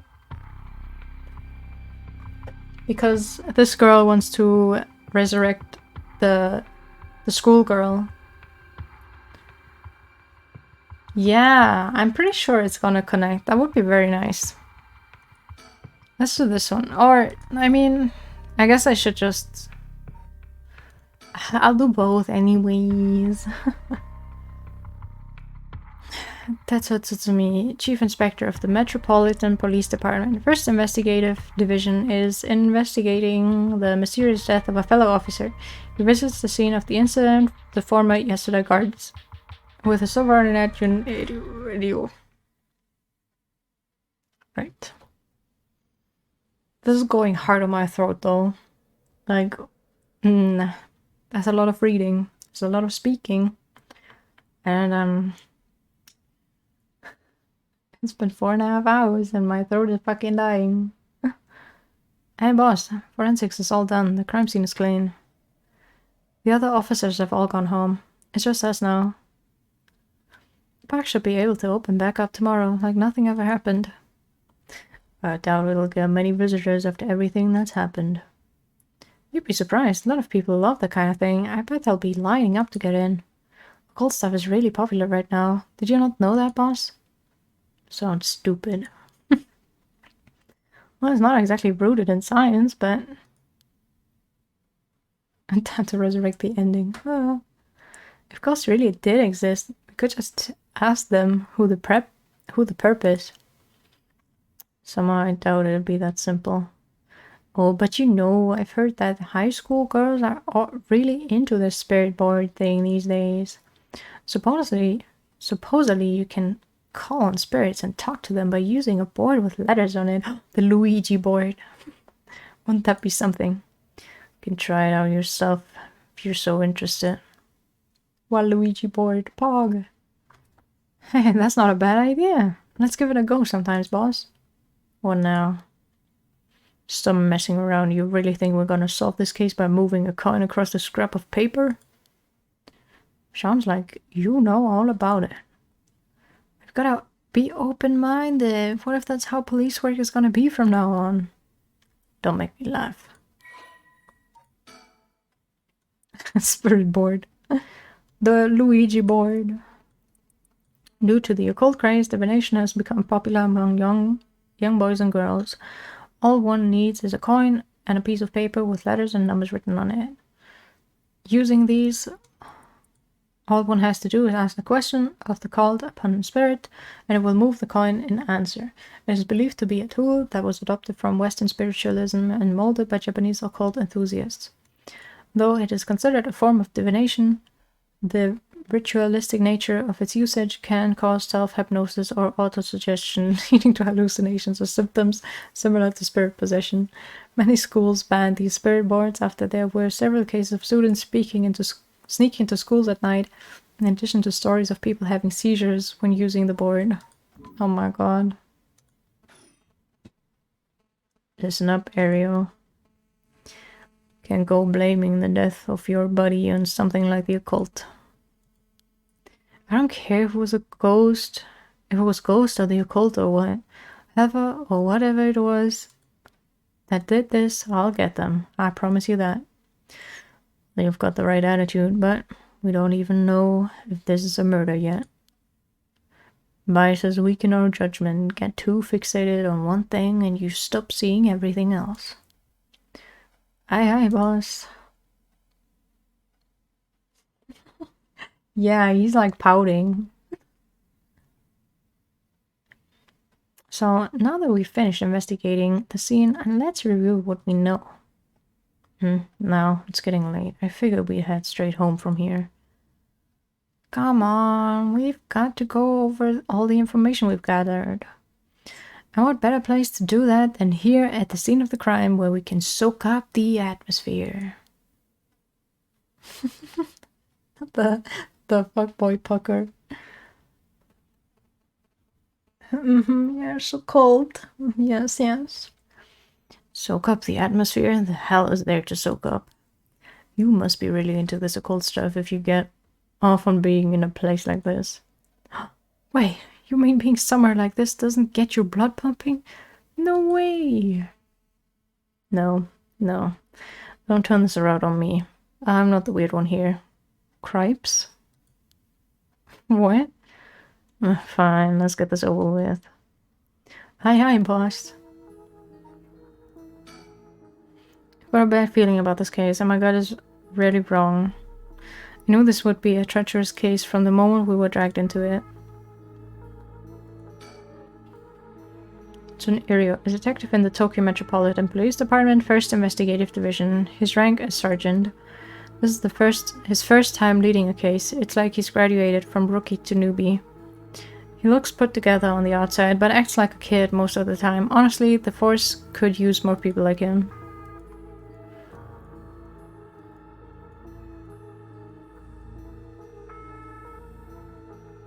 I need to find the chicken stickers. The birds. I think there's anything here though. Former Yasuda Gardens here in Yokohama Ichome were originally built as part of daimyo's estate back in the Edo period. The park became city property a number of years ago and underwent extensive renovations. There's not a soul around it this time of night. Quiet doesn't even begin to describe it.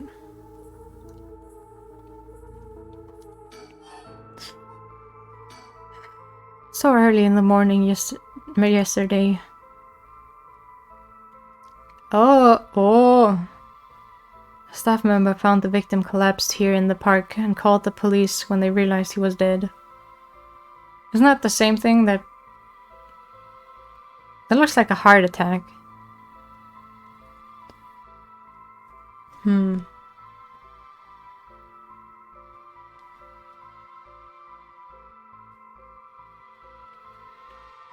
But that's so weird. If the guy didn't kill anyone, then why did the soul thingy fill up, you know?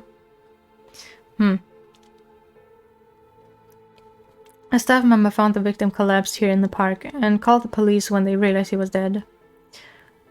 While there were no obvious external wounds, the fact that he was a police officer and the evidence of a struggle means it's likely that this was a murder. The Sumida office sent it over to us since it involved the death of an officer, and we were tasked with the investigation. What we need to do is figure out what happened and whether there was foul play involved. I think that about sums things up. But, oh, boss. Yeah? Is this case really important enough to assign to someone from the investigation division? I mean, a friend of mine died, so it's important to me, but it's all up to the higher-ups. I'm sure they've got their reasons.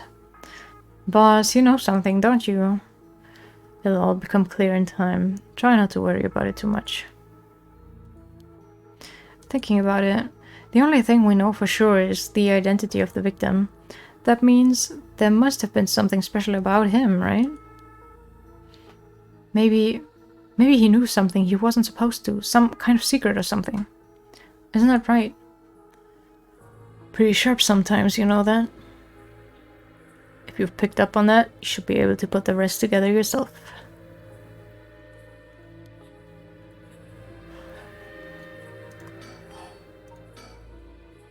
Well, it is our duty to get to the bottom of a suspicious death, especially one involving an officer. The victim is Hajime Yoshimi of the Juvenile Division of the Sumida City Community Safety Bureau, 27 years old, single. He mostly dealt with cases involving juvenile and education. His rank was senior police officer. You knew him well, didn't you? What was he like? Oh my god, what a giga Chad. Look at that chin. Holy moly. Yes, we were in the academy together. We still went out for drinks together every month or two. He could be a little rowdy, but he was like a big brother to us all. He was kind and cared about his friends. For better or worse, he wasn't the uptight type of cop. The man always showed empathy, and I heard he was popular with the locals for it. He treated each and every troubled kid he met with compassion. He had a great track record when it came to rehabilitation. Sounds like we lost a good one. Yes, we did. We truly did. I knew being a cop was dangerous. I knew something like this could happen, but it's never easy when it happens for real. I know the feeling. He didn't seem to care much about climbing the ranks, but he was at the top of our class. Only problem was that he took on so much. He had the most unfinished paperwork too. I always felt we'd need an unusual guy like him to help us solve all our unusual cases.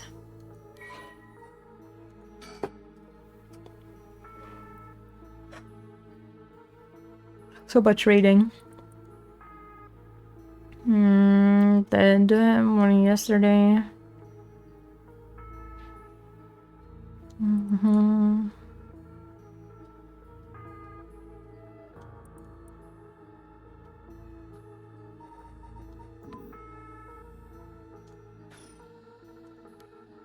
Tomorrow, you're plenty unusual yourself. Me? I was the most normal of my classmates. Besides, the real weirdo among us quit the academy a long time ago. Was one even weirder than you?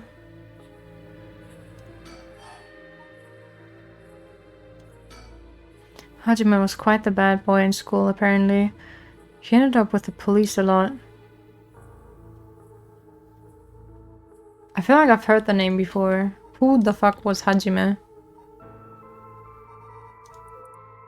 Ah, the victim. I feel like I've heard the name somewhere else too as well. Said the officer in charge was good to him, helped him get back on track. The Giga Chat, yes. The reason he wanted to become a cop was to pay his kindness forward. Said it was the first time he ever took his studies seriously. That's a good story. Love that kind of thing. Makes me want to have a drink in his honor. Please don't make fun of my dead friend. Hey, I said in his honor, you should aspire to become the kind of cop people miss when they die in the field. You say that like it's a sure thing, I'll die. Besides, if I end up biting it, I'm sure you'll be the one who misses me most, boss. Nah. Come on, don't be like that. You'll hurt morale. Voice gone. Well, I guess how much I'll miss you depends on how this investigation goes. I can already see it. Eddie, oh no. Why'd you have to go and get yourself killed? I have no idea what's what's going on in that head of yours. Yeah, that'll be a sight to see. I can't wait. Can't wait for your own death. Get it together, kid. Sheesh, you really are something. Thank you?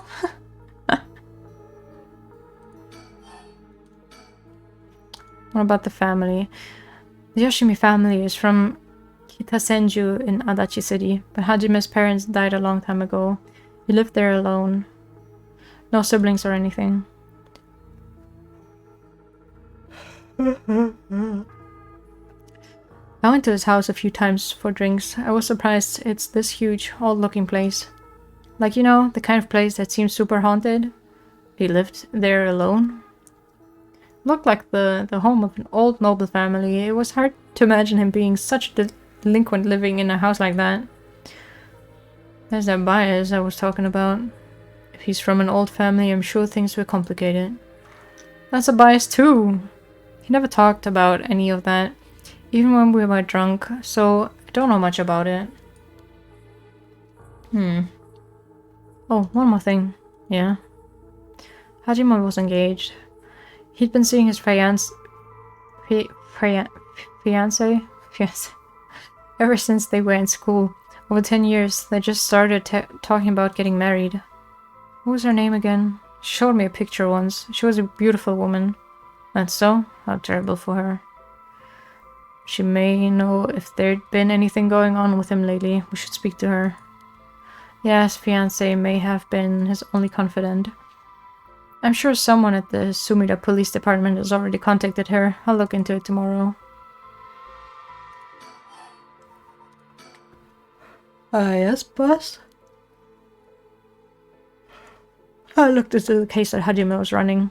Why am I yawning so much? Ah, great. That's the kind of stuff I want to know.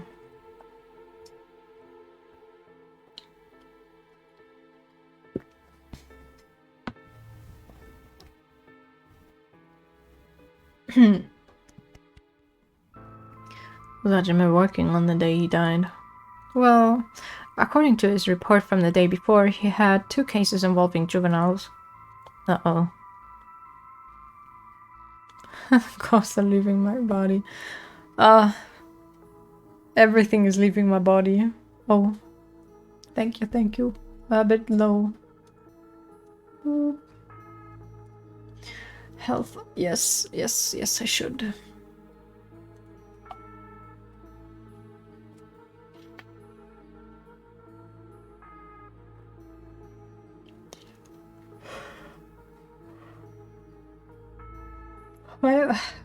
I'm yawning so much.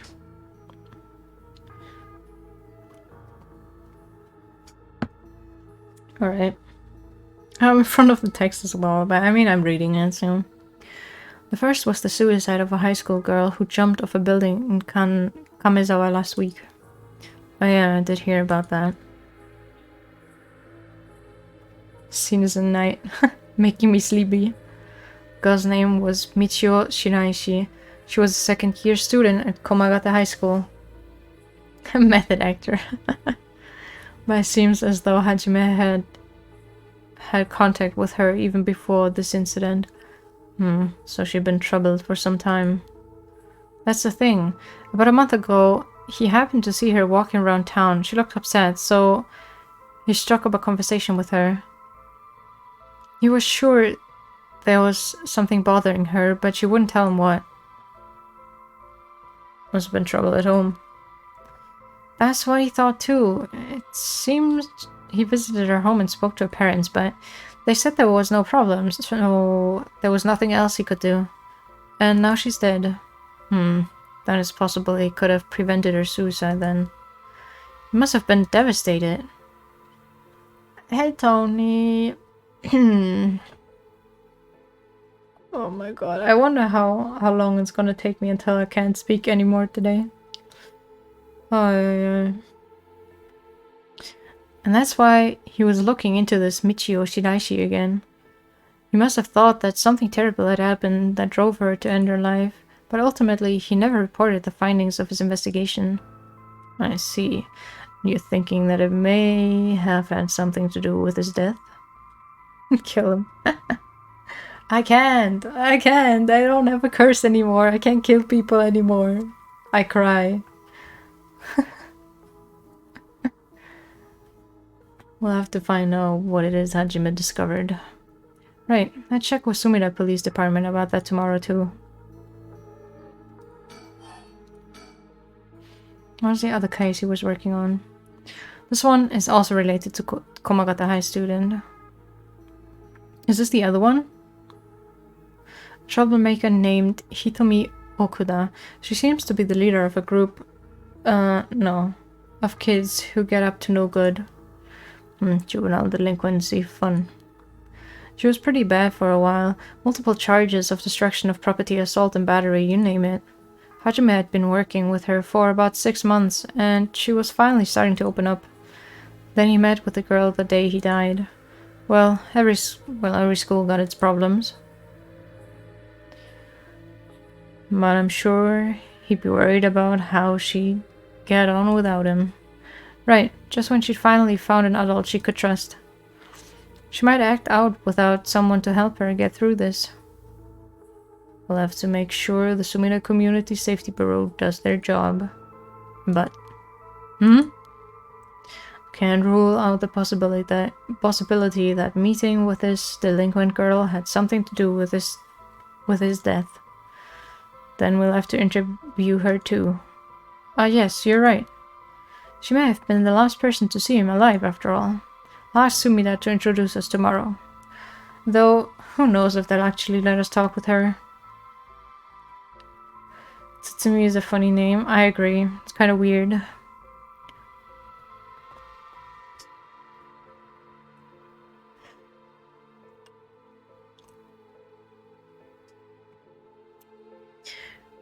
That's what we hired you for. The little boy's charm on them if they need convincing. Yeah, I'm sure they prefer me over a scary-looking old man like you, boss. Watch it, I'm still your superior. You ought to act like you respect me at least. Oh, I thought I was. You were? Shit, is that just how your generation speaks? You really are a new breed. It's probably just me, actually. Well, don't think you can get away with that with other people. So, anyways, boss, are you even listening? We've got quite a bit to look into tomorrow. First, the two Komagata High School cases that Hajime was handling. And we need to speak with his fiancée as well. I believe that's it for tomorrow. Himbo. Himbo time.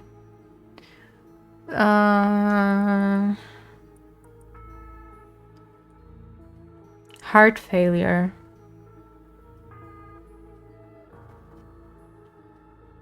So I don't get it. Does that mean someone was following the main guy around? Or like the first one? What was his name?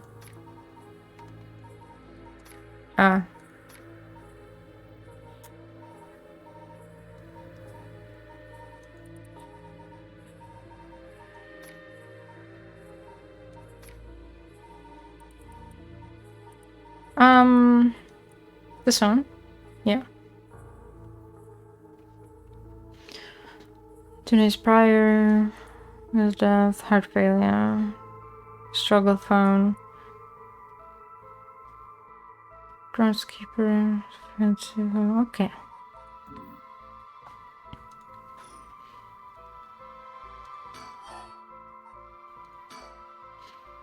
As for the cause of death, we won't know until the autopsy is done. From what we've seen, though, it appeared to be some kind of acute heart failure, but since he had no record of chronic illness and had no visible wounds, it's possible that poison or drugs would have been involved. Dying in the middle of the park like that, it certainly seems suspicious. We found signs of a struggle at the scene, as well as footprints belonging to an unidentified individual. We've got people trying to identify those prints. If we can't find who they belong to, we might be able to figure... well, whatever. We'll figure this whole thing out. Yes, wouldn't that be nice if that were the end of it? The only things Hajime had on him were his badge and his wallet in his pockets. So we can rule out a mugging. Though there probably aren't many people who think to try mugging a cop as big as him. I've also heard that Hajime got into a fair few fights in his younger days. He started judo once. Once he became an officer and rose up the ranks quickly. Sounds like the perp would have to have been pretty strong to take on Hajime. Or got a curse, you know? Time of death was around 11 PM 2 days ago, outside of the park's operating hours, of course. His body was found early in the morning yesterday, 11 PM the day before yesterday. What was Hajime doing out here at that time in the first place? That's the question, isn't it? The entrance to the park is closed after hours, but there's a small gate that would be fairly easy for him to get through if you really wanted to. That would, of course, be breaking and entering, but what do you think, boss? Someone called him? It's hard to imagine a cop like Hajime would trespass for no reason. Since it seems like someone else was here with him, could they have called him here? Oh, that does seem likely. They must have been talking about something pretty sensitive to come here in the middle of the night. So, Hajime met someone here to discuss something in secret. And then they got into a fight. No, that wouldn't match the cause of death. There were no wounds on the body that would indicate a spontaneous scuffle. The perp must have planned something. Then, you think it was meditated? That would mean they called Hajime to the park with the intent to kill him? Well, there's still the possibility that it was just some kind of accident. Maybe the perp tried to threaten Hajime and things went south from there. We should be able to get a clearer picture once we know exactly what killed him. Right. But either way, I'm so glad you're back in the First Division, boss. I've always admired your work. You were like a god to me. You were the whole reason I became a detective in the first place. Yeah, about that. People have been saying that ever since you first entered the academy, but... Yes, that's because it's true. Trying to find the perfect way to kill without getting caught. No, I mean, I wouldn't.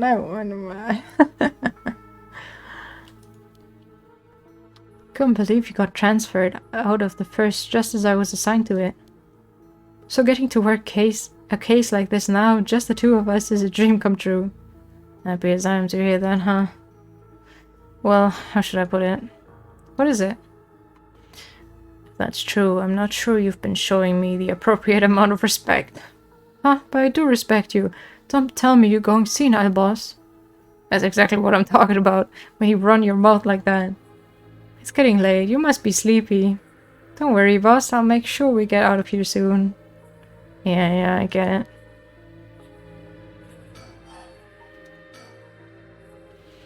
I've been wowed by your shrewd detecting abilities all day today.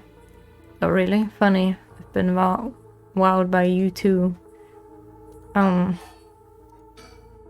the topic of family, what's yours like, boss? The hell is wrong with you, prying into my personal life all of a sudden? It's just, I've never heard you talk about them or anything. Oh, are you single? Was he hitting on his boss? I'm so confused. Shut it, that's none of your business. Well, ever since I joined the force, I've been thinking. The department really pressures young officers to get married. I wonder why that is. You don't say anything like that, though. How should I know? I caved to the pressure myself and got married 20-some years ago. Huh? So then... God, you're relentless. She took our daughter and left 4 years ago. Thanks for reminding me. She took the kids. She took the kids. Oh, I'm sorry. I can't believe she'd give up a guy like you. I was never home much, too focused on work. And come home late, only to get called right back out again. Plus, being a cop is dangerous work. The bright side is he's free. Well... Don't blame her for getting fed up with it all. How sad, especially when you're out here putting your life on the line.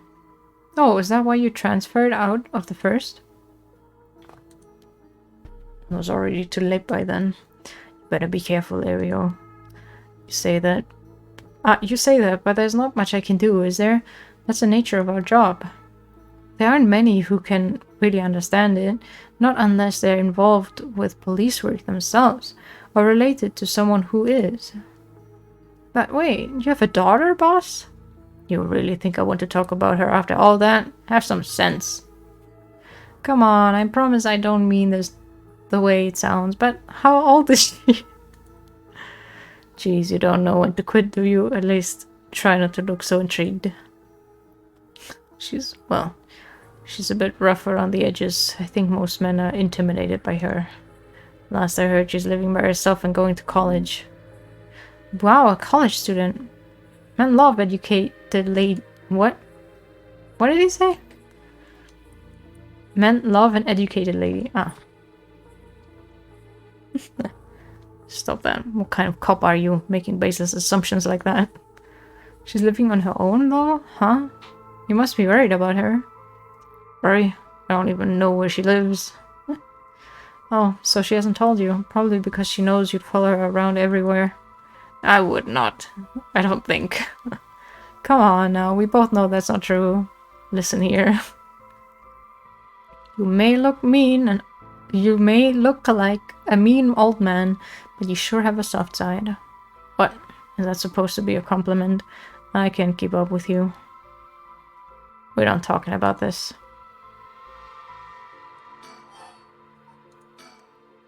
Oh, that reminds me.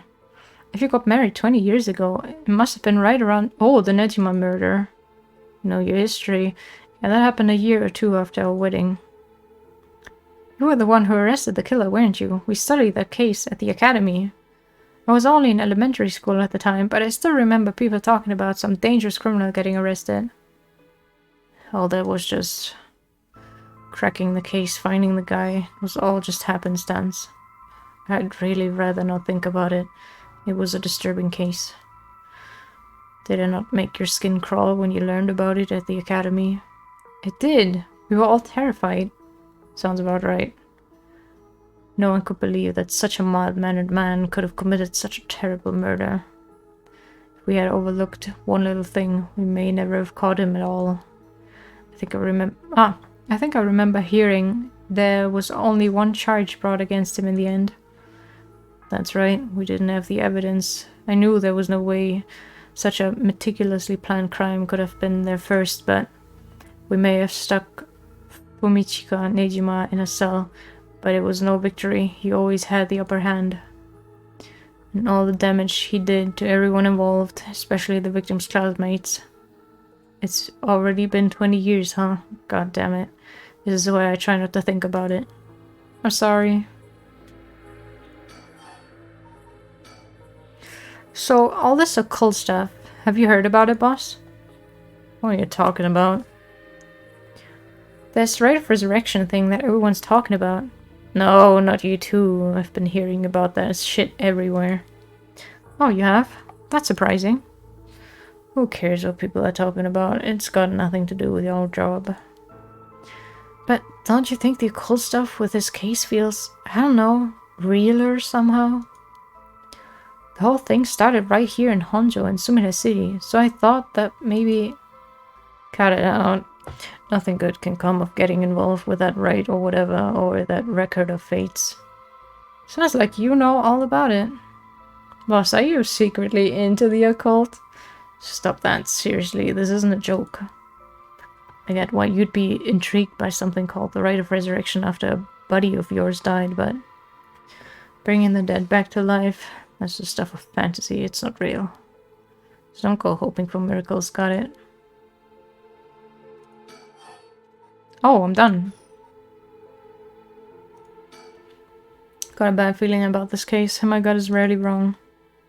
Knew this would be a treacherous case from the moment we were dragged into it.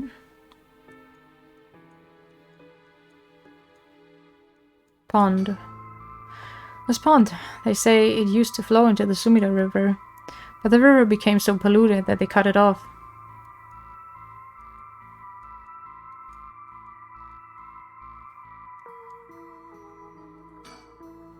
This is where the victim was found.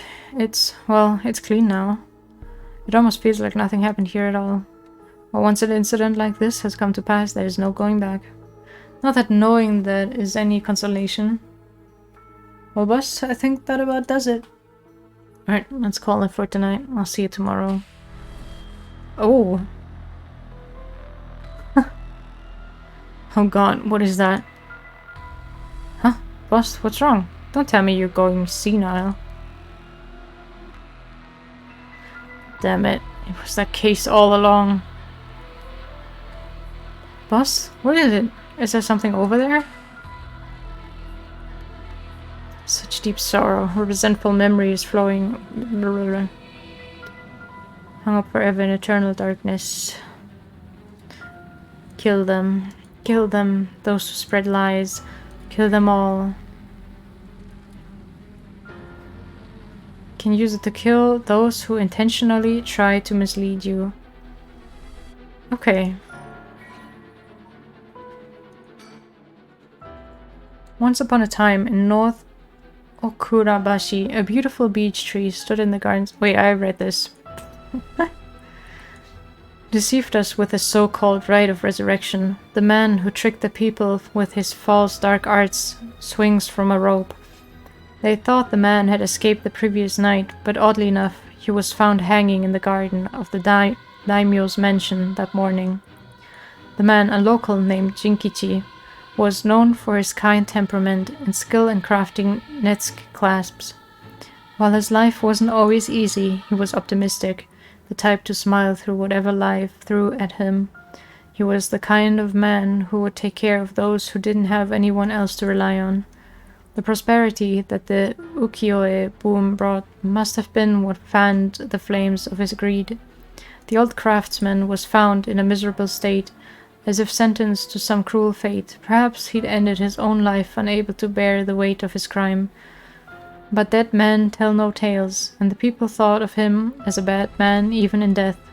He hung there for days, till his neck stretched horrifically, a visage of pain still etched on his face.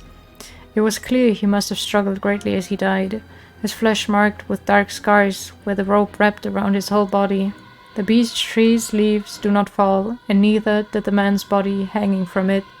As the mansion's owner was not at home, another unfortunate event. The people held their tongues, fearing divine punishment, but the rumors persisted nonetheless.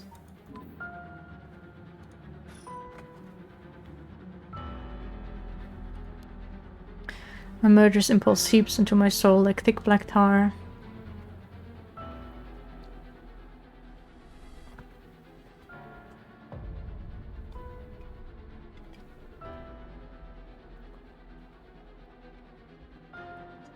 Can you hear it, cursed bearer?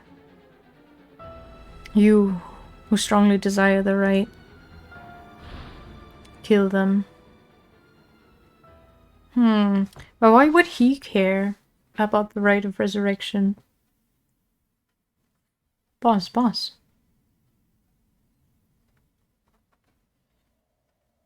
Boss, what's the matter? Don't tell me you really went senile. Sorry. Fine. Anyway, yes? I have some bad news. Oh no, your senility? It's kicking in, isn't it? Yeah, the kissy lips again. No, we've got a bit of trouble on our hands. Looks like we'll be working some overtime. We're not going home tonight. What are you talking about?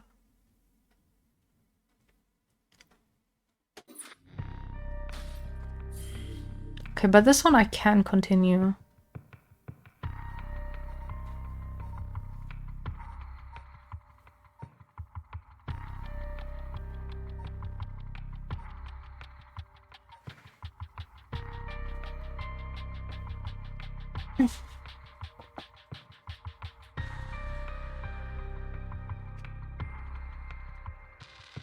I want to at least do one more. Like one scene.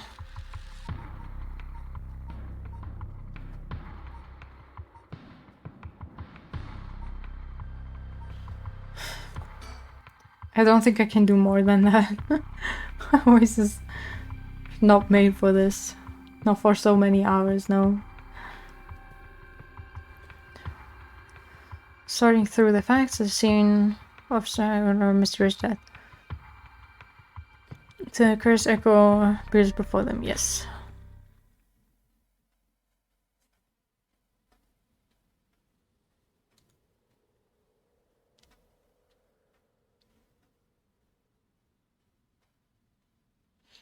Okay, so let me get this straight, boss. The right of resurrection really exists? And to use it, you have to kill people using the power of curse from the 7 mysteries of Honjo? And the curse you have is from the story of the evergreen beech that's told in this area. Is that right? Yeah, pretty much. You're quick on the uptake. You weren't your usual silly self when you were explaining, so I knew you were telling the truth. I'm never silly. The only thing I have trouble believing is that you're taking this occult stuff seriously now. I mean, talk about paranormal. I thought you didn't believe in any of that. It's not that I don't believe in it. My familiarity with it is why I've tried not to get too close.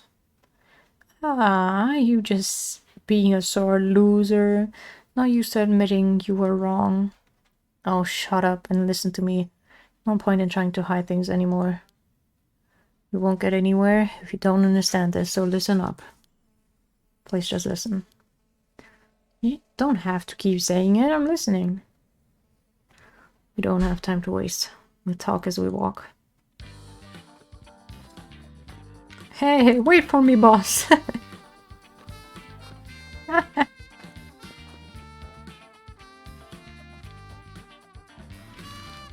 What a banger.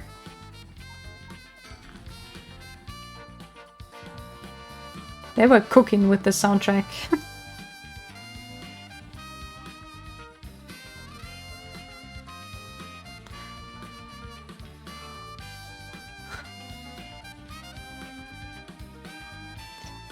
Sorry, I just want to double check one thing.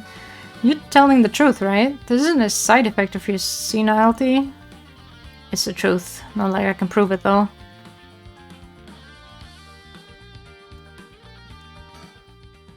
Revealing the existence of a secret department is against the rules, even to a fellow cop. But this is an emergency, I need his help. I'll tell him. He's not stupid, but he sure can be slow sometimes. Though I think the positivity of his may come in handy at some point. I'm sure you already know this, but this is all top secret, no sharing it with anyone. Right, you can trust me not to.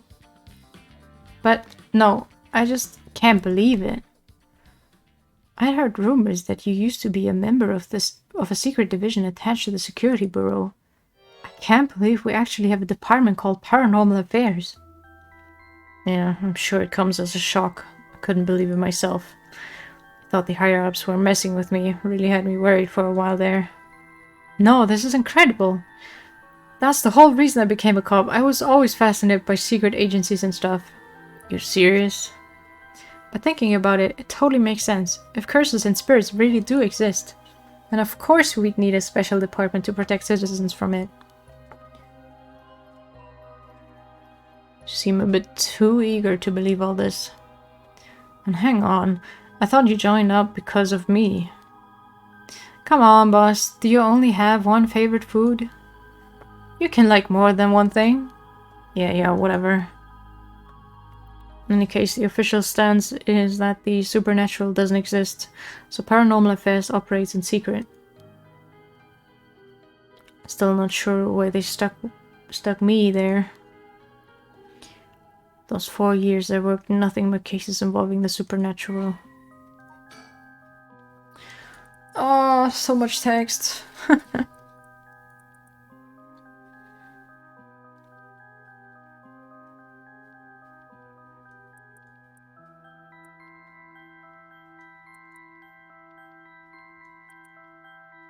Five members, including the chief. A psychic, Mio Kurozuzu.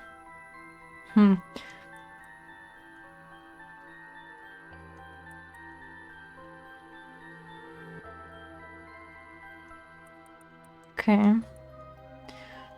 Chief is Kuiru Nakagoshi. Both family are psychics. Mio's mentor. There's a figure.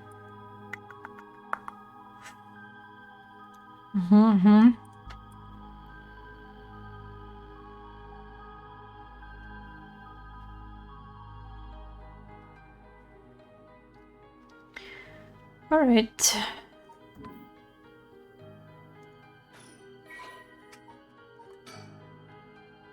Oh. Young detective. Yeah. Solving the case.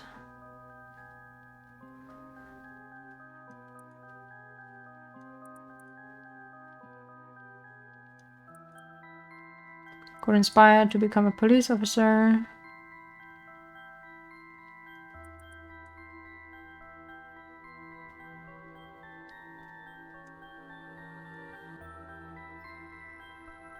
Yeah, he was at the academy with the Michael Jackson guy.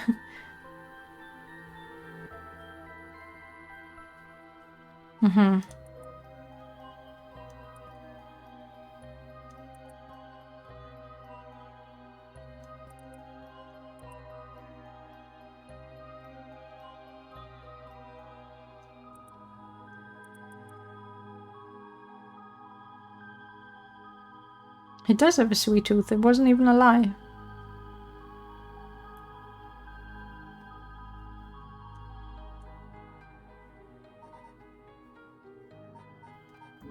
Okay.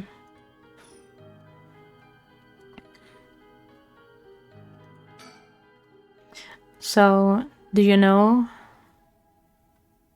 Wait, so do you know, have it? Have what? Spirit sense, of course. Are you what they call spiritually gifted?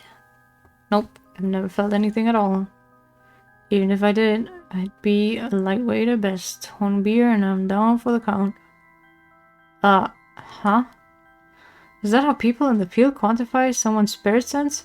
Like how much liquor they can handle? Nope, that's just me. Thought it'll help get the point across. Uh-huh. But the other one, the girl did it as well. Is she... Do I have her here? I do. That's weird.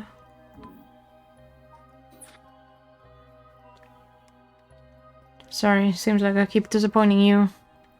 No, it's not your fault, boss. The risk of disappointing you yet again, I'll tell you one more thing.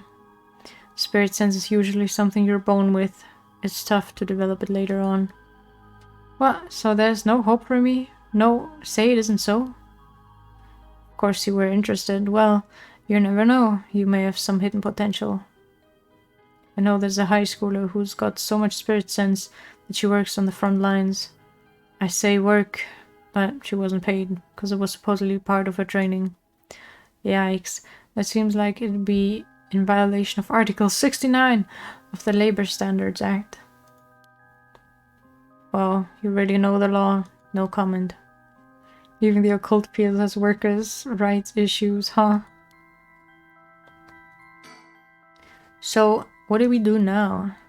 We've got this rite of resurrection, and the curse echoes of the 7 mysteries of Honjo. The curse being spread out around the city is a bit of an emergency. It's that bad? I'll put it this way. It's like handing out guns all over town. Jeez, that's real bad. It is, so we need to find the source and put a stop to it before something terrible happens. Usually that'd be a job for paranormal affairs, but I talked to them on our way here. The main team is tied up till tomorrow night. So they told me to deal with it myself, said I'd be fine since I have some experience. Huh? What? And that overtime you mentioned means... Yep, you're gonna help me, partner. Alright, let's do this.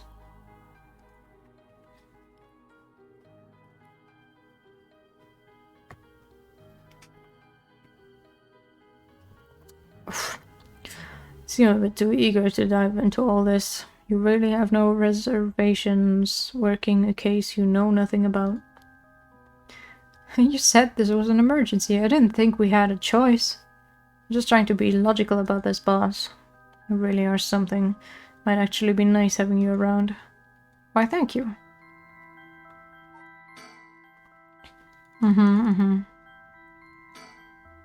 So, what exactly do we do?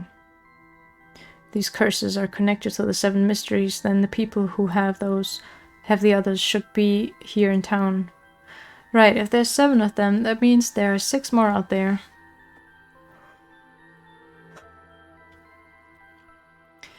And we have to stop them all before they kill anyone with their curses.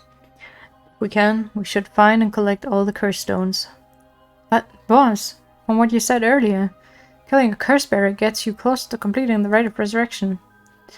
Won't your life be in danger if they find out you're a curse bearer? Pretty much. Can't let that happen. Should you even be out here right now? Hiding would only be a waste of time.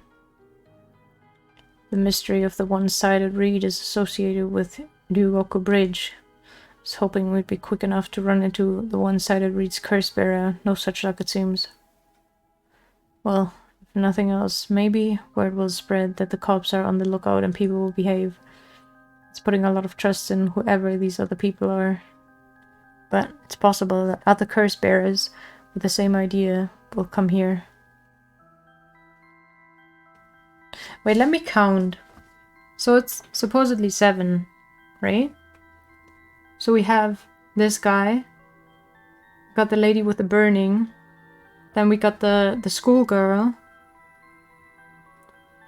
And then the guy with the leg curse. That's 4. There was someone with the darkness.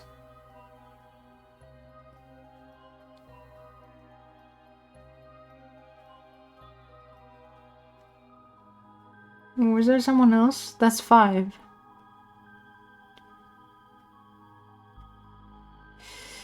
I don't know if I'm missing someone or if we just didn't get to see all of them.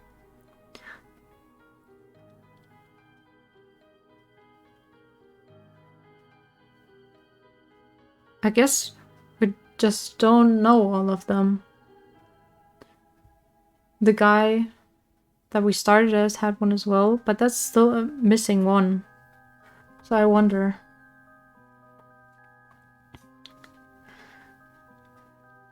Unless I'm forgetting something.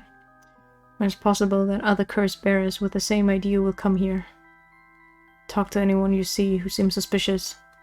Oh, that means someone who may have the power of a curse. Understood. In that case, there's someone there. Why don't I ask that guy who's been watching us this whole time? What do you know? There's someone there. Good luck. Hey, you there. Sorry to bother you, but I've got some questions. I'm with the police. Oh, it's this one. Thanks for your cooperation. We'll be asking you a few things, Mr.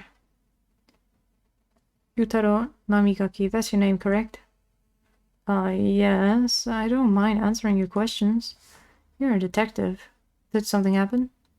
Alright, lots of things have been happening around here. Like, people dying. Okay, let me save.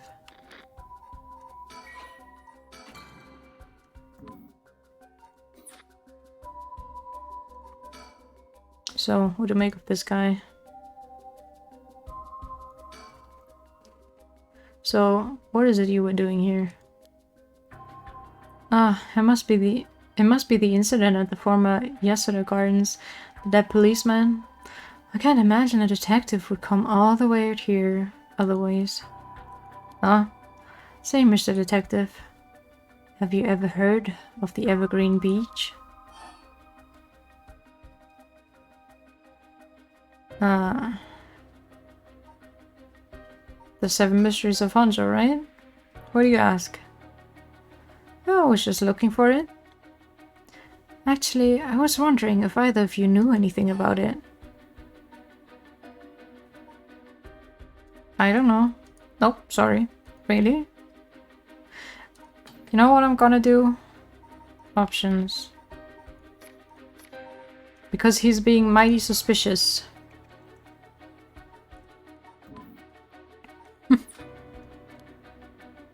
Detectives, you have the curse stone of the Evergreen Beach, don't you? Aye, he's exposing us. How did you know? You idiot. Well, that was much easier than expected. Oh, crap, sorry. It was simple interference. I figured you would have taken the curse if you were just in the gardens. If you know that, then you must be a curse bearer yourself. I have no intentions of hiding anything. I plan to tell you from the start. Look. This is my curse stone. I believe it's called the Foot Washing Mansion. That's right, but are you sure about this? I'm not so rash that I'd kill someone as soon as I found out they were a curse bearer, not without talking to them first. You're the same, aren't you, detectives? You wouldn't use a curse on a normal person.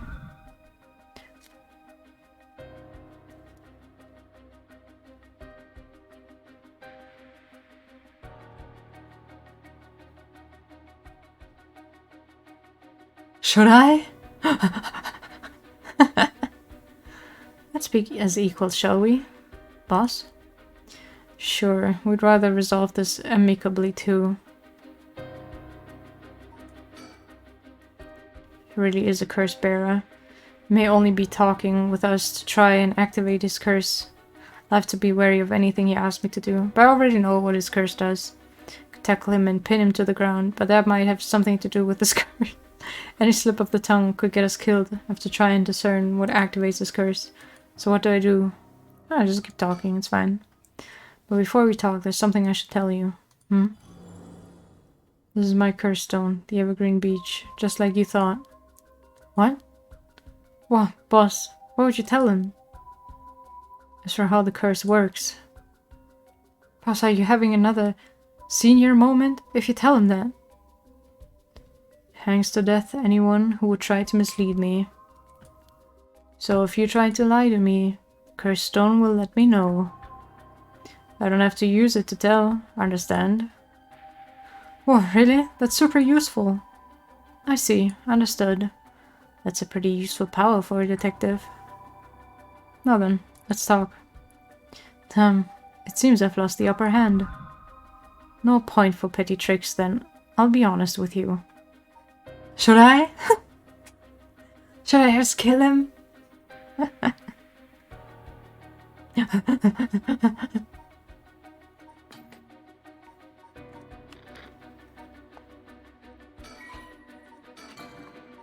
I want to see what happens. Teehee. So far, so good.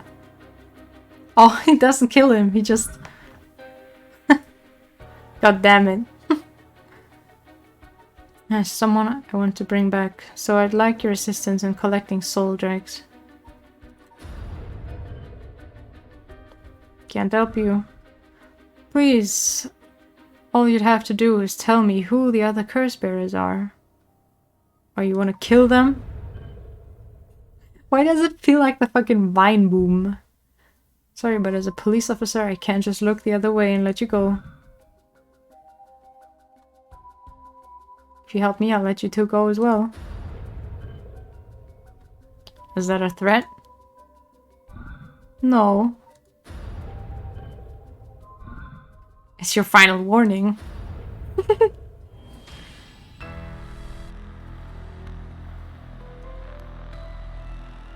My curse, the foot washing mansion. Did you really think you could escape it just by being careful? Didn't matter to me which of you was the curse bearer. It'll be taking both of your soul dregs anyway. Wait, Namigaki. Foot washing mansion is a powerful curse, and so simple to activate. It is ready whenever I need it. There's no escape from the voice of my feet. There's no escape from the voice of my feet. Hey you, get out of here, hurry, I'll find you later. What? Oh, okay. Too late, hear the voice of my curse echo. The voice of his curse echo? I don't hear it. He's gonna morph. What? Why isn't my curse echo working? Impossible. This has never happened. Too fucking bad. Game audio strong. What's happening? I don't hear anything. How do you know? Grab him! Right. No, you get down. Damn it. Boss, here, his curse stone. Good work, give it to me. That's crazy. I got 2 of them now. Damn it. Why? What do you think, boss? Should we lock him up? Lock him up? I haven't even touched you. You can't consider that assault of a police officer? Let him go. All we need is the stone. How could this happen? My right of resurrection. Give it up. The right was too good to be true from the start. Don't know what happened to you, but you'd be better off mourning whoever you lost the right way. Now get out of here. Damn it. That's crazy.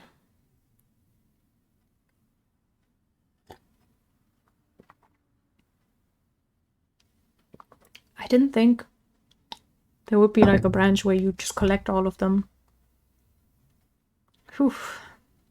That was a close one, huh, boss? Probably be dead if he had activated his curse. Yeah, I'm not sure what, but something stopped this curse from...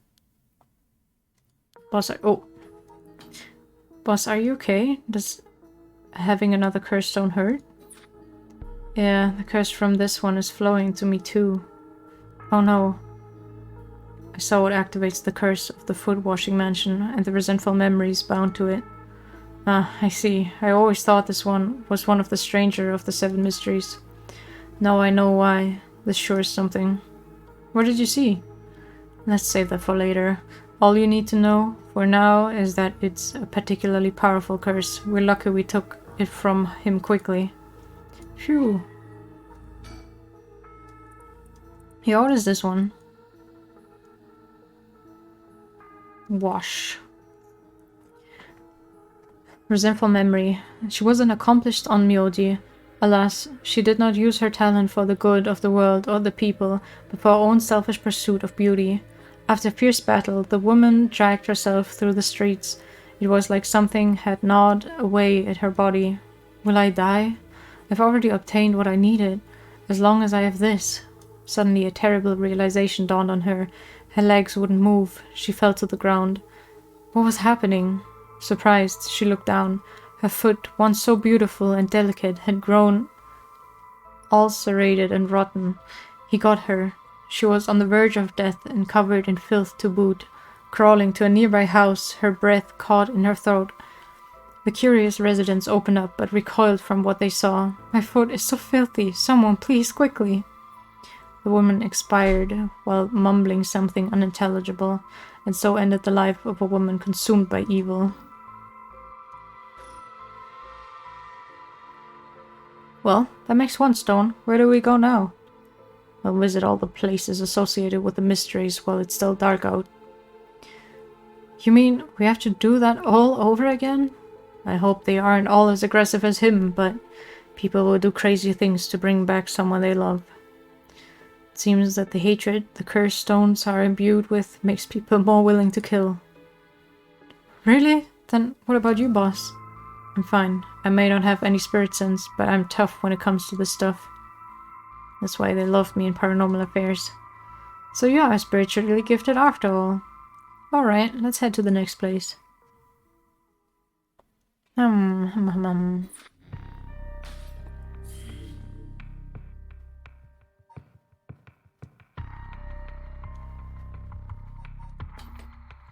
am kind of interested what's gonna happen next, so... But at the same time my voice is dying. Because I'm assuming this is when, in this branch, we found, like, we met them.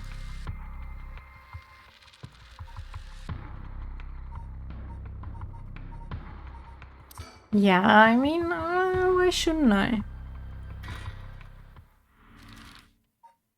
After all, why not? Why shouldn't I play another chapter?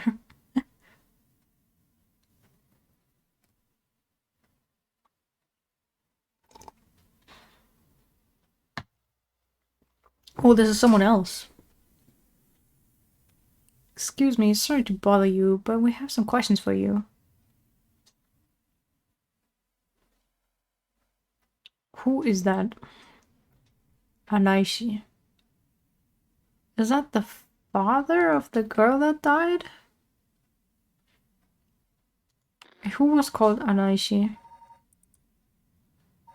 Surely that's like the one that died, right?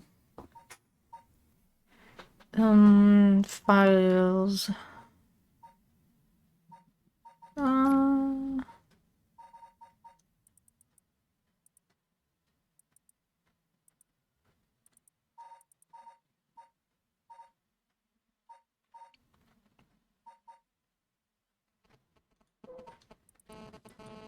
I mean, I'm sure we'll find out if we just talk to them.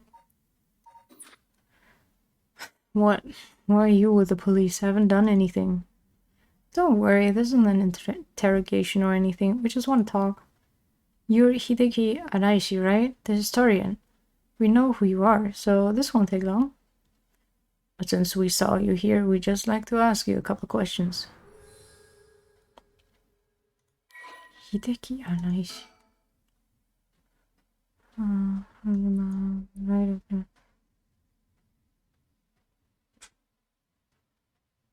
teacher at Komogata High School. Am I mistaking names? I mean, I wouldn't be surprised, but like... Hideki's the choice but to take up a position at Komogata High School in order to make ends meet, while having a captive audience in his classes goes some way to satisfy his need for respect and recognition. His conceited nature makes him unpopular among the students. Researcher of the occult, but the surge of interest in the topic of the resulting volume of article requested he is receiving are undeniably tempting. Hideki is a regular at the Kurokikyo Cafe on Hokusai Street, where he can be found outside his work hours, writing essays. Okay. Unknown something. Ah.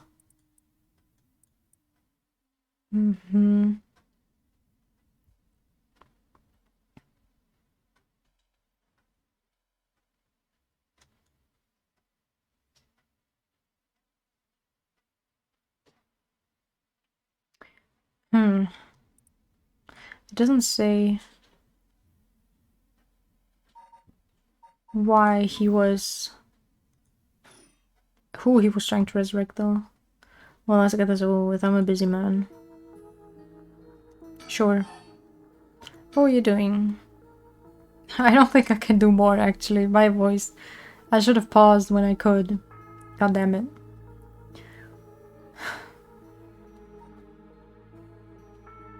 I can do another one, right? Now, Mr. Anaishi, what were you doing here at this time of night? Doing research, of course. Day or night, information never sleeps. That's an admirable philosophy. You know, your research has been quite the talk around town. What is it? What was it they were saying? You discovered something about some book? Was it the Record of Fates? Files. Person.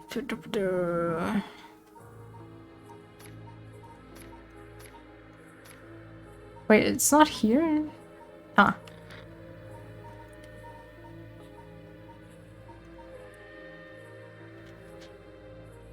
Yeah, the right? No.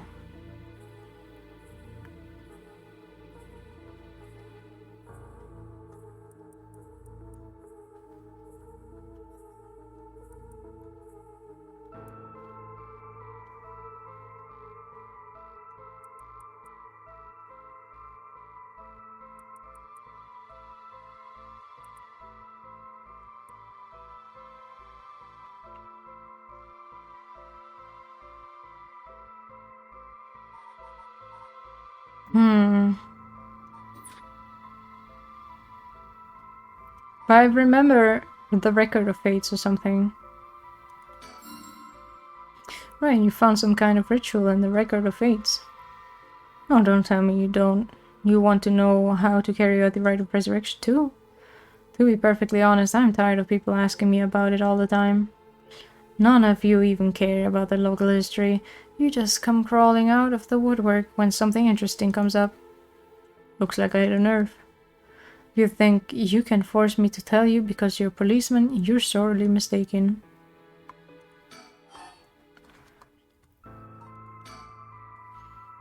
Was the research you were doing just now also related to the rite of resurrection? Well, yes, that's right. What exactly were you looking for? I have no reason to tell you that. You wouldn't understand anyway.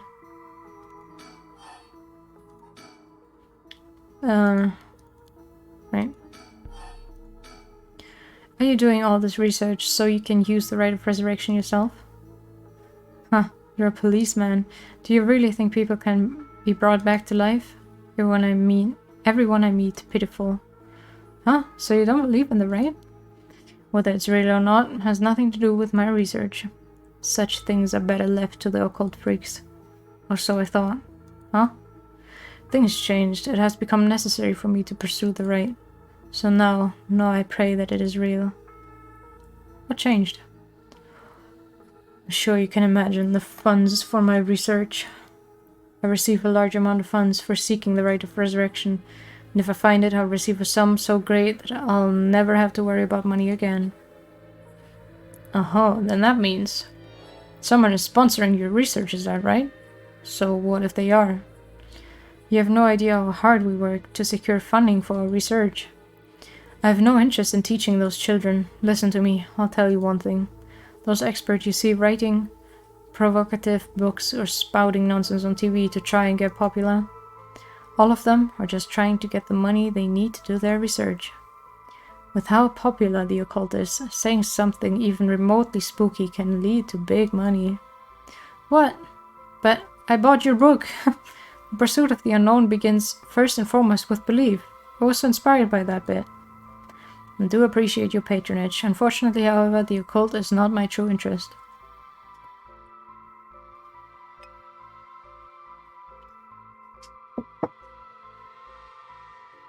Fate of the unknown is to be destroyed by thorough research and deep consideration. No way, I can't believe it. You're surprisingly innocent. Oops. This record of fates, where did you get your hands on it? The stores of an old private residence in the city, just as the public was told. A man unable to be more precise due to an agreement with my informant. Then what kind of research did you do? Do you want to be doing? I'm sure it wouldn't interest you, but to put it simply, the focus of my research is how historical accounts transform into folklore over the years as they are passed down from generation to generation. What does that mean? Due to human bias, the account of any event is inevitably changed by the person communicating it. This is not necessarily done with ill intention. It happens when someone tries to fill in the gaps in a story that lacks detail, or when something left out or abridged because of the story's length, or when a story twists and shifts as it spread through oral tradition. Even when two stories are told about the same event, differences in culture or environment affect how it's told, changing its content. Silly little things can turn into terrible, mysterious legends. My research is the study of how history, culture, and legend all influence each other. I see. Take the 7 mysteries of Honjo, for example. Why are some of the mysteries seemingly about nothing particularly interesting? You think stories wouldn't last a decade, let alone hundreds of years, so why? Perhaps putting it that way piques your interest? I admit I am curious. So that's what you've been researching all this time, makes sense. As I said, it doesn't matter to me whether the right exists or not. If people in the Edo period believe that what was written in the record of fates was real, that's all I'm interested in. But I have to be realistic. The research I'd like to do is unfortunately not very lucrative. That's why I need to take some risks. Well, in that case, I think I might have a guess as to what it is you were looking for.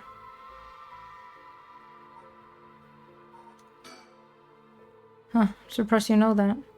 There's indeed a theory that the 7 mysteries of Honjo began because of the rite of resurrection. Well, my theory, unraveling the 7 mysteries may reveal the secret of the rite. I think quite a few people are looking into the mysteries for that reason. Midorichi Park is connected to the story of Taiko of Tsugaru, right? That's right, but that isn't the issue at hand.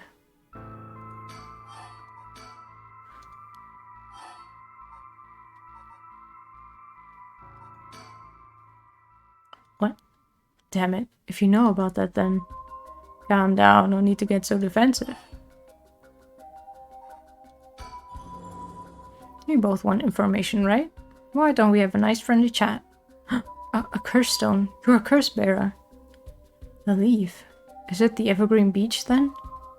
Yep. Will you show me yours? Oh, he would be the 6th one, then? Or maybe the 7th, even. If I actually count the guy from the beginning. But since there's 2 endings to him, I don't get it. This is mine, the ever-burning lantern. Wait, no, the ever-burning lantern. I killed that guy. So I'm still missing someone. Interesting.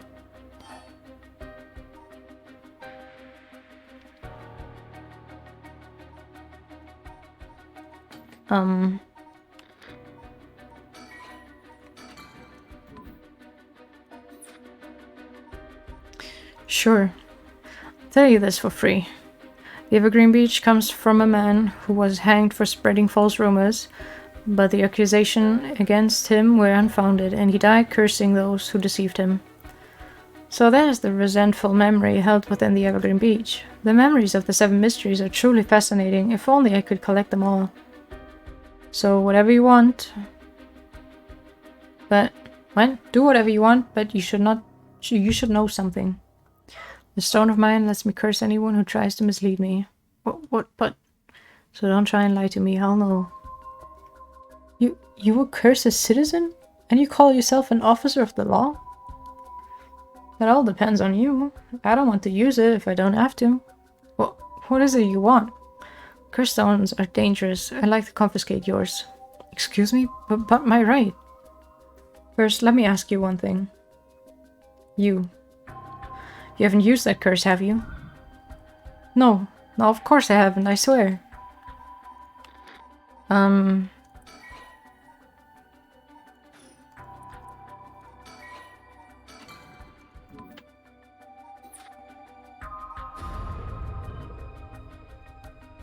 I see. Good. Now, why don't you hand over that stone? Unless you'd rather try using it on me instead. Damn you, I won't give it to you. If I were to say that, what would happen? Would it be a crime? The police are aware of how dangerous the stones are. I could arrest you under Article 1, Section 2 of the Minor Offences Act. Or you hand it over and all you lose is your secret ability. No, not health.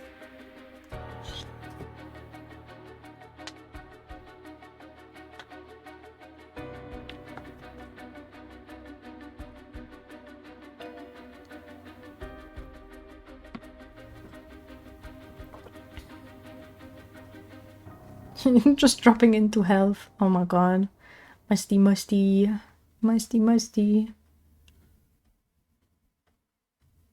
To turn out after you ask me 10 questions. Think of what would happen to all your research if you were arrested. Fine, you can have the stone here. Huh. Themselves happen in darkness of the curse echo. When Honjo was filled with samurai residences, the spies of the shogunate lived amongst the townspeople to keep an eye on things. The soba cart on South Warigesui served as one of their outposts. They would communicate to each other in code by turning the lantern on or off. Tonight at 4 a.m. meant that someone would be having the last soba of their life, and that their belly would be sliced open the next night. An unfortunate incident occurred in which a man attacked a woman in a bout of fury. He regretted it deeply, even declining to invoke the right to defend his honor, but the deed was done. Still, he could not accept it. His rage at having been used by his daimyo boiled over, turning into a grudge he would never forget. Nearby he saw a lantern quietly glowing in the night, and when the 6th bell rang, the man cut his own stomach open. Since then, the lantern would be seen alight before the soba cart had opened, and would flicker out suddenly, even when there was no wind blowing. As this unsettling phenomenon continued, the rumors surrounding it grew, and soon all were convinced that it was the man who cut open his stomach visiting from the beyond.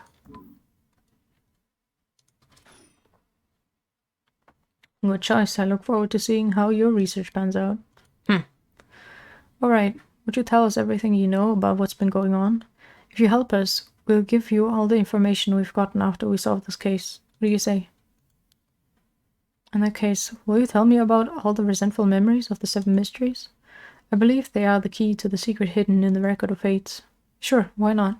I'll learn about them as I collect the curse stones. Huh. But thanks to you, we learned a lot from him. I wonder, the mysteries and rites are all public information. He kept everything he knows about the other curse bearers, and the source of the curse here hidden. I was hoping that he'd at least give us a clue about how to beat these curses. Oh, I see. Then we should be more aggressive next time. Really make them spit it out. And by we, I mean you. I'm guessing he wants to save his curse. He wouldn't have told us anything, no matter what we asked. But now we know where he hangs out. We can always send someone for him if we need. Right, got it. I mean, surprised to hear that there are actually 9 of the 7 mysteries, though. Yeah, that as well.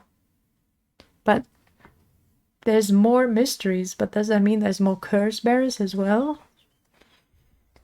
Yeah, that's 2 extra curse bearers we have to find. She confiscated 2, so there's 6 more. They could be anywhere in this town. We have to find them fast, or they may start using the curse. That's the thing as well, because so far all the curse, like the little wooden thingies, they have appeared in their hands, right?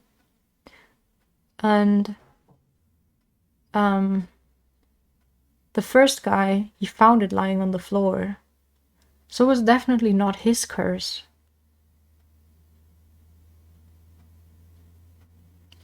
It's very interesting, very interesting. No, I think we're already too late. Huh? Didn't tell you this, but there was some soul Dreks in Namigaki's curse stone. Really? Then he already killed someone with it? It's not much, so it probably wasn't a curse bearer. Shit. Well, we know who did it. We can make arrangements to take him into custody. We'll have paranormal affairs pick him up tomorrow. For now, we continue our search. Right on the next place. On to the next place. We just have to cross them off the list one by one. Oh, but boss? Good to know we can use the Minor Offenses Act to arrest people with curse stones. But why didn't we do that with Namigaki? If we could do that, there'd be no need for paranormal affairs. What grounds would a normal detective have to put him under arrest? Oh right, yeah, I suppose that's true. Blip. Oh, it's obscured. Can't go there yet.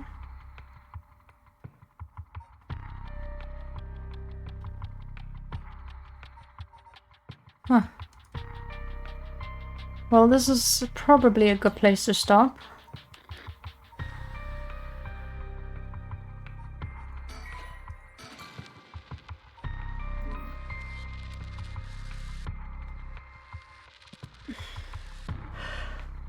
Alright.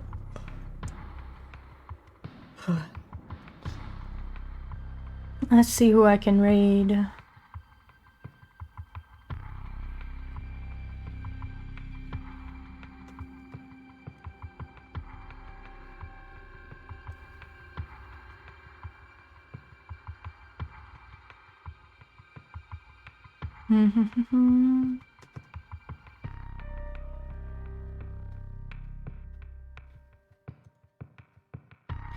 Bum bum.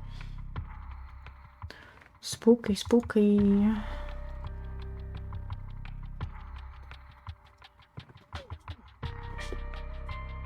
I don't want to rate the same game. I don't want to risk spoilering. That wouldn't be good.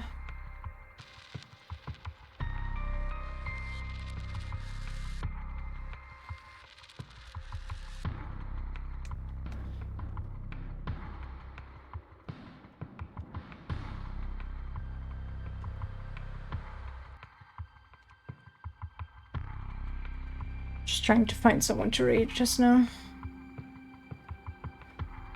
There's someone I follow who's playing Demonologist. It's a spooky game as well, so maybe it fits. Maybe it's good enough.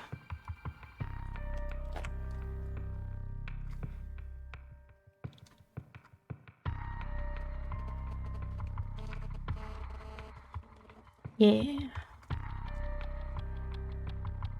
Alright. My voice is so fucking dead. Okay.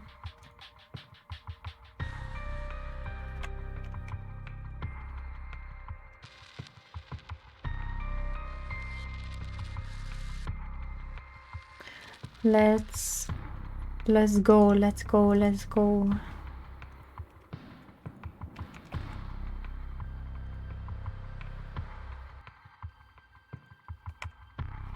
Okay. Thank you everyone for joining. I kind of want to play more tomorrow. So hopefully I can make it happen. But my voice is so fucking done, I can't do anything else today. I tried. Okay, thank you everybody.